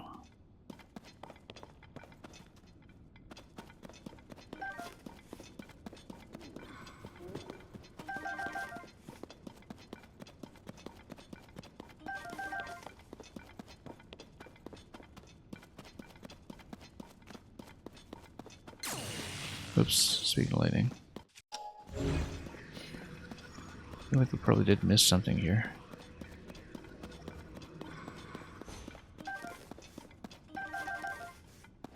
Oh, something is up there. I guess we'll check it. Rather elaborate system, this one. Looks like it's on the other side of a wall, though.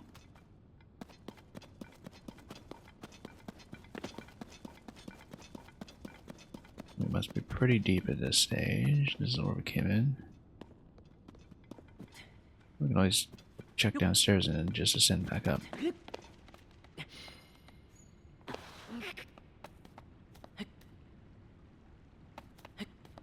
Don't really see any possibilities down here, though. But we'll check.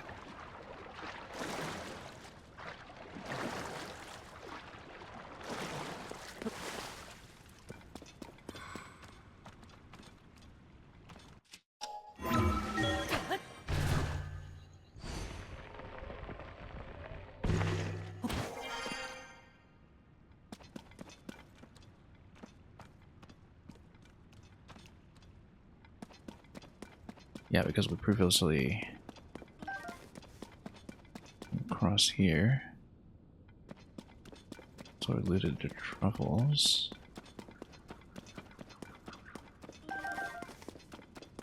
We'll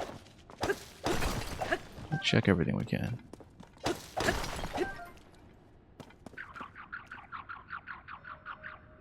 Oh, here's the purple frog. Immediately so.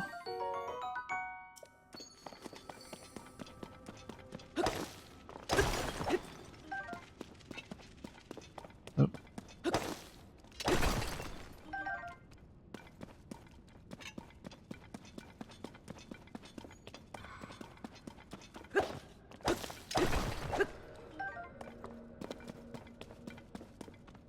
Oh, very easy to just get completely lost in here. But the president of Bubble Frog tells me that it's some kind of endpoint. It'd be sneaky to get over to the sticky lizard once more. We might just exit out of here and re-enter. Check the rest, because otherwise it'll get much too confusing. right, because this is a bit of a junction. Yeah, let's go to the Bubble Frog Point. I mean, looks very ascendable. And there was another cavern over here that we probably totally didn't check. Very easy to just lose your way completely, so we'll see. We might be right under the mountain summit or something, so we'll check what's up.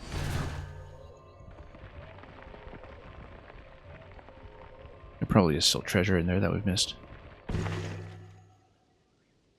Yeah, this takes you pretty far up, I think, close to the summit. Into what would have originally been the pond where you could actually catch the Lord of the Mountain in the first game. And ride him all around the map. There's your spirit guide. I'm guessing there's a cherry tree there. Give you a decent vantage point over everything. Have to remember we still have that one shrine that we missed on the way up. Here's a cherry tree. This looks pretty dried out.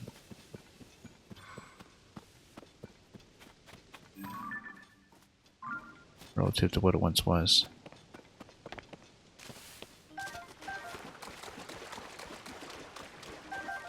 But it's one of the places to harvest the Silent Princess. This almost looks like it's something that's breakable using Yunoba's power when you get it, but until we've determined that, let's use the cherry tree and just mark caverns or something. The way we've done before.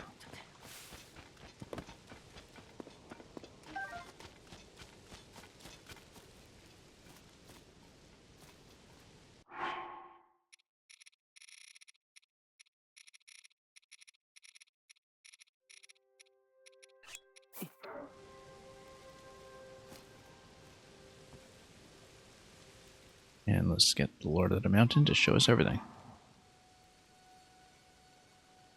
Here at the capital.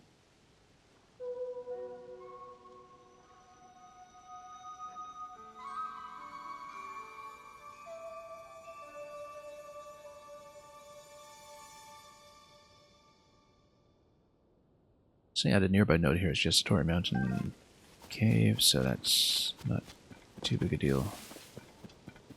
Look at that you can see one that's all the way up here, almost in the sky.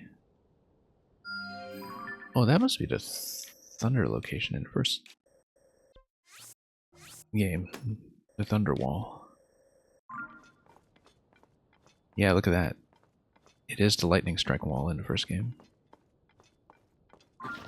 Oops, so let's not push your way down. Like I sometimes do when I... Here, this location we've established as Gleok Point. One back there. Let's see what that is. I feel like that's probably a totally inaccurate marker, but we'll maybe search on the cliffside or something. Let's try to...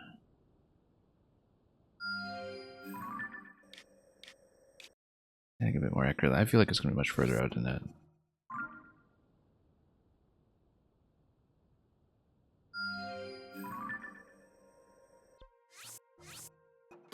We'll check it. That could be totally inaccurate. So.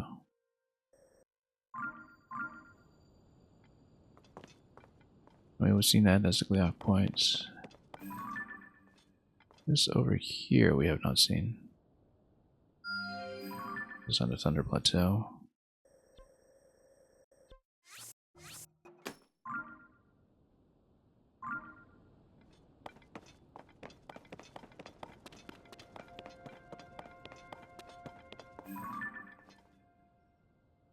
here. Yeah, we've seen both of those already. That's that cave system.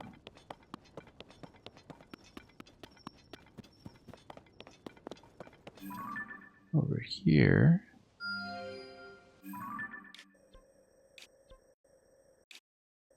That we haven't explored yet, so we'll definitely be somewhere near it. Let me check distance here again.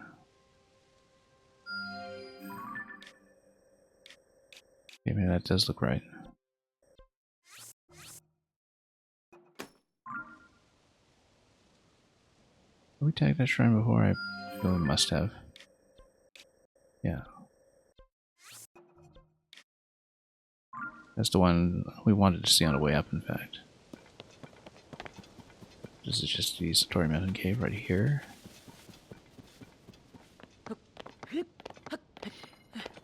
Pretty easily visible. This right here, that looks like the plateau, doesn't it? Oh, right by the Colosseum ruins. It's interesting. We didn't really check that for caves, unless it's just this location that we... Let me just pin that to see. No, it's not that.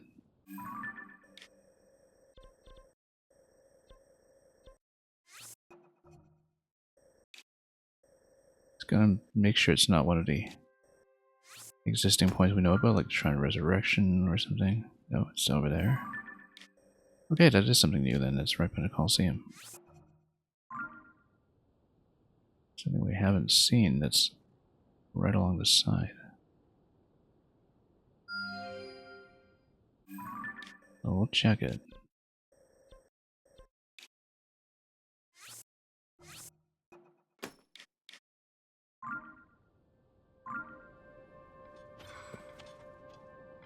Well, a very good vantage point for this.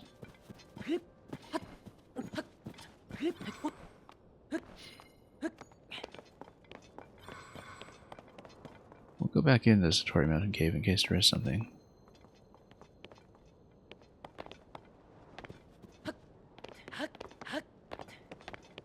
Let's just make sure we have a view of this side. Yeah. And let's just head back in.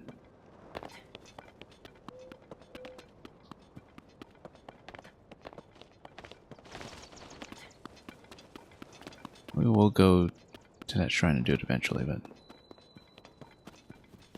let's just go back into the system. Oops, missed it.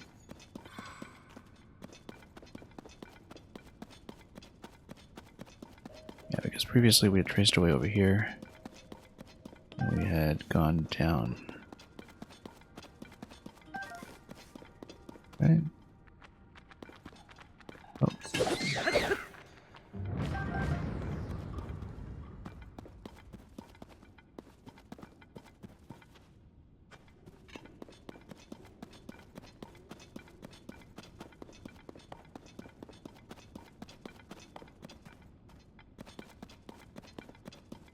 Yeah, this is where we'd gone down. Let's not take that this time. Let's maintain every level. Go in here. We've seen some keys. We've got to remember to loot some eyeballs. We'll continue traversing on this level if we can.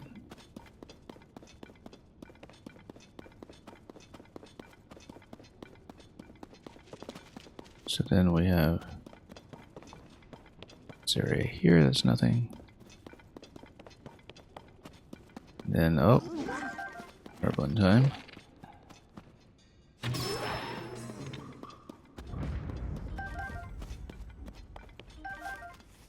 Now we've got a base assault over here, that's fine. We can do it.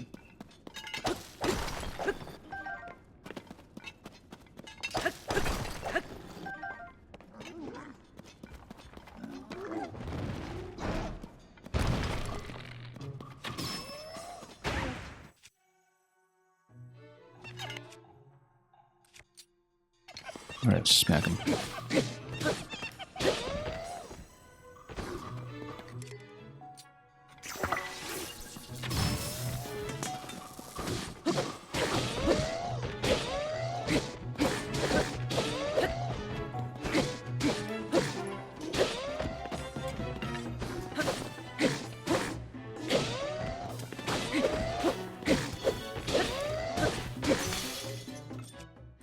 Didn't have to spend a whole sword on that, but this would burn it down very quickly.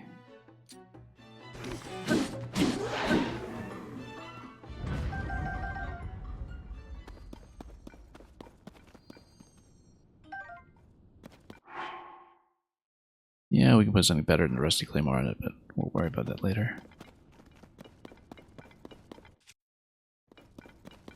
Also, is this available yet? Yeah, it's...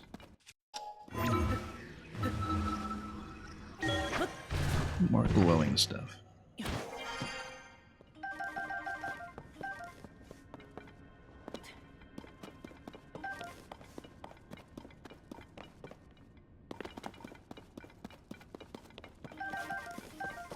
Looks like it's more or less a dead end, though. Alright, let's keep going.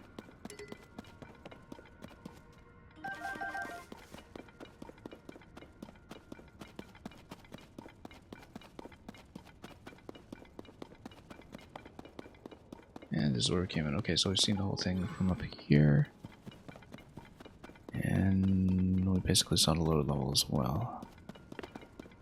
We can check it again. Because we did get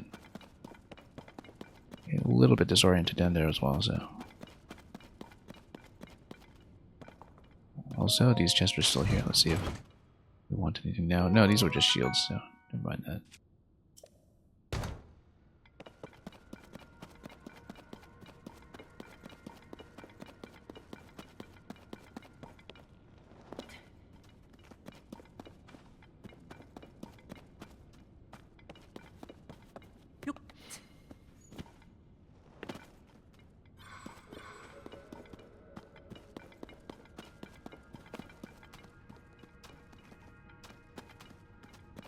I don't think we ever... yeah.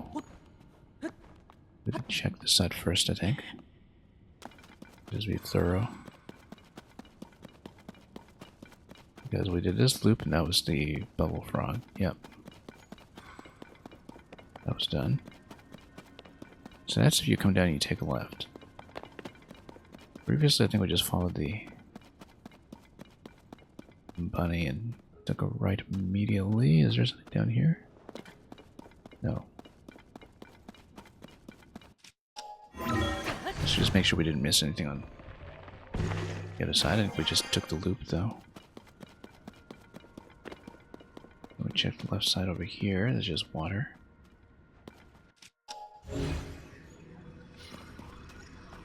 And sticky lizards, which are always nice to have. Big cavern up here. I actually wonder if there's anything else up there, but let's not lose our sense of orientation.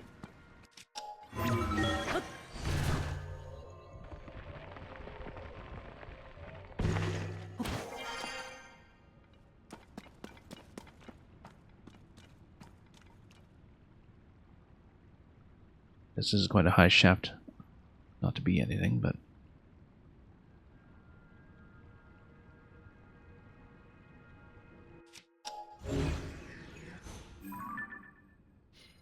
I think it is just ceiling.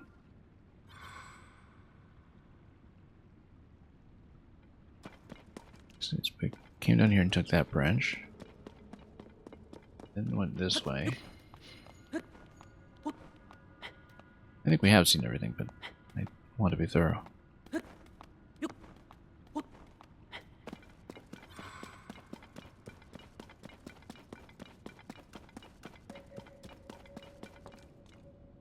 Yeah, we actually been to this area and checked. Let's hop over here. I'm not sure we had, because this branches out in a couple of different ways. We came in over here.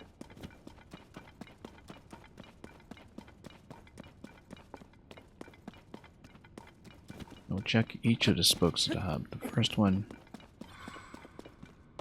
goes this way.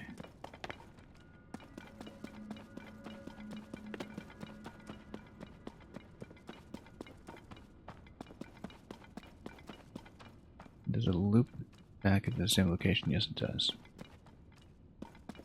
But this one loops over here. Or... wait, let's just check.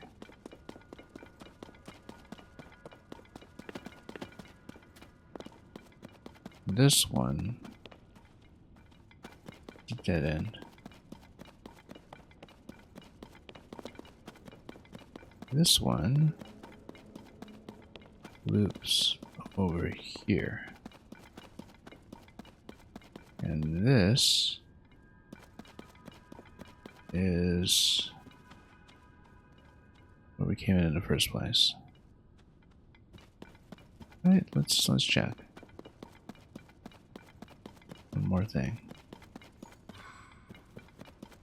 Which is that this doesn't branch. Okay, I think we did see everything then. This had to be thorough. Perhaps in excess.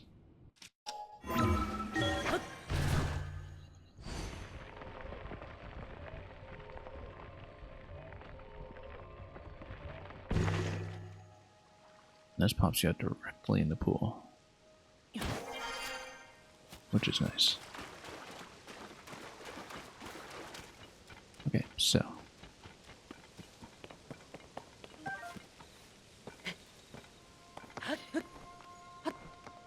let's do the shrine.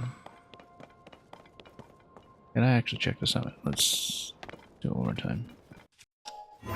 Because we went straight for the cherry tree, so maybe I didn't properly check this.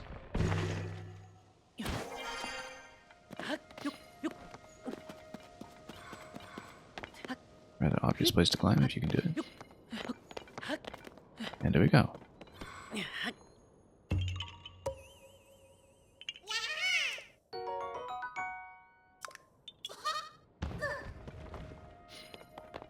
As I suspected, although we'll check the other one too.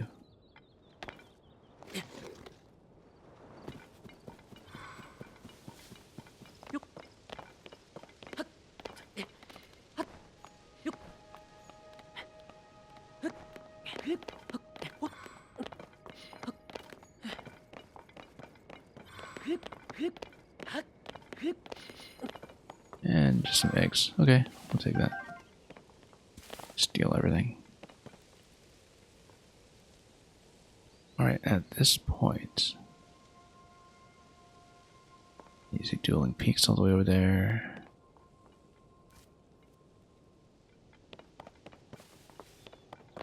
At this point we'll do the shrine. If I can find it. A pretty good view over here, in fact. Did we mark that? Yes. Those are the columns. Yeah, we haven't been up to the mountains at all. We'll need to, or the final geoglyph, but let's go down for the shrine first.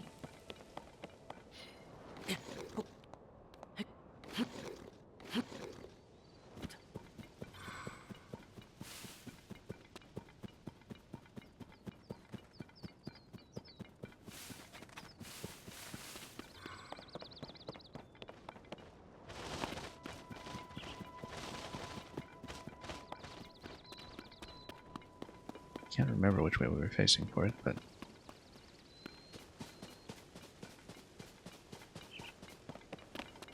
was it joining a pool?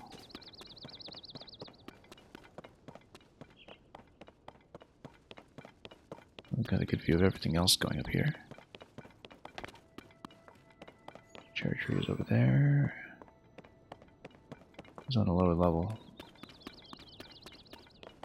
So let's just wrap around. Battle Talus down there. I don't think we killed that one yet. We should go for it.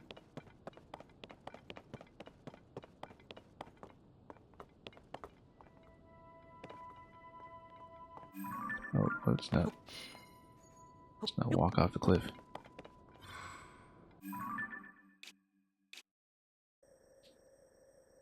Yeah, it doesn't look like we've done it, in fact. On the other side of the river.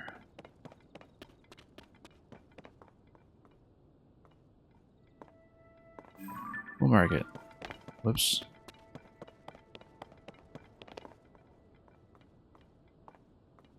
Battle taluses are quite a bit of fun, so.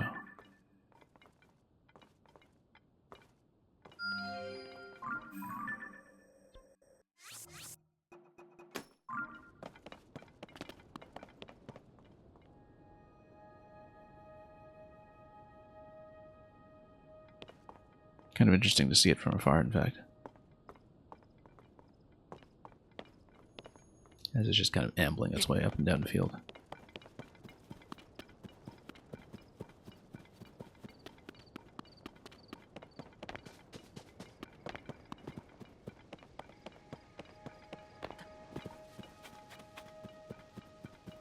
Alright, let's do the shrine.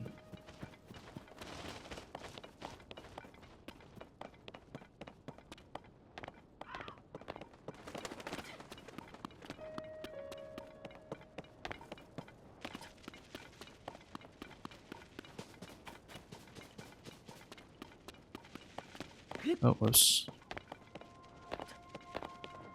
Which ones are these? Hightail, okay. That's why they're hightailing it. We should actually grab the horse too. Down there.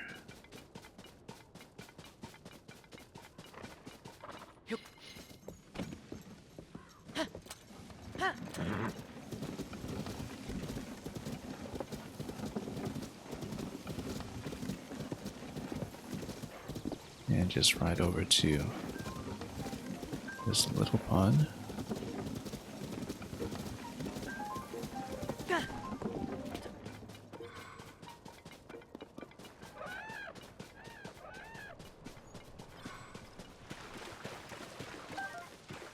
Put some frogs. Now this tree is, of course, going to be worth checking.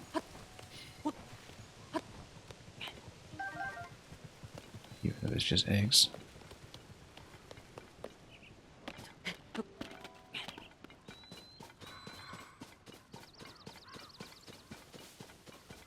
Lots of apples here, actually. Tons of apples. What a grove. You know, one of the best apple groves I've seen. If we had a wind weapon available, we'd use it. In fact, if we have an attachment... Oh, that's what a spear, though. I don't know if that's going to be the best choice, but... Let's use a cork frond. If we can find one.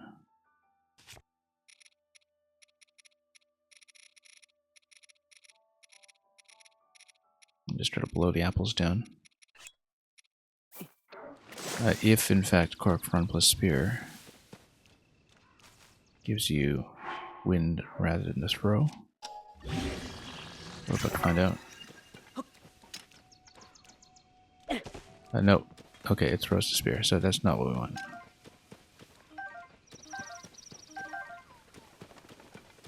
What you can do is just... Yeah, actually, no, with a spear it doesn't work at all. We'd probably need it on a two-hander at least. Swiping weapon. Let's burn it. While looting all the other apples. What an incredible apple grove.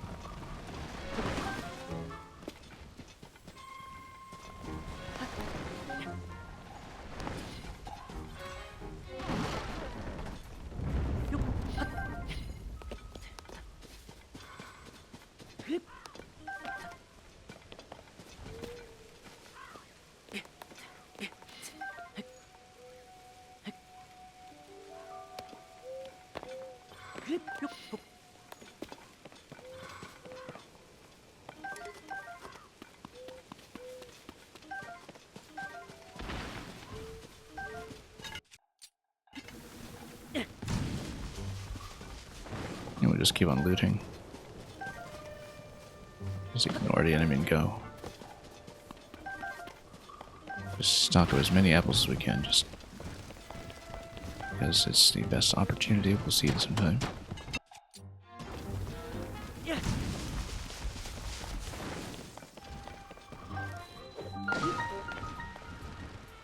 Golden apple over here, let's take that for sure.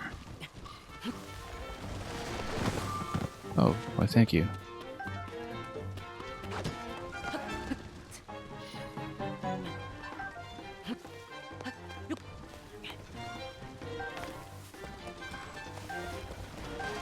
Lots of golden apples in the trees, in fact. Lots of them all over the place. Don't know, we'll eventually need from gear, so let's take them anyway. So many golden apples. Where the entire country has been keeping apples all this time. Here in this orchard.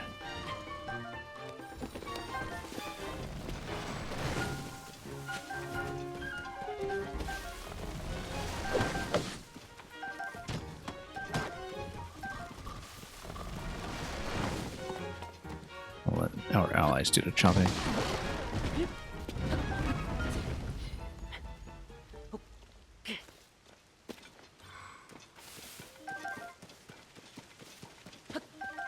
We're not going to be exhaustive, we're not going to grab absolutely everything, but we'll at least go for the golden since they don't come around all the time. Oop. A couple of them over here, let's, first of all, switch over to this one. How am I doing for health? Full health, good.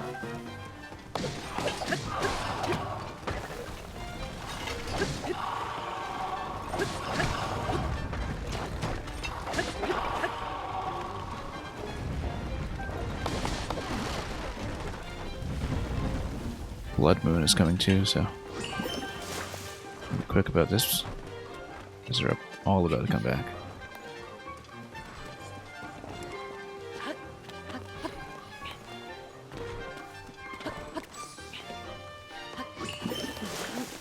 Trying to get some apples here. Come on, let me get them.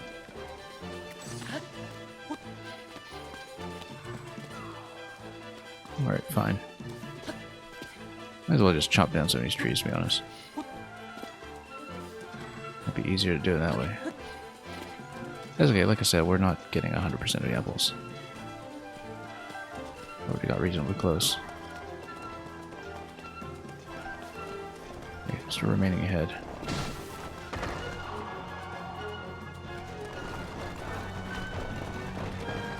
Still one head milling about, we just don't see it. Okay, I think we'll die. And we'll come back. Very, very soon.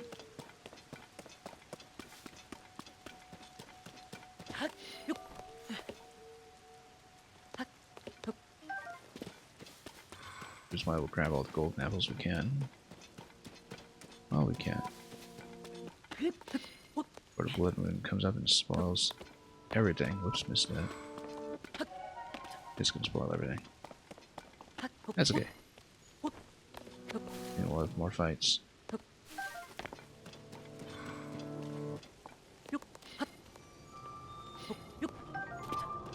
What an orchard.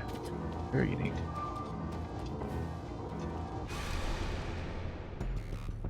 Holy humor, I found a secret apple garden you said a few minutes ago. Yeah, pretty much. Thanks for planting it.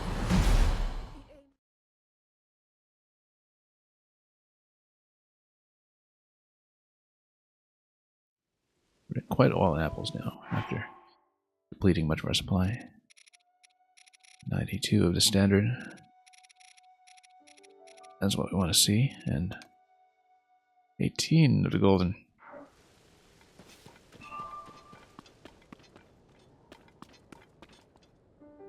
Alright.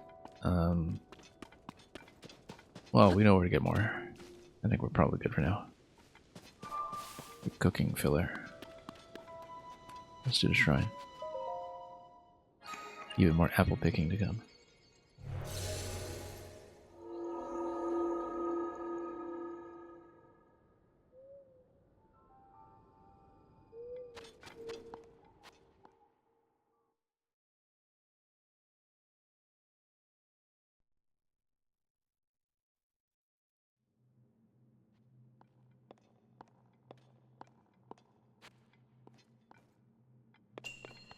Missing pathways.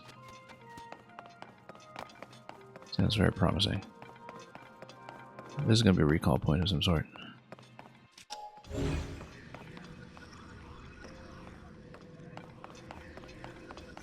Missing pathways. Let's just ascend.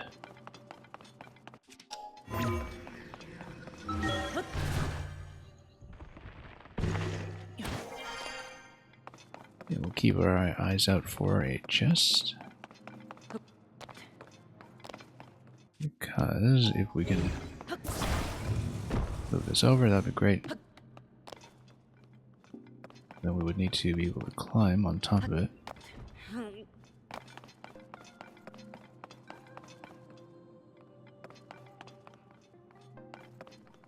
Probably by grabbing some other object to take down there.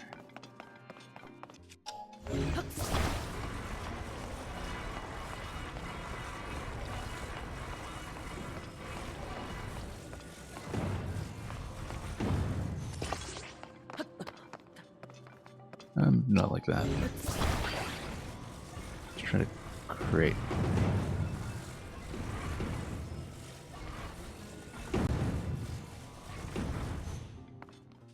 A ramp of some sort. This is not climbable though, right? No, didn't think so. What we can do, take this, move it over here.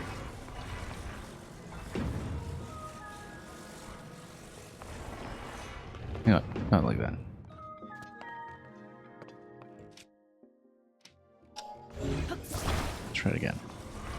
I'm gonna do it with recall, obviously. But go like this. Like that. Like this. I didn't drop it. And we recall it.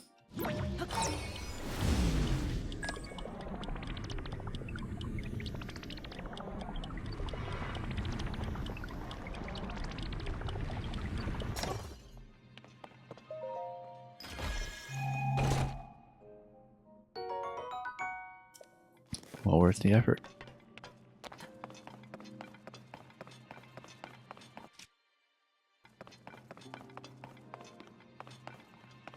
And then, you know what? We'll do it very similarly. Mark this.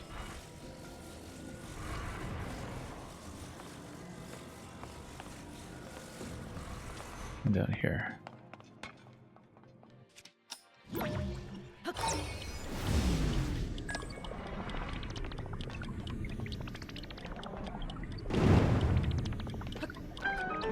Good enough.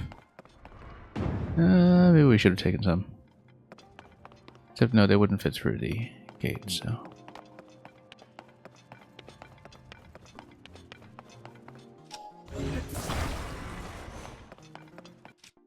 Let's check what this is.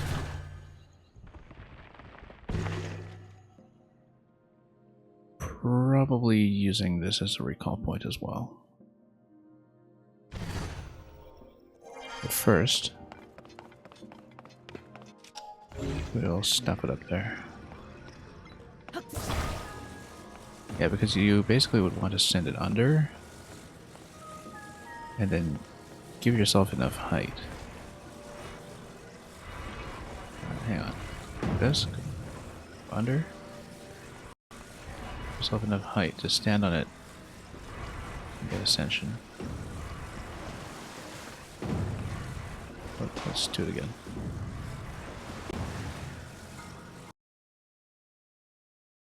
In fact, this just slams underneath, so we should just go like this.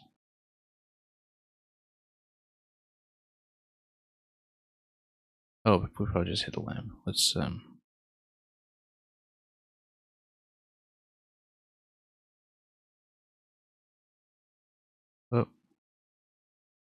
missed it. That's okay, we'll reposition it.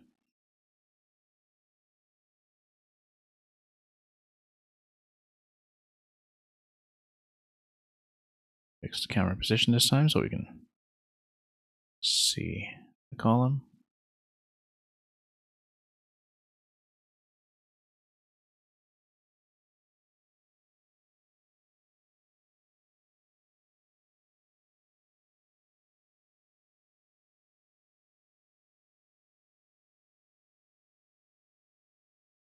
Yeah, no problem.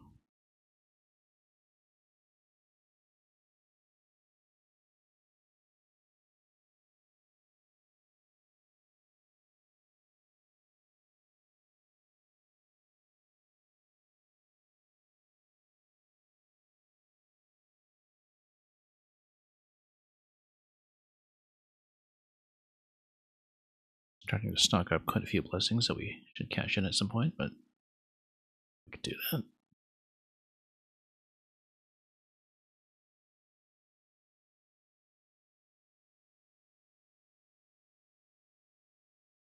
Okay.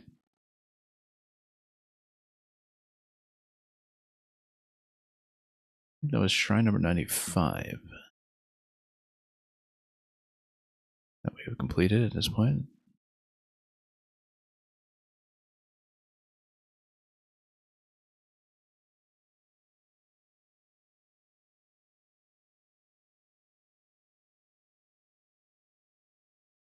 We just used a 4 damage bow in that one, but that's okay. Might as well open up an inventory slot. Let me get the horse.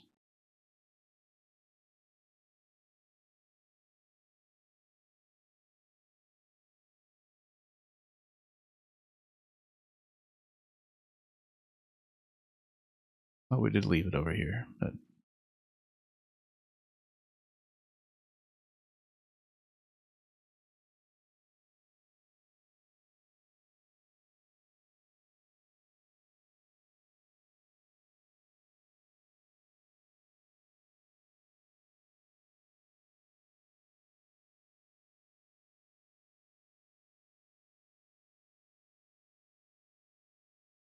oh, there it is. Okay.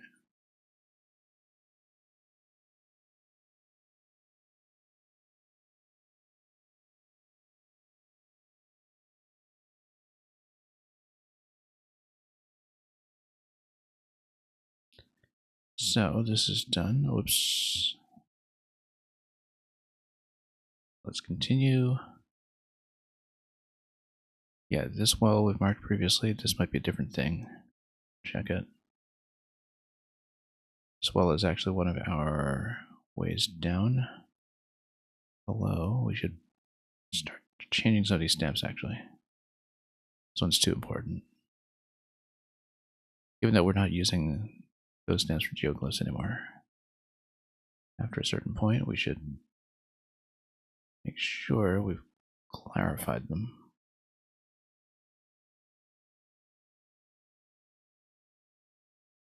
Because there was another entry point over here that was really important, which I probably just lost a tag for. Rowan playing well yet.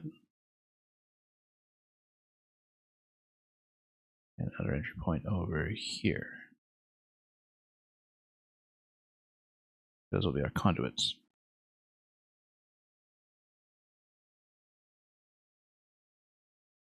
We've got too many stamps, it's totally illegible. Anyway, let's head down a mountain. See what's over there.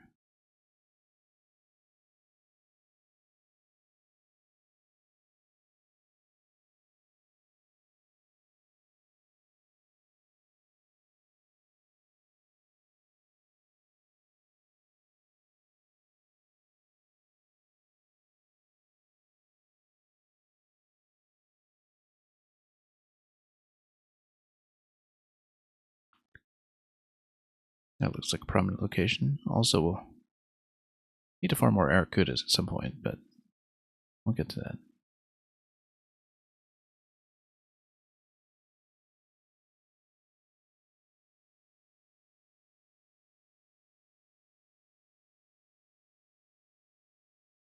Right, I remember this location, in fact, from the first game. First time here in this game, but I do recall this quite fondly. Let's see if there's a way to ascend up into this thing. And if not, we'll just explore it overhead.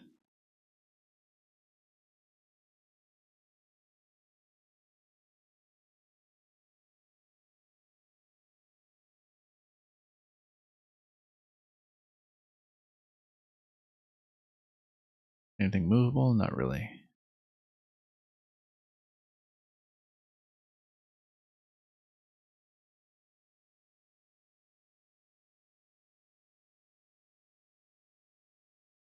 Okay, apparently there's a cave system just below us. We should look for it.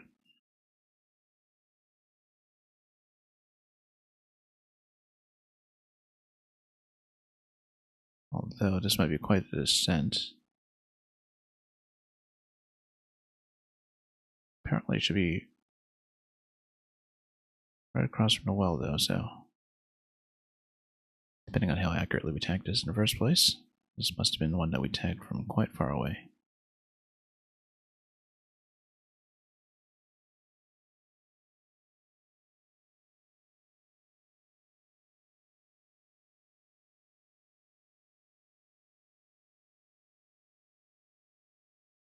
There may or may not be anything here. We'll check it thoroughly.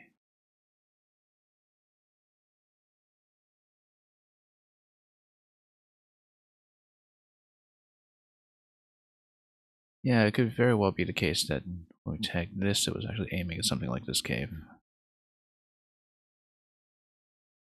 Entirely possible given the angle. Given that we would have tagged it from very far away. In all likelihood. So I'm thinking that it's not an actual location. There's the well down there. And we'll check here anyway. Although it is raining at this point, which means it's going to be a bit of a pain to get back up.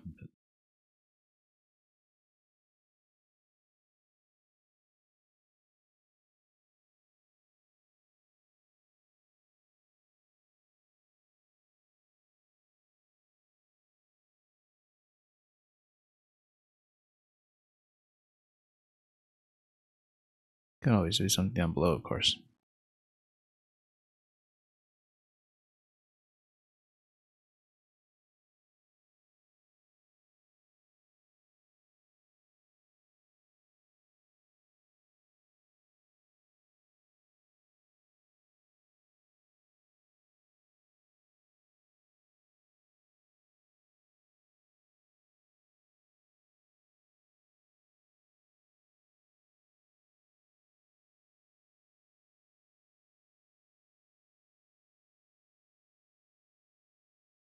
Oh, here's a croc. Yeah, haha. It's another one. Or the books.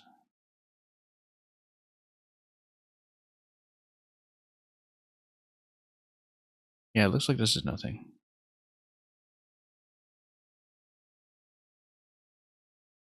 Might even have denoted a well, for all I know. But if there's something around this area that we might have missed, we'll check for it. But that was almost certainly just a mistag from great distance that didn't account for obstructions.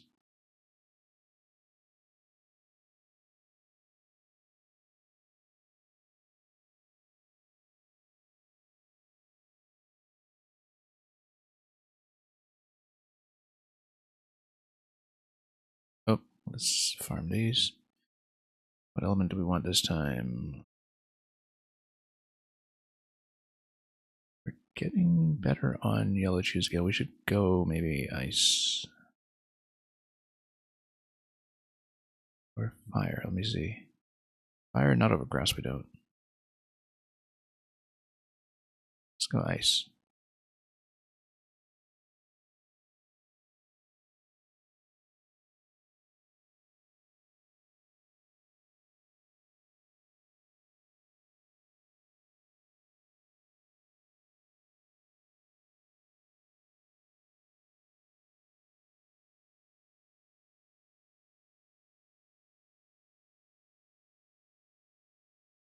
Yeah, it seems rather suspicious that this would not be anything too special other than that Korok on top.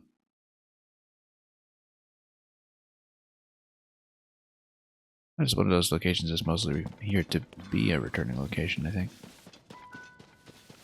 To give you a familiar landmark.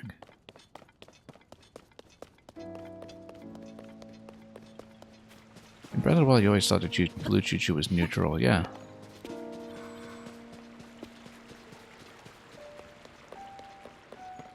As opposed to lawful good or lawful evil. Yeah, because you just wind up with a ton of blue chew jelly that wasn't particularly useful, I think.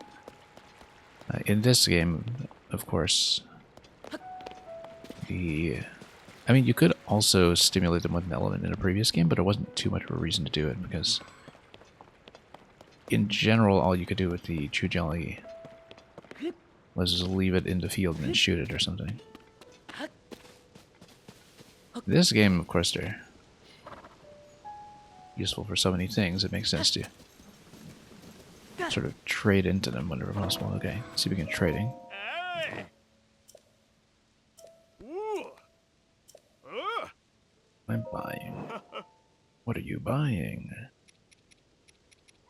We need a lot more rice.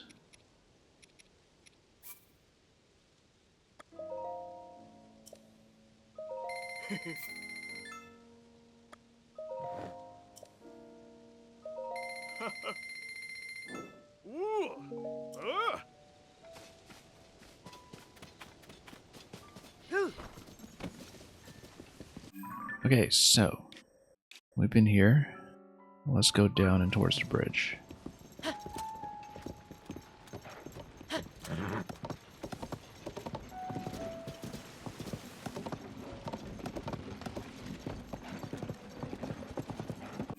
That is surprisingly accurate. Again.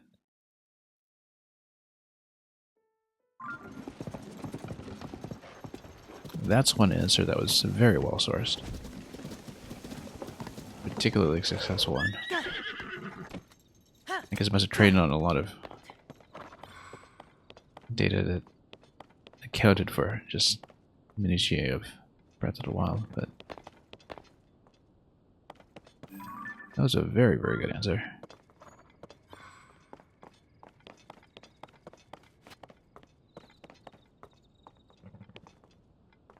Okay. So here's the bridge, there's a stable, there's the ferry. We'll probably need to travel even further to look for the flautist, but we'll do that.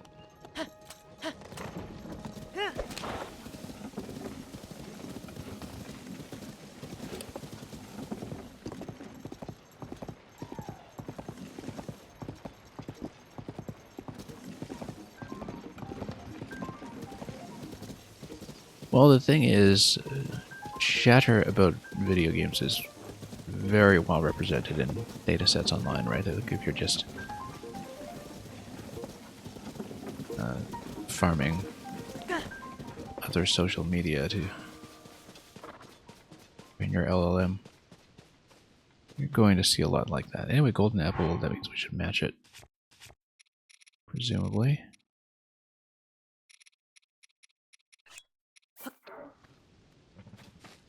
And we'll loot them both.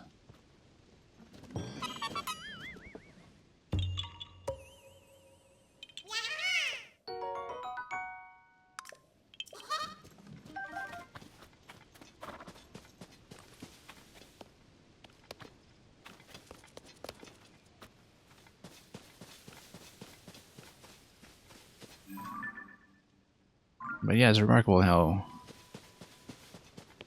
well documented a lot of things about video games really are. I read a rather popular comment or remark a little while ago about how people who would have just been there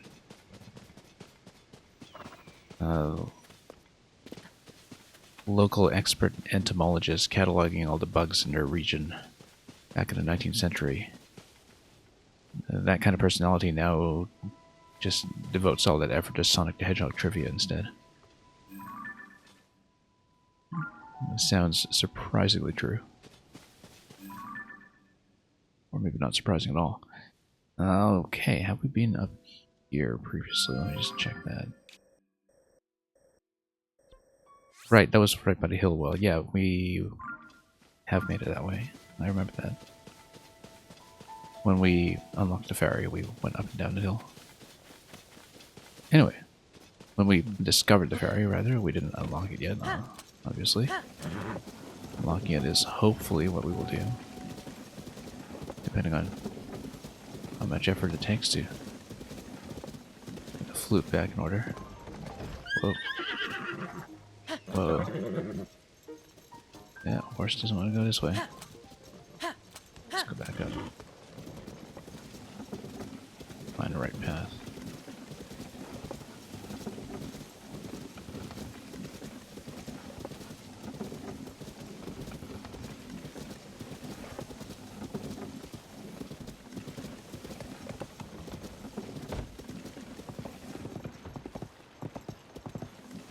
And yeah, quality humor, that's exactly it.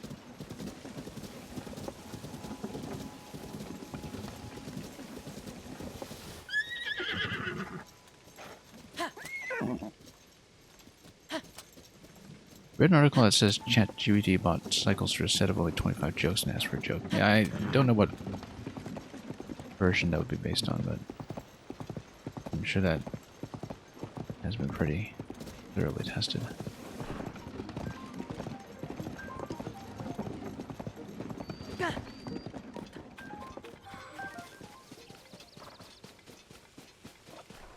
Yeah, I pay quite a lot of attention to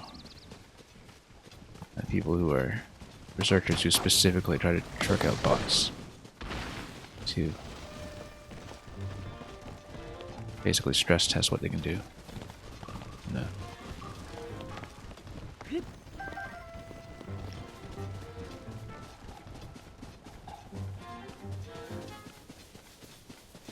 Obviously, before the current language model era, about a decade ago, I think there was a rather interesting book I read called The Most Human Human, which was by Brian Christian, I think it was. And it was basically about somebody who signed up to be like the human volunteer in the double blind of the Turing test competition, where, you know, people would submit their chatbots to try to be mistaken for humans instead. But of course, you know, in order to have that double blind comparison, somebody has to play the part of the human, right? Who has to convince the player, as it were, that they are the one that is not the bot. And so it was a rather interesting book that was kind of written from that perspective of, you know, trying to be the most convincing human to convince somebody that you are the one who is not the bot. And it's rather entertaining. You know what? We'll just let him chop down a tree slowly. Go ahead, do it.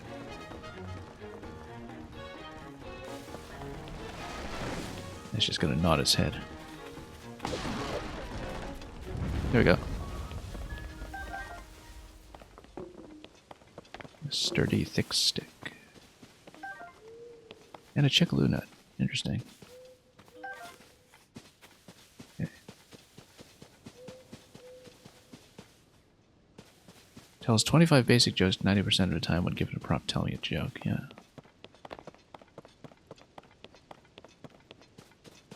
Yeah, the trees attack me, but that serves me right for chopping them all down to build Tarrytown in a previous game.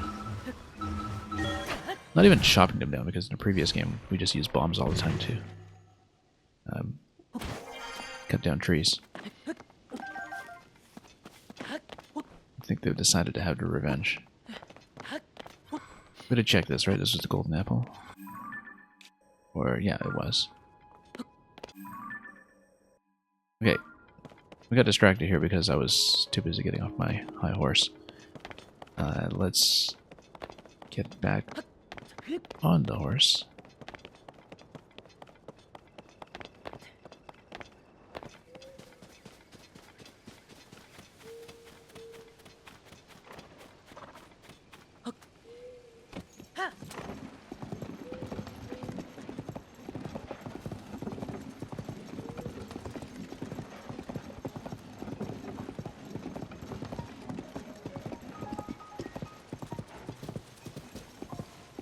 But yeah, as I've been telling people, the benchmark I have for where the human dependency on chatbots is going to go is that it's going to be like machine translation was already functioning, even in a much more terminal state where, you know, to a certain extent people know, for instance, when you plug things into machine translation, that you're not necessarily getting accuracy. That you could, in fact, be producing some wild errors or just incomprehensible results, but that for most purposes it's good enough that it's worth taking that shortcut anyway. And I suspect that a lot of chatbot queries, as they become smarter and more capable of imitating natural language, is going to wind up looking the same way. Anyway, let's see what's going on here. Aye. Let's create stable, yeah. Ah. Your youngest daughter is at Highland Stable. We've been there, right? It's the one down here. And I think that's the one that was telling us about the flute. Where is he? Yeah.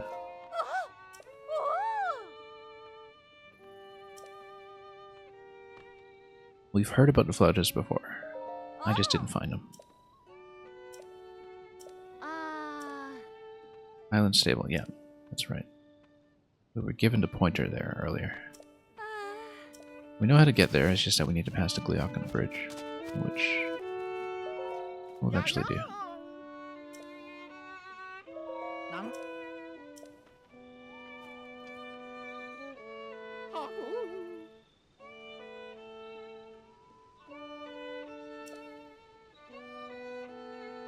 You must be scared to appear, just like what happened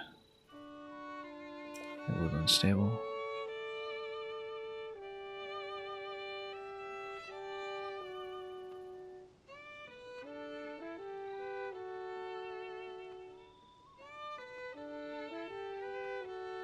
Yeah, I guess the AI is dodging your request.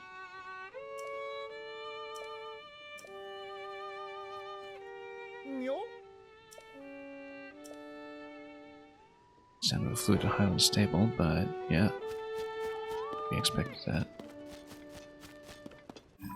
So the question is, do we want to do that right now?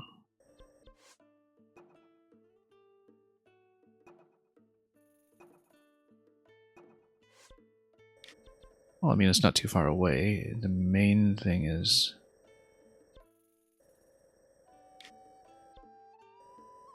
Actually, it's further than I remember, isn't it? Lakeside Stable...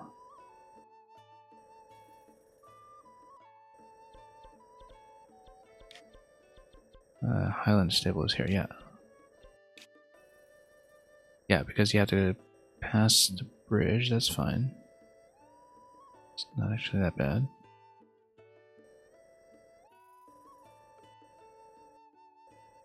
So the question is, do we want to go there and do that first, or do we want to go for the Yiga Canyon and the last geoglyph? It's not too much of an effort to get back there, I don't think. You know, basically once you cross the bridge, you're in the clear. Go around the plateau, probably. We just go around the plateau completely. Without winding up over here. Yeah, because, oh, okay, all this is plateau, right? And so...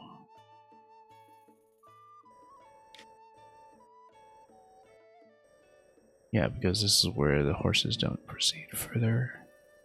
Basically, I had to go over here, drop the horse, and just cross that way.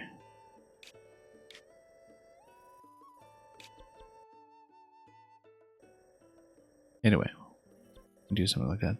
Why did I mark this? This must have been a Karak escort.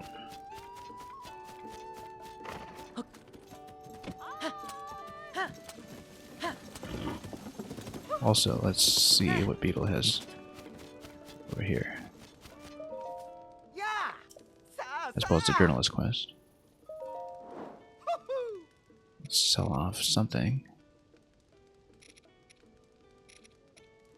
Something not too critical. And in great abundance.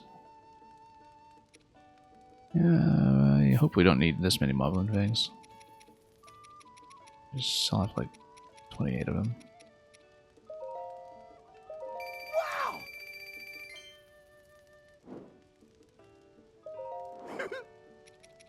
Hot-footed frogs, we got plenty of those. We probably want more hardy lizards just in case, but we'll take all this.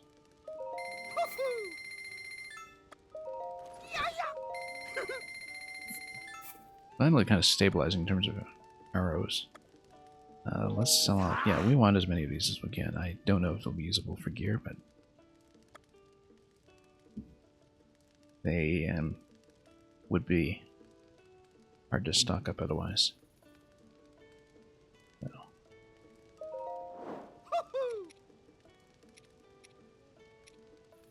From the Goblin Fang, let's just sell off a whole bunch of these.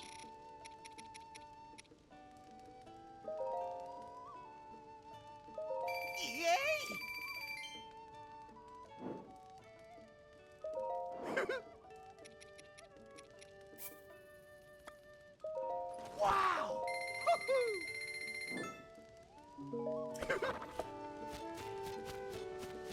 Okay, what is strange?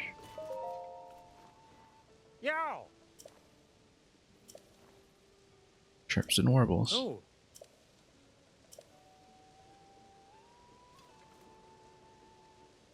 Oh. Please, please, you have to help her.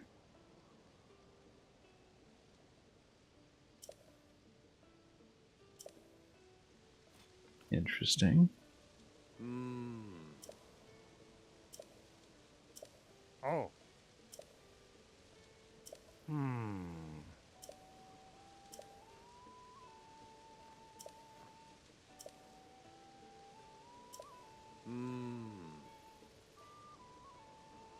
Interesting. Oh. Probably just Yika clan or something.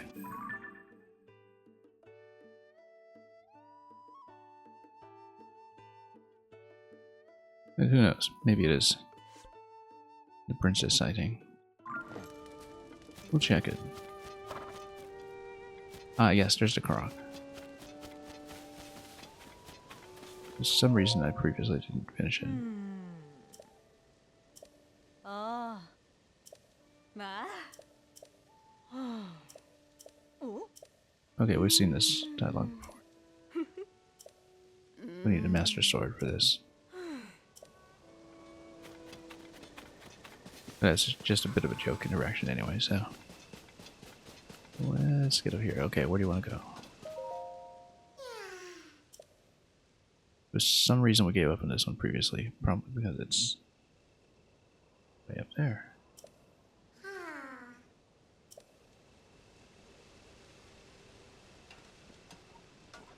Well, obviously I'm thinking rocket launch, but might not be right. Might just have to find the appropriate path.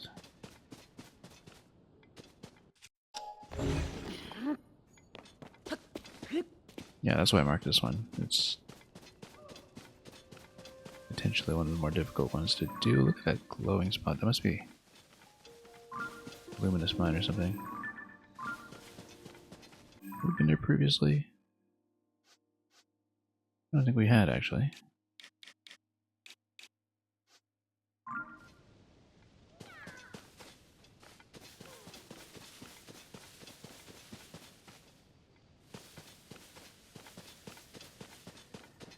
We could also take the croc up to the opposite cliff.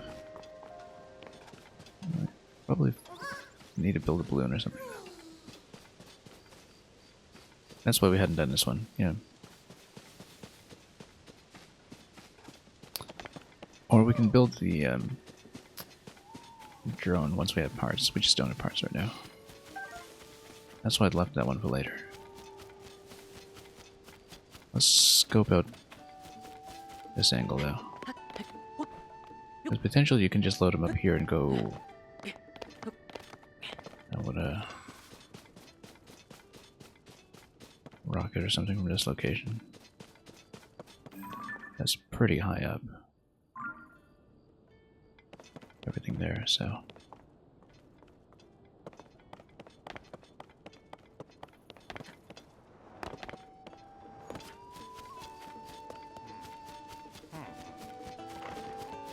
Anyway, beckoning woman. Let's talk again. Yeah. Oh. Rewind transaction. Let's do it.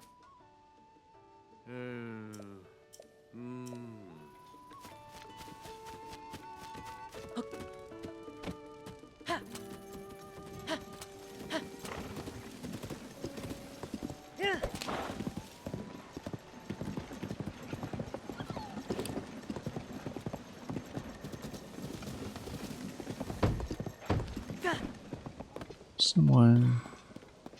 She's totally Yiga clan. Let's see if I have to fight her in order to fill the quest.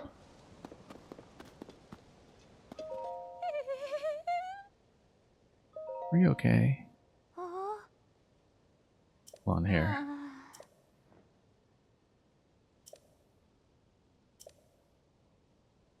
It's probably just some animal.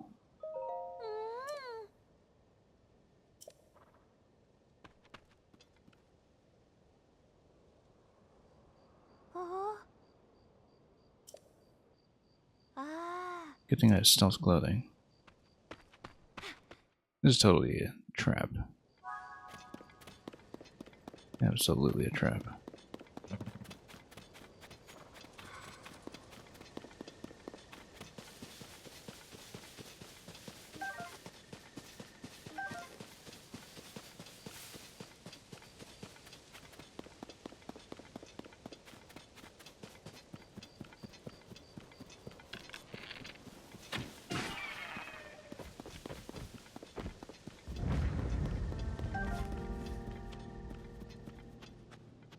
Where the Arakudas sleep at night.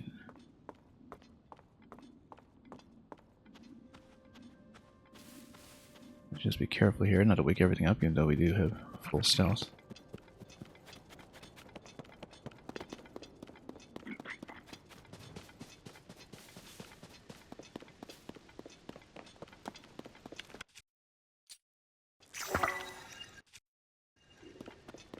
Yeah, the 4 damage bow is enough to take out Arakudas anyway, so we'll grab them all if we can.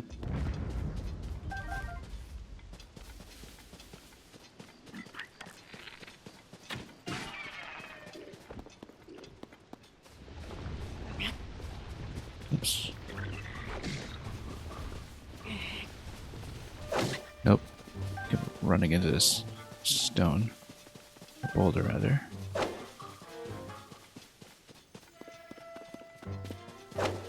We know these guys just instead of lightning, let's just nuke them.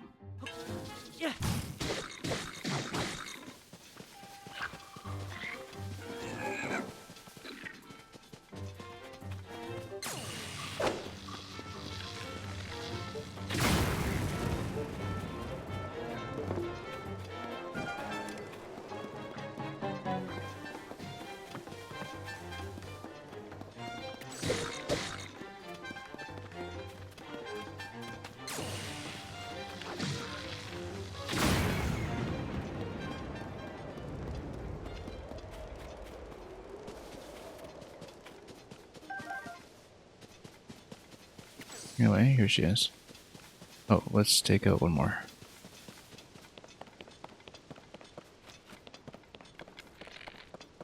We're very short in eyeballs, so we do need some, especially now that we know that that is also going to be a clothing part.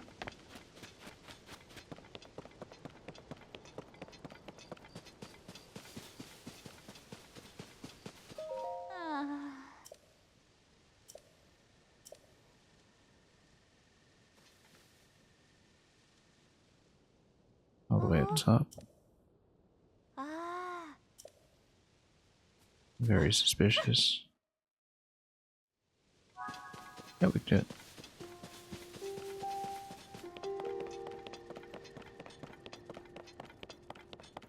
No problem whatsoever.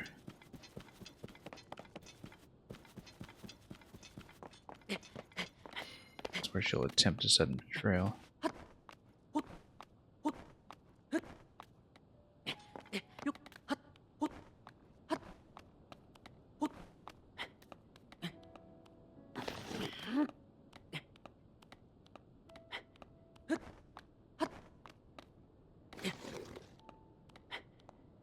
Mm.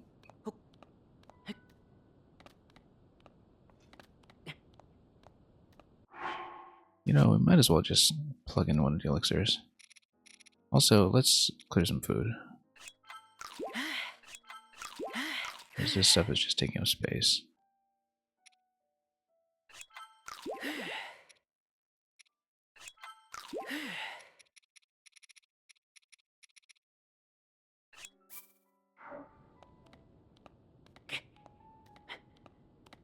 Gotta get up to a better part of the slope.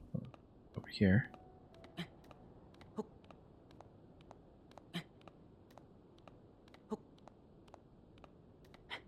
Hopefully able to release from this.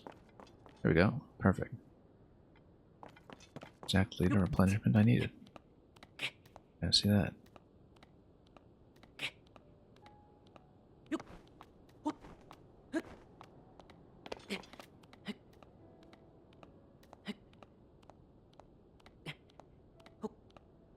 Anyway, we'll head all the way up. Finish the interaction. See how we do from there.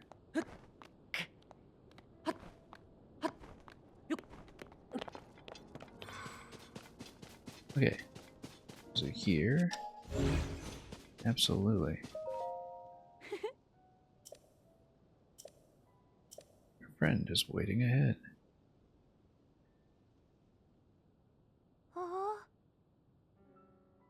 Debris on the opposite cliff. Very, very suspicious.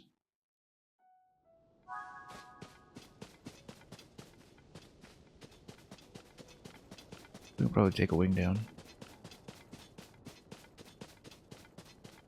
I think the implication that's that you are expected to take a glider down, but no, you can just go around. You're in the Colosseum ruins. Not be very convenient, that's all.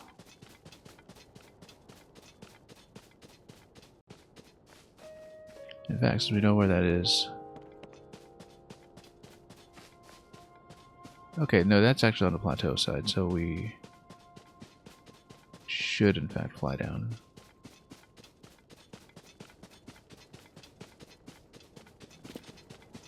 Because that is on the Great Plateau. Let's check all these locations first, just in case.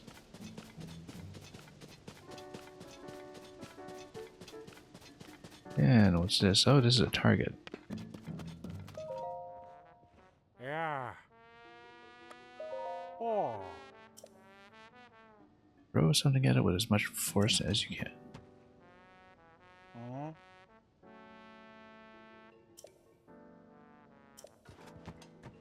Oh. Yeah. Oh. We'll do it at some point. Yeah, I feel like you just do a rocket launch and hit it with a boulder or something. You use a stabilizer too.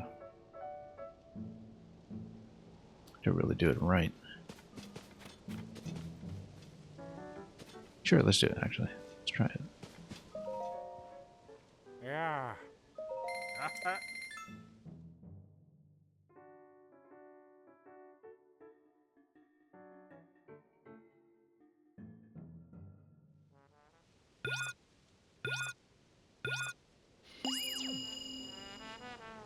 Okay, so it's not time limited at least. So yeah, we'll send a boulder up.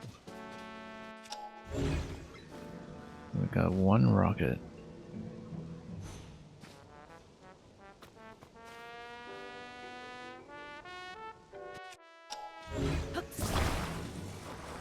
I'm gonna build like a launching platform or something. Throw something at the bell as hard as you can. Yeah, we kind of do that. Send it straight up.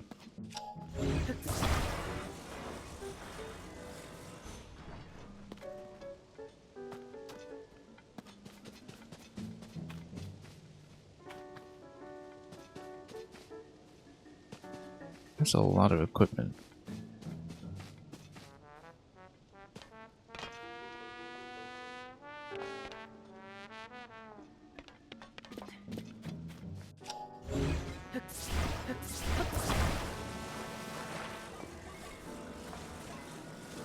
I feel like one rocket's not nearly enough.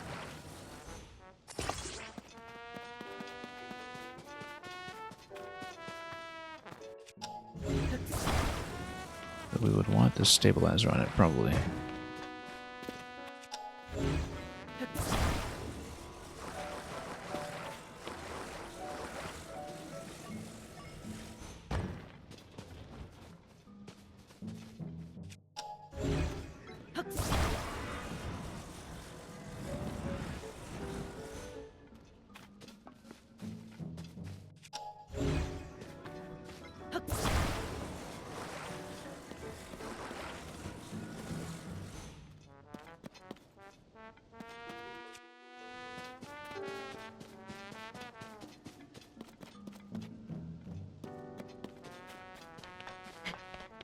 We've got so many building materials.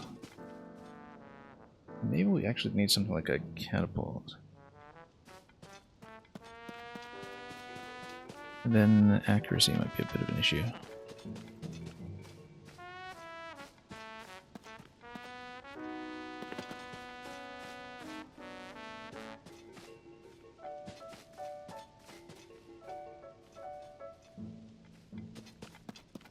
Yeah, because I feel like launching it directly underneath is not going to do it. What we might actually want to do is build ourselves a platform that then allows us to reach that and just hit it manually. Or launch it forward or something. So the idea would be to maybe use a stake.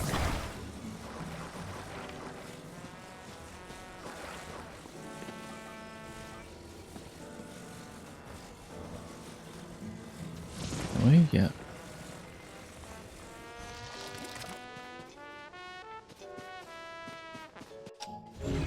And we can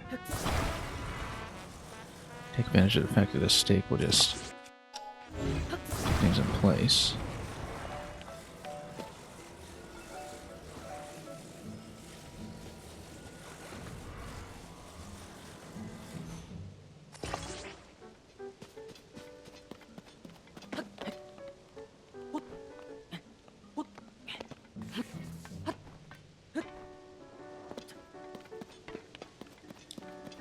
We'll load a bunch of other things with it. Like, for example, using this. Yes, we don't even need a rocket necessarily. Let's just bind this for a moment.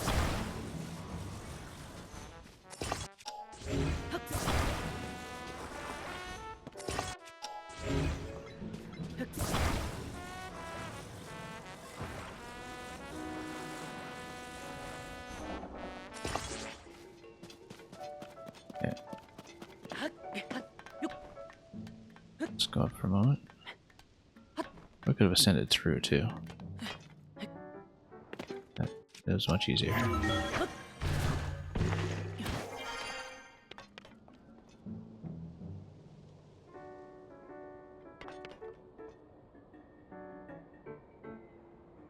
Then we can... I'll just angle this and use a spring.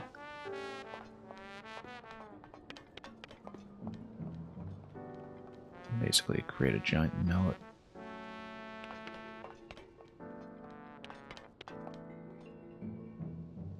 Yeah, you can actually use the time bombs as a trigger too, potentially.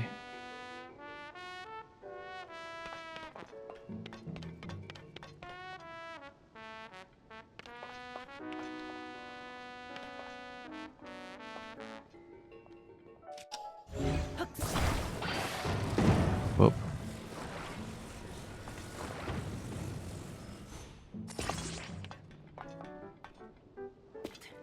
That's okay, we can some of this back up. And shake it off. Once it's up top.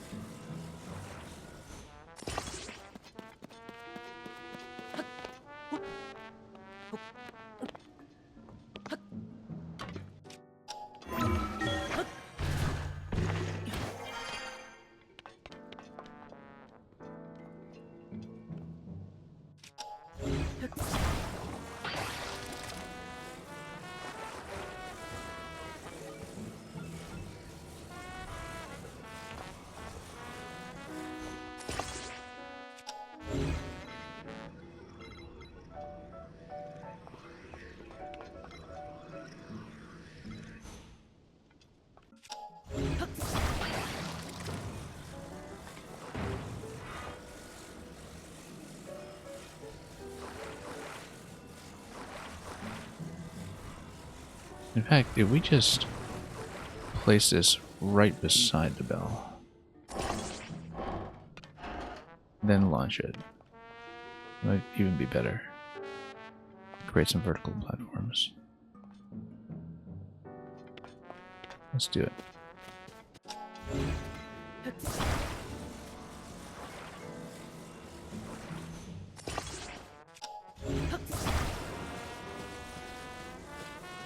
Just go way up close and slam it.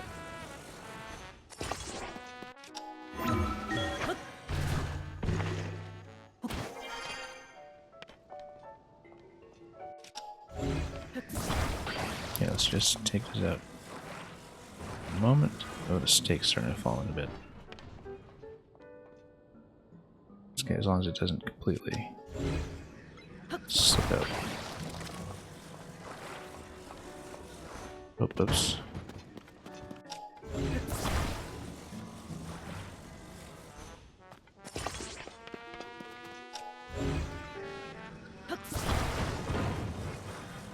Oh, too heavy.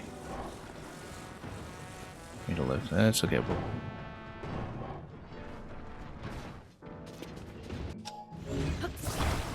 It's down for a moment. Yeah, the stake was slipping out when I was trying to reposition it, so it's a bit of a mess.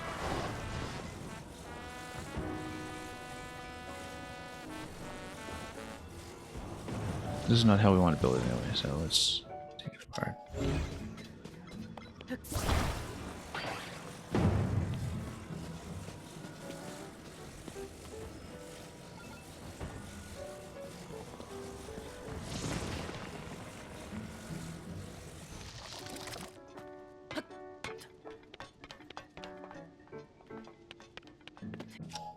What we actually want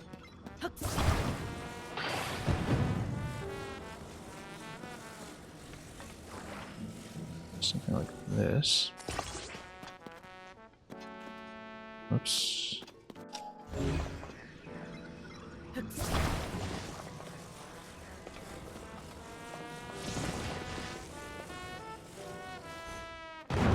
Oh.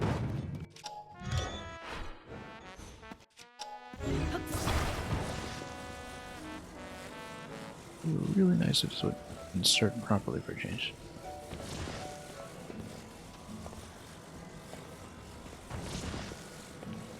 Come on.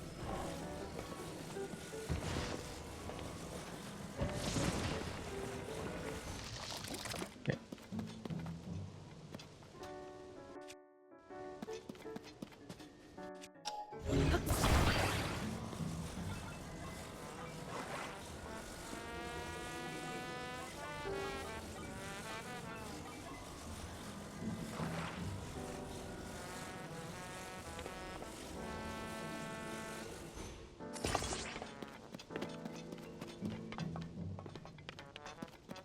Not quite. Let's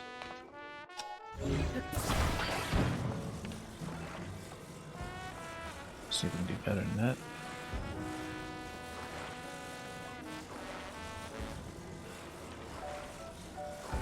Actually, let's prop up another platform to basically use as a construction loading point.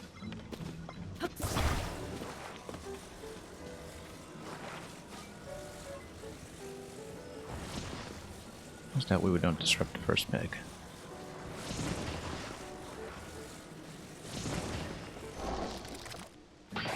No, we don't want to attach. That's okay, it didn't attach.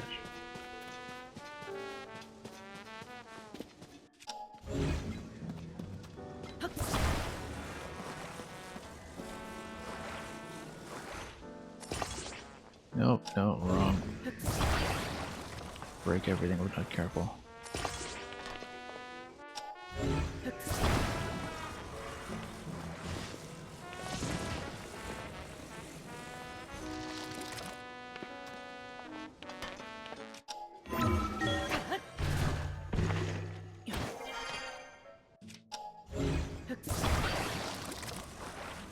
Okay, let's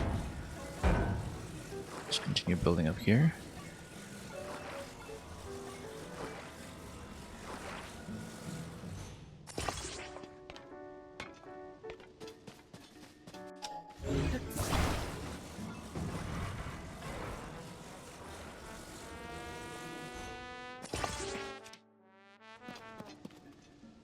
This is still not quite right. We need to pull it out slightly.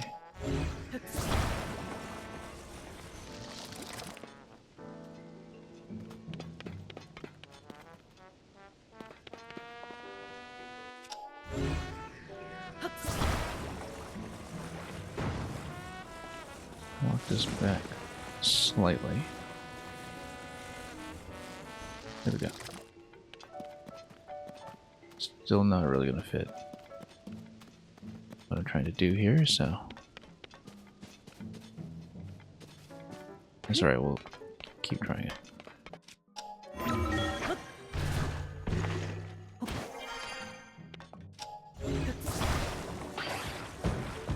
The idea I'm going for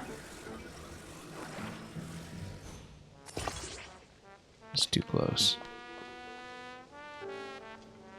Is to basically load the spring and have the spring just slam a boulder towards the bell.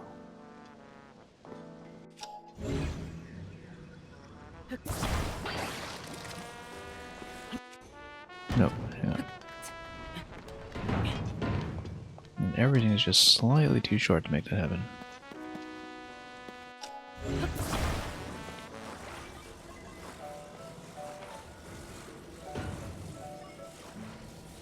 Yeah.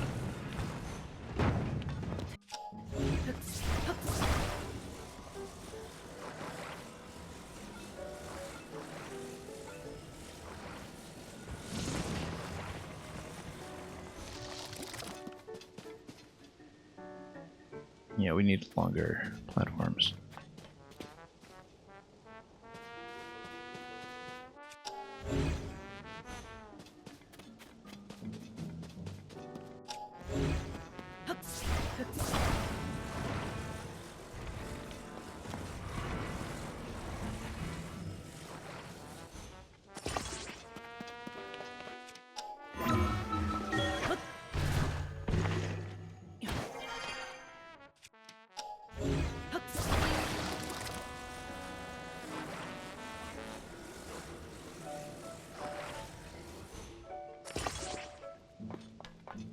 Okay, this is good. Now we raise it.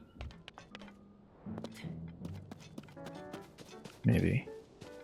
Feels like it's still a little bit short. At that point, maybe we'll just go diagonal with the boulder and the bell. I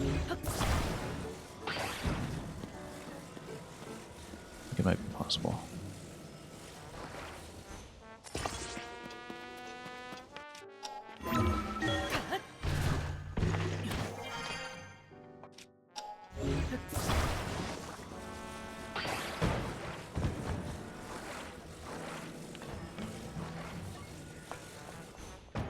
No.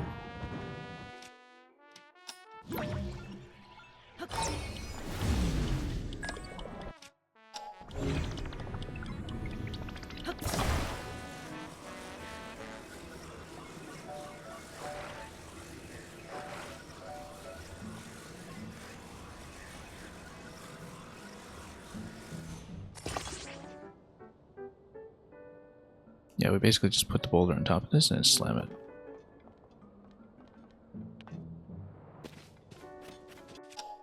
It's a bit of a tight fit, but...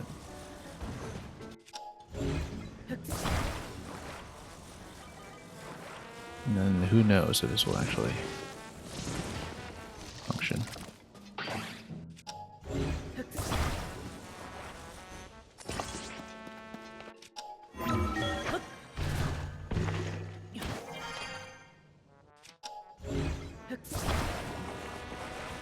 The idea behind this is that I don't want to worry about aim. Nope, come on.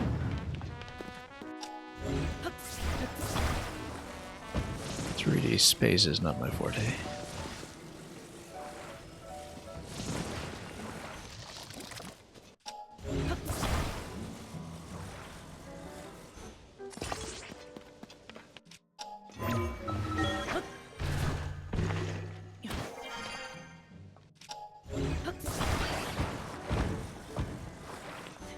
No, no, it just won't let me lift.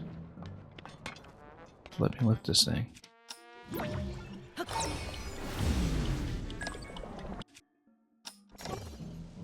No, hang on.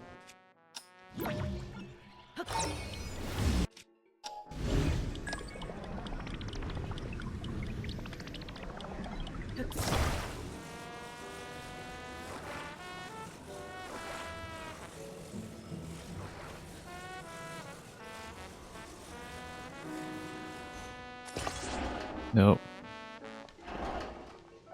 Wrong. Not what I want.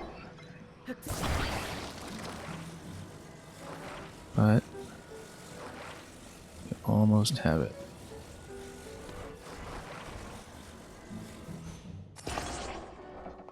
Okay, now what we do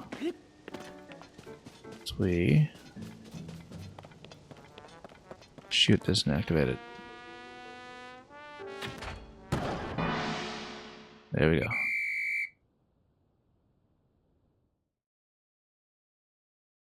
Now the thing is there a hard mode that requires me to rebuild it from scratch. Ah. 101 on a mega thing scale.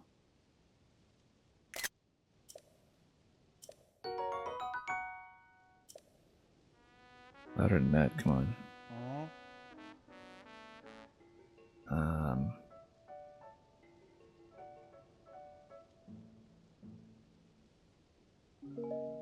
This took long enough that I'd like to try it again some other time.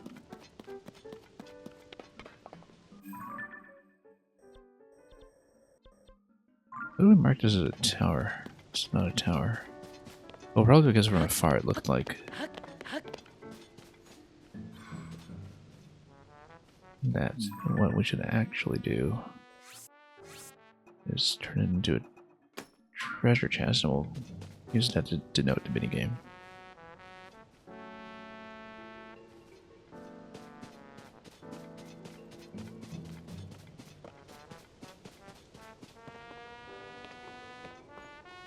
We'll do the advanced mode on it some other time.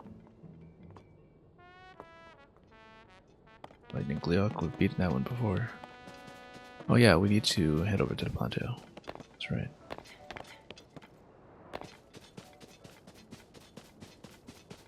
Clearly meant to imply getting over there by way of paraglider. We're obviously not doing that. Wing plus propeller might work. But I don't want to use fan, so wing plus rocket. Yes, I can.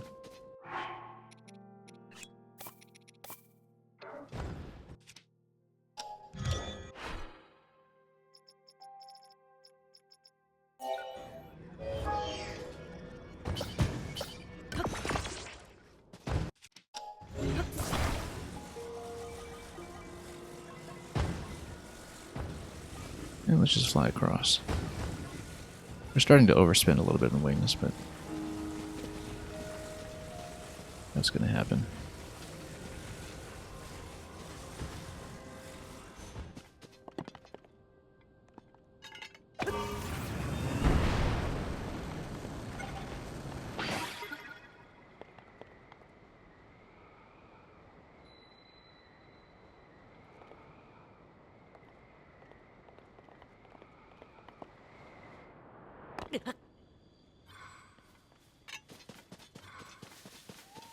Might as well try to keep the wing. Oh, where did it go? Way off. Okay, that's fine.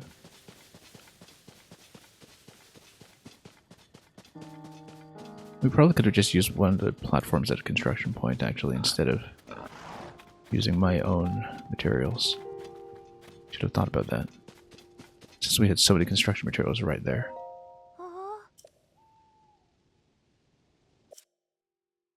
Important to test me, really.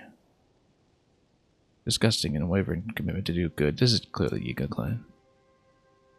I am not. I'm wearing the Yiga costume and everything.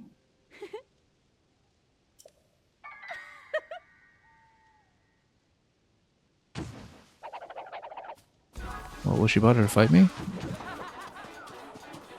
Or will everybody just leave me alone? It'll leave me alone.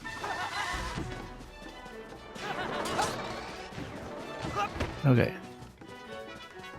Let's stay on the costume.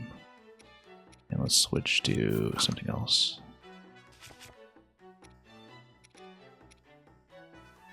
Yeah, we'll probably get back to a much better bow.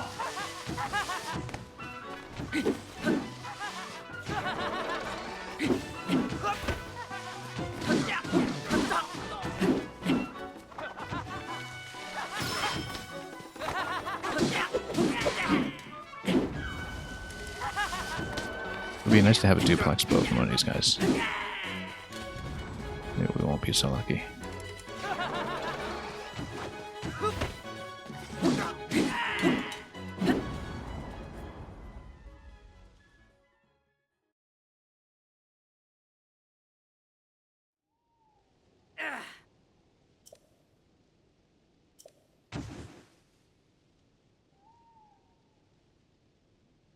Yeah! Soar along.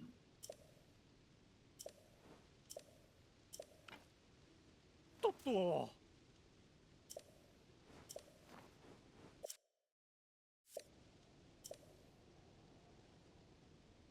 Yeah, he's not up to date on their tactics. Oh! Oh, he's not up to date on my tactics either.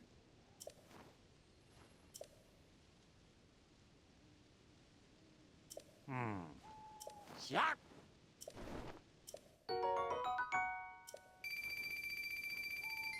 Sapao!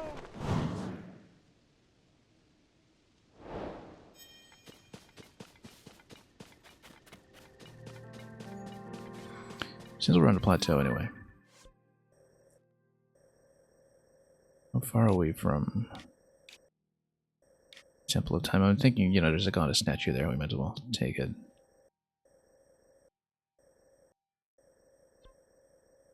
And then just cross over to the Highland Stable. Might even just spend on another vehicle, to be honest. Just for convenience. Let's do that, actually. Let's just go... Because how many shrines are we sitting on? Are we sitting on 7 that we haven't cashed in, or Okay. One more would have been nice. But we'll take what we can get.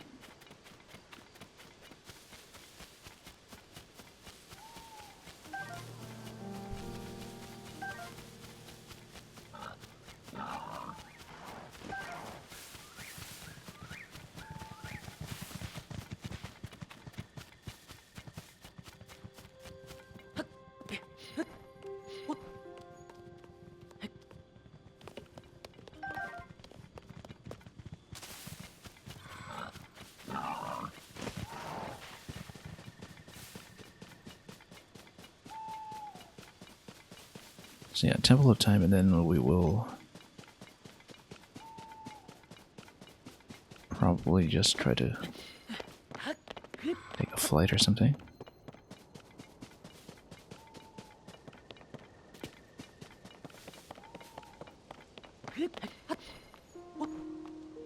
We'll see when we get there. I'm not going to be staying on too much longer today, though. And so we'll probably just try to accomplish one more big task, like maybe getting as far as tracking down to Flautist, but we'll see about that when we get there. Up? Yep.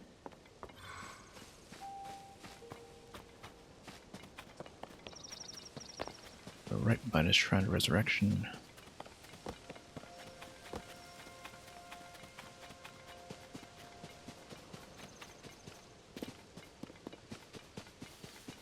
Barracudas galore, that's not bad considering how much we need to get more eyeballs.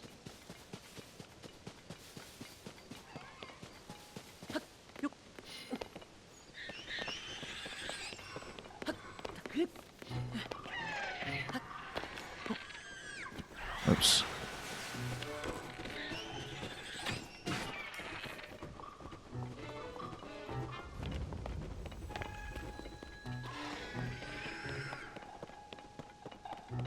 Where do we even drop that guy?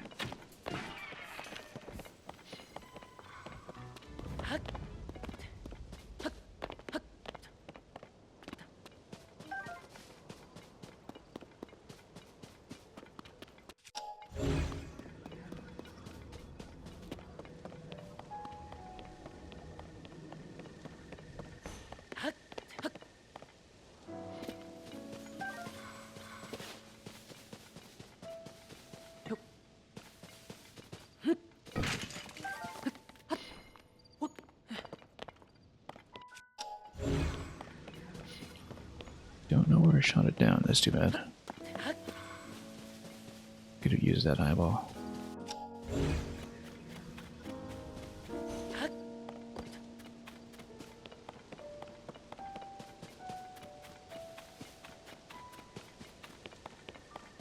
Anyway, home sweet home. Did we ever check this little graveyard? No.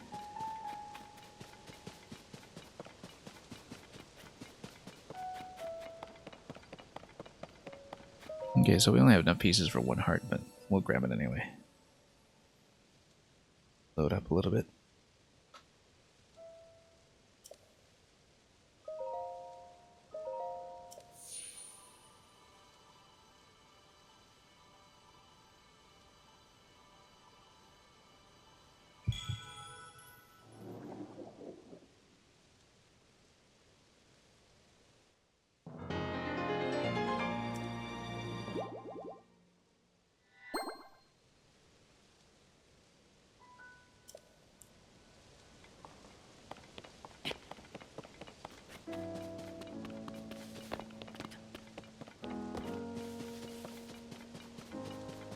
And not going to get to the green dragon in time, I don't think. Which is too bad, because we could use its claws.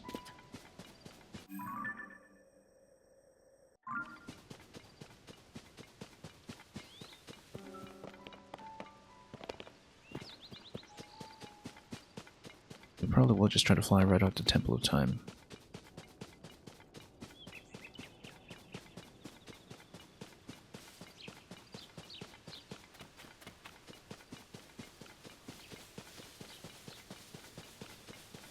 again just to skip some terrain and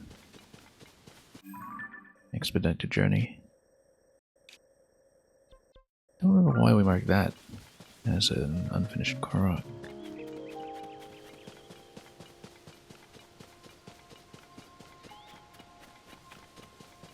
Might just be an escort we forgot about, or something else entirely. Anyway, we're within Dragon Range apparently. I really don't think we're going to be hit it. We'll hit it with anything.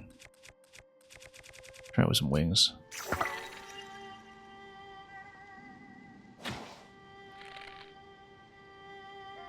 Nah, that's well out of range. Yeah, too bad. We know it goes into a chasm at some point, we just probably won't be able to follow it quickly enough.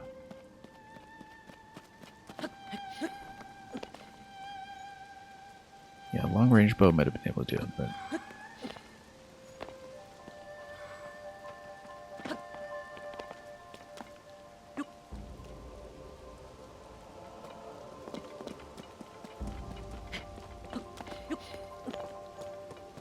You know, if we're taking a wing anyway... Yeah, ordinarily, like if we're taking a, you know, a rotor vehicle or something to go up, we could have done it. But we just don't have materials.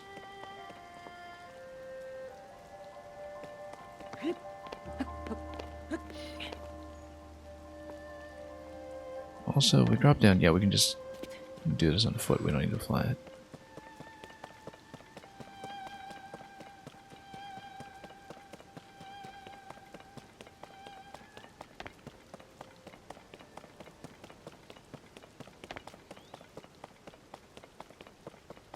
We'll need to drop down safely, though, if we want to do that.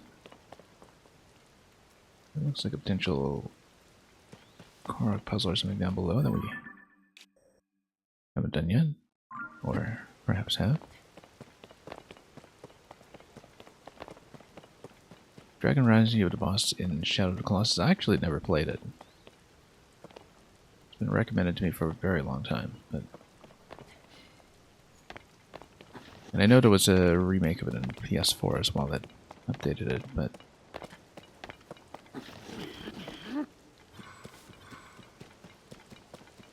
Not something I can claim to know. Did we get this one already? I don't think we did.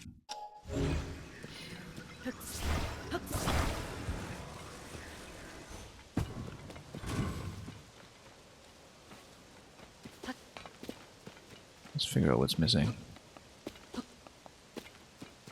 This part here in the back.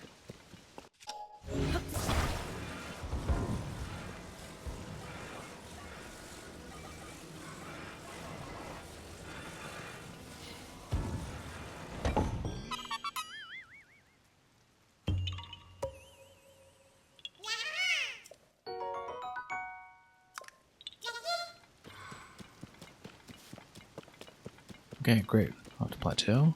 Let's keep going. We'll probably just try to make it as far as the Highland Stable and then stop, but...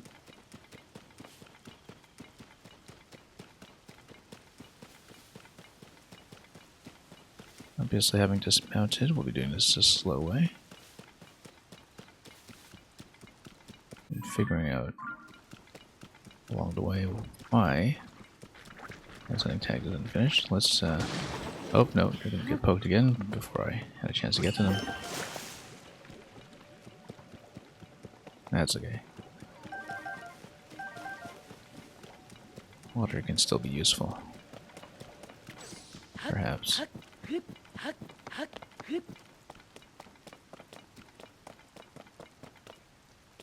Yeah, you can see that the dragon dives in that chasm. So if we see the dragon's flight pattern, going for that chasm is actually what we should be doing to maximize the chances of being able to pop out a claw or something.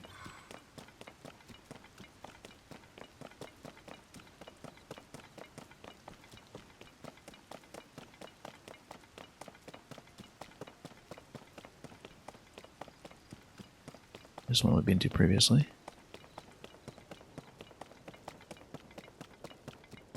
Yeah, we're avoiding the bridge mostly because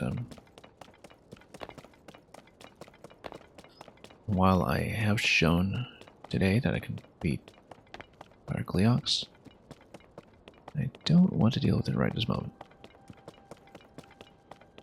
Oh, when are we going to check this correct location? Or what I thought to be one.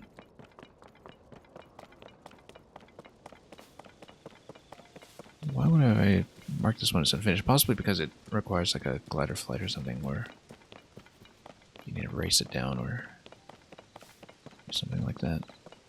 I recall.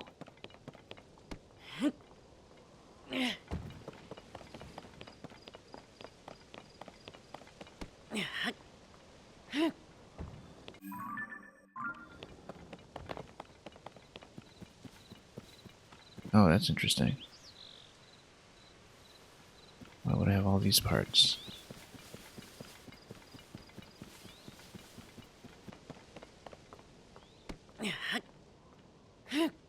Why would mark it like that?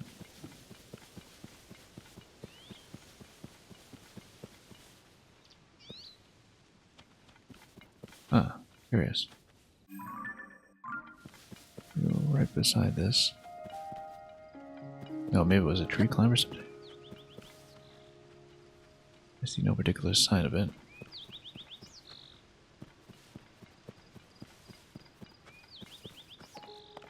Curious. Don't know why I marked it then.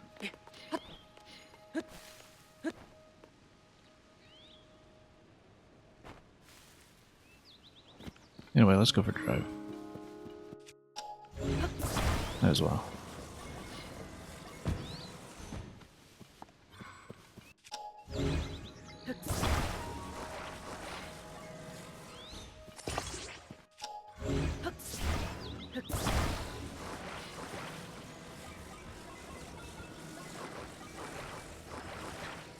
Oh, this must be the one. Yeah, I think it was an escort that I've done already. As I drove it down the hill. I think we've done this one. Or did I? I see no marker attesting to it.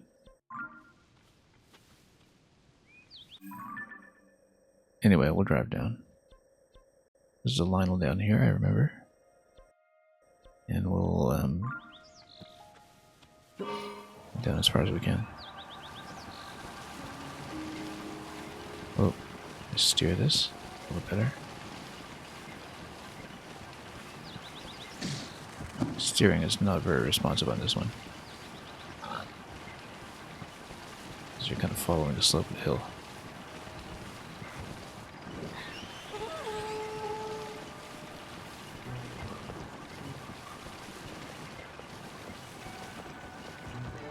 Have I killed this guy? I think I have. I remember dropping in here some time ago.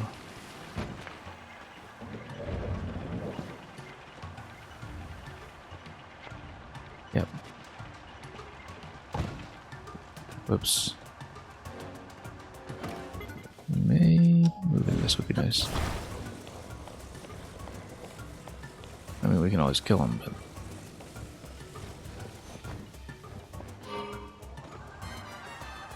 we got places to go. We can also have stolen one of the horses, I suppose.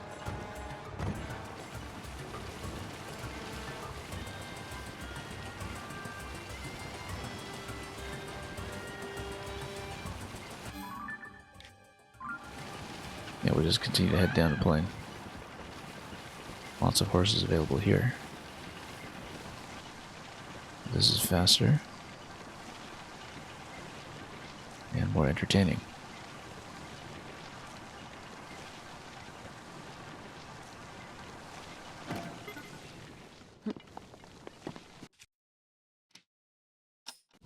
You know what? Let's just grab this for a moment. No time for horsing around exactly. None whatsoever. Okay, what do you want? Over here. Oh, we've got even more parts for sleds and such.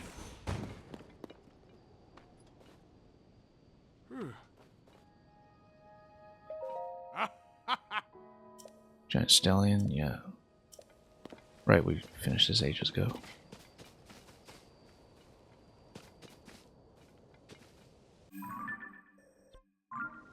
Anyway, yeah, we can continue riding down.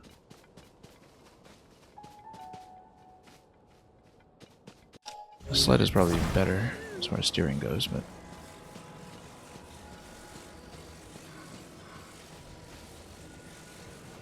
we'll stick with the cart.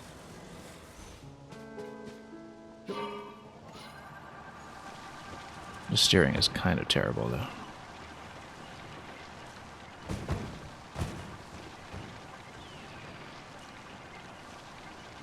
Really have to crank it pretty hard in either direction. Yeah, because I guess the wheels don't actually turn on this thing, no. They're basically completely dependent on tilt.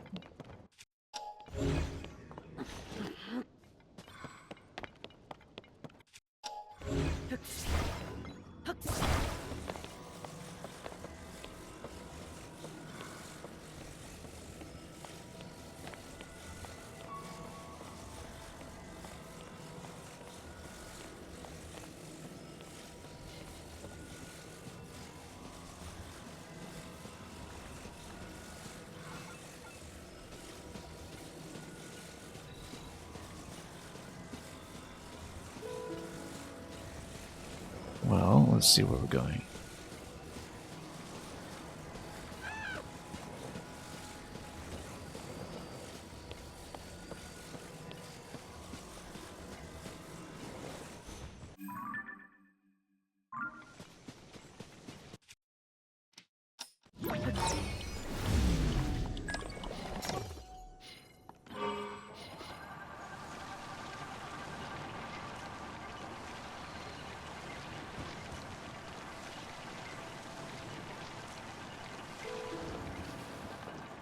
Yeah, very momentum driven.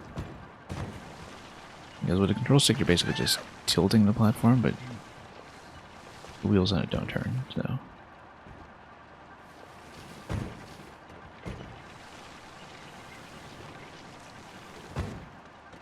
Oh. Oops, no.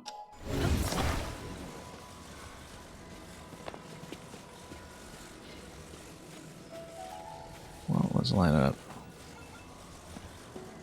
It has been a pretty quick ride, though, with this thing, despite the steering issues. We've done this pirate ship many times. Let's skip it.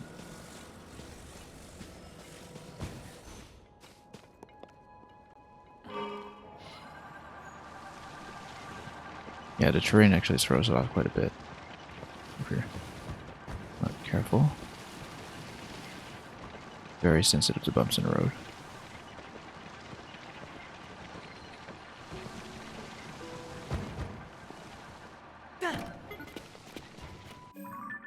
Yeah, whatever. Close enough. Oh, kind of want to keep some of those parts. That's okay.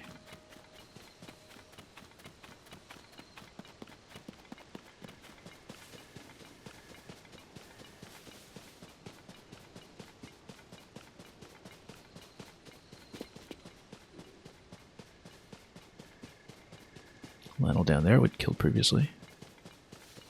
We could do it again, of course, but I'd rather get to the stable.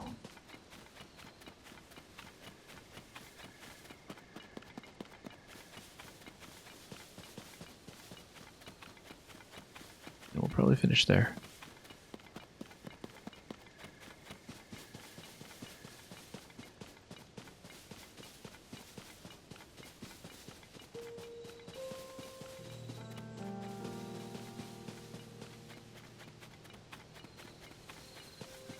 Let's see.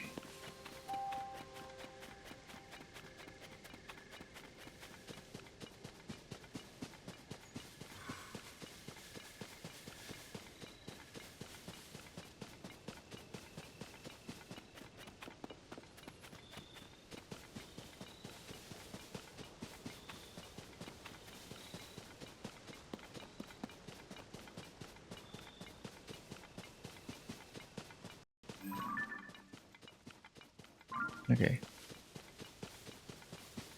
Just making sure we didn't leave anything unfinished. And of course, there's likely to be a journalist quest here as well. As we can see from N present here, Princess's voice.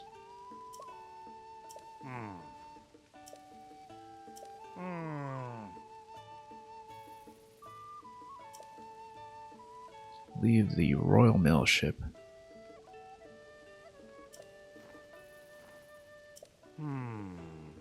Probably just farms or something. Ah.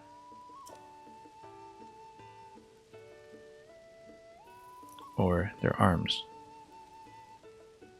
Leaving the weapons.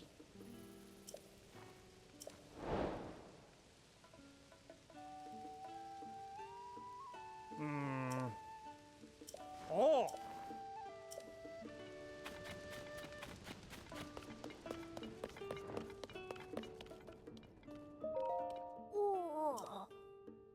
And they all want to see the Don Dons. Where was the flute sound?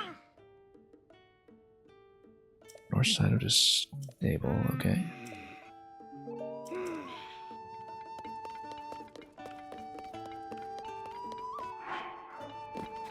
Spy.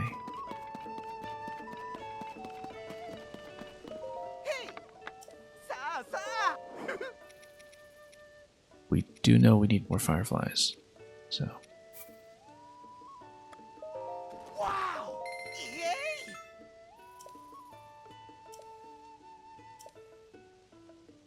Wow.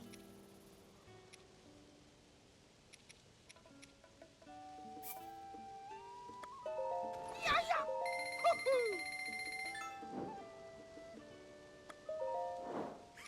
And just a few more arrows.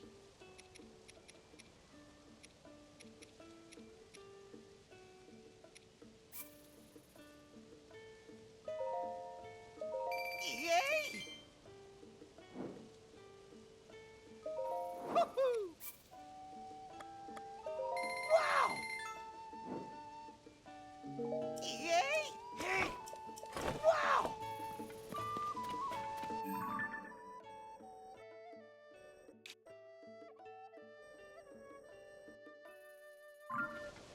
Okay, so we got trees on the north side.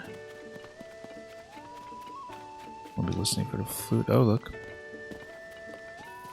This was actually quite a bit closer than I thought. Listen to play.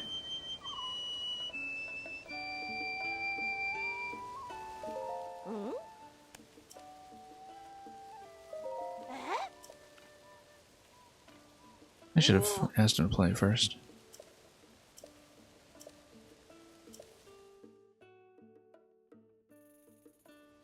Ooh.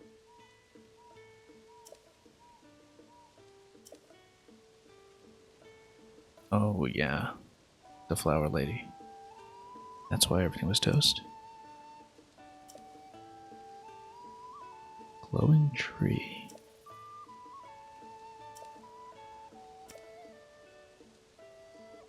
Well, very clever.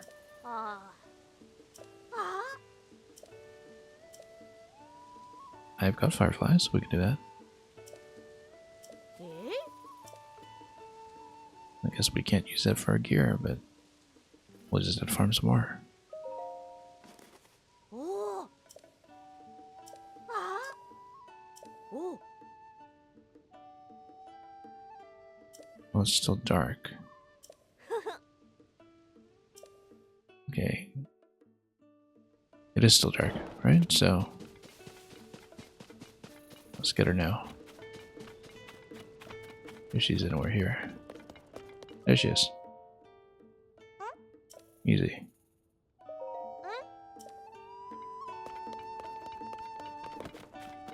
My totally non-suspicious Yiga clan outfit.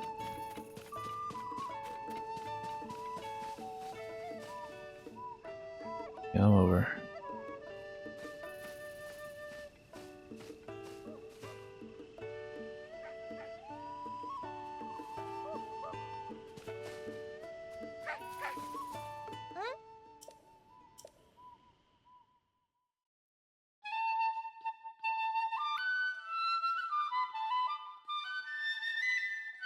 Very sweet of this fellow.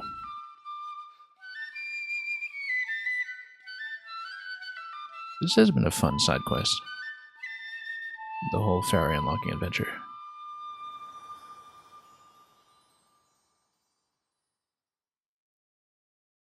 Just full of life and character. And of course the music is excellent.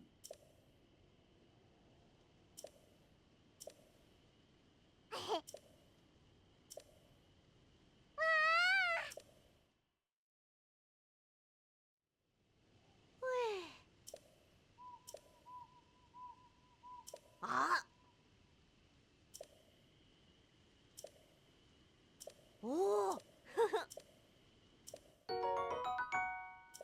Ah. Okay, got that done.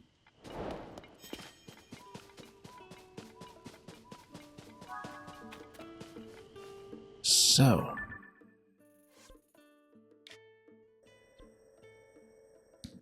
we went back to Stable Trotters. Stable Trotters are going to be all the way back at the outskirts stable. But we have some other business to attend to first, don't we? With the journalist investigation and everything, so I think the sensible thing, only heard at night.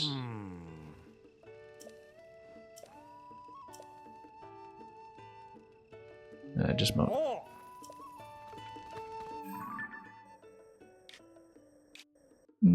We could do it. Ah.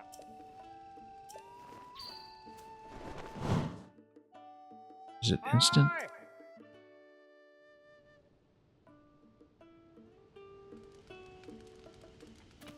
It's close by, actually. Seemingly.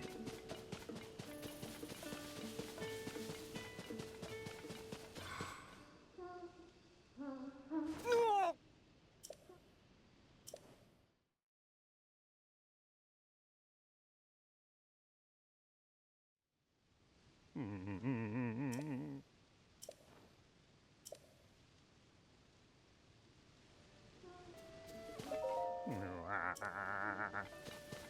It's close. Well, let's...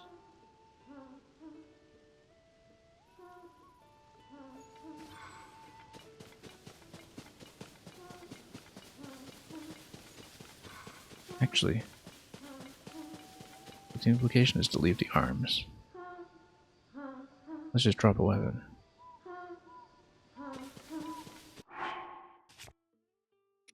Let's just drop a weapon. Can we? Nope, that's not it. Oh?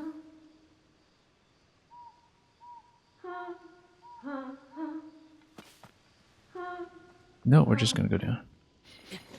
Let's fight. Oh, seek to storm, seek to storm. Okay. That was very easily misunderstood. Creepiest Zelda game so far? I don't know.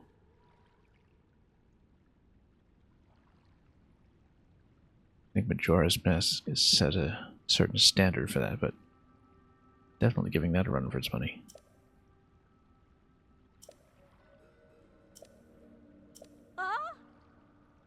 And so everybody just keeps dropping their weapon stash.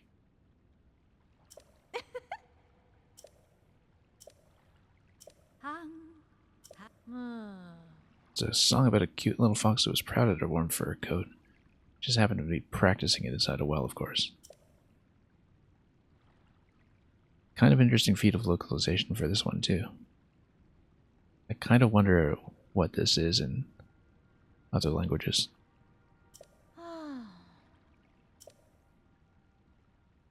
I guess that explains why weapons kept getting thrown in a well every morning. Well, Aye. we're pretty loaded up, though.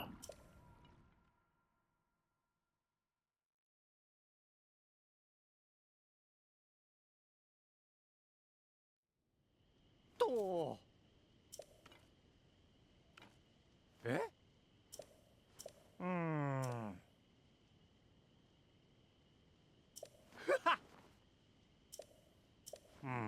Okay.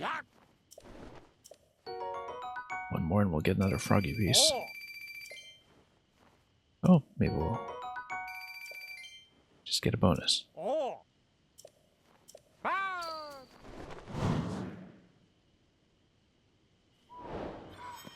Okay. Anything good? Not too bad. A lot of blue moblin, great weapons. Everybody's charitably leaving behind. Can we grab the lizard? There we go.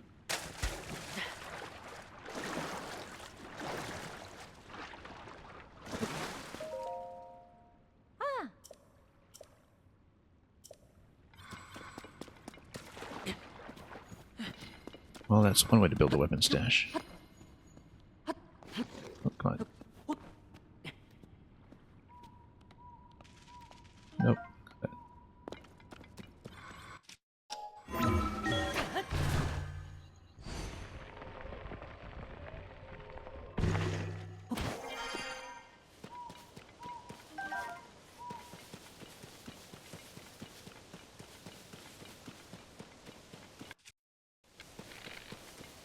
Might as well use a cheap bow against this.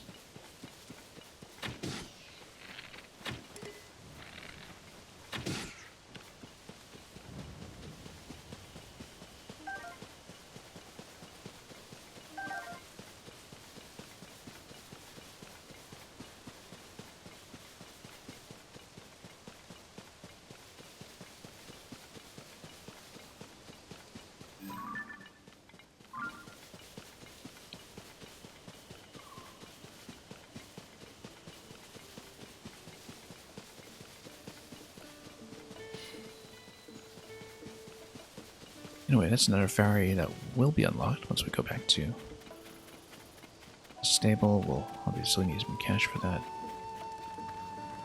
And probably building another cart.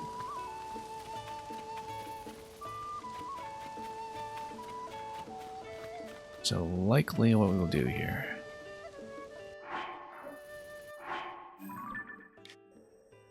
Oh, let's switch out of the Yiga costume. We can do something else. Actually, this 6 armor on Sheik we spent so much on. That's not a bad choice. That's a huge expenditure, actually. And let's wear something else. Something relatively decent. Froggy. Okay, that looks better. Well, we're gonna call it for now. Next stream will likely begin with unlocking the 3rd ferry and seeing what material costs are like and upgrading things accordingly. I was stocked up a lot of arrows again after running out not long ago. Back to over 400, so we've got lots of gear pieces upgraded and lots more to go. And we had the last geoglyph to check out at some points as well, so lots to do, and we will do it, but not today.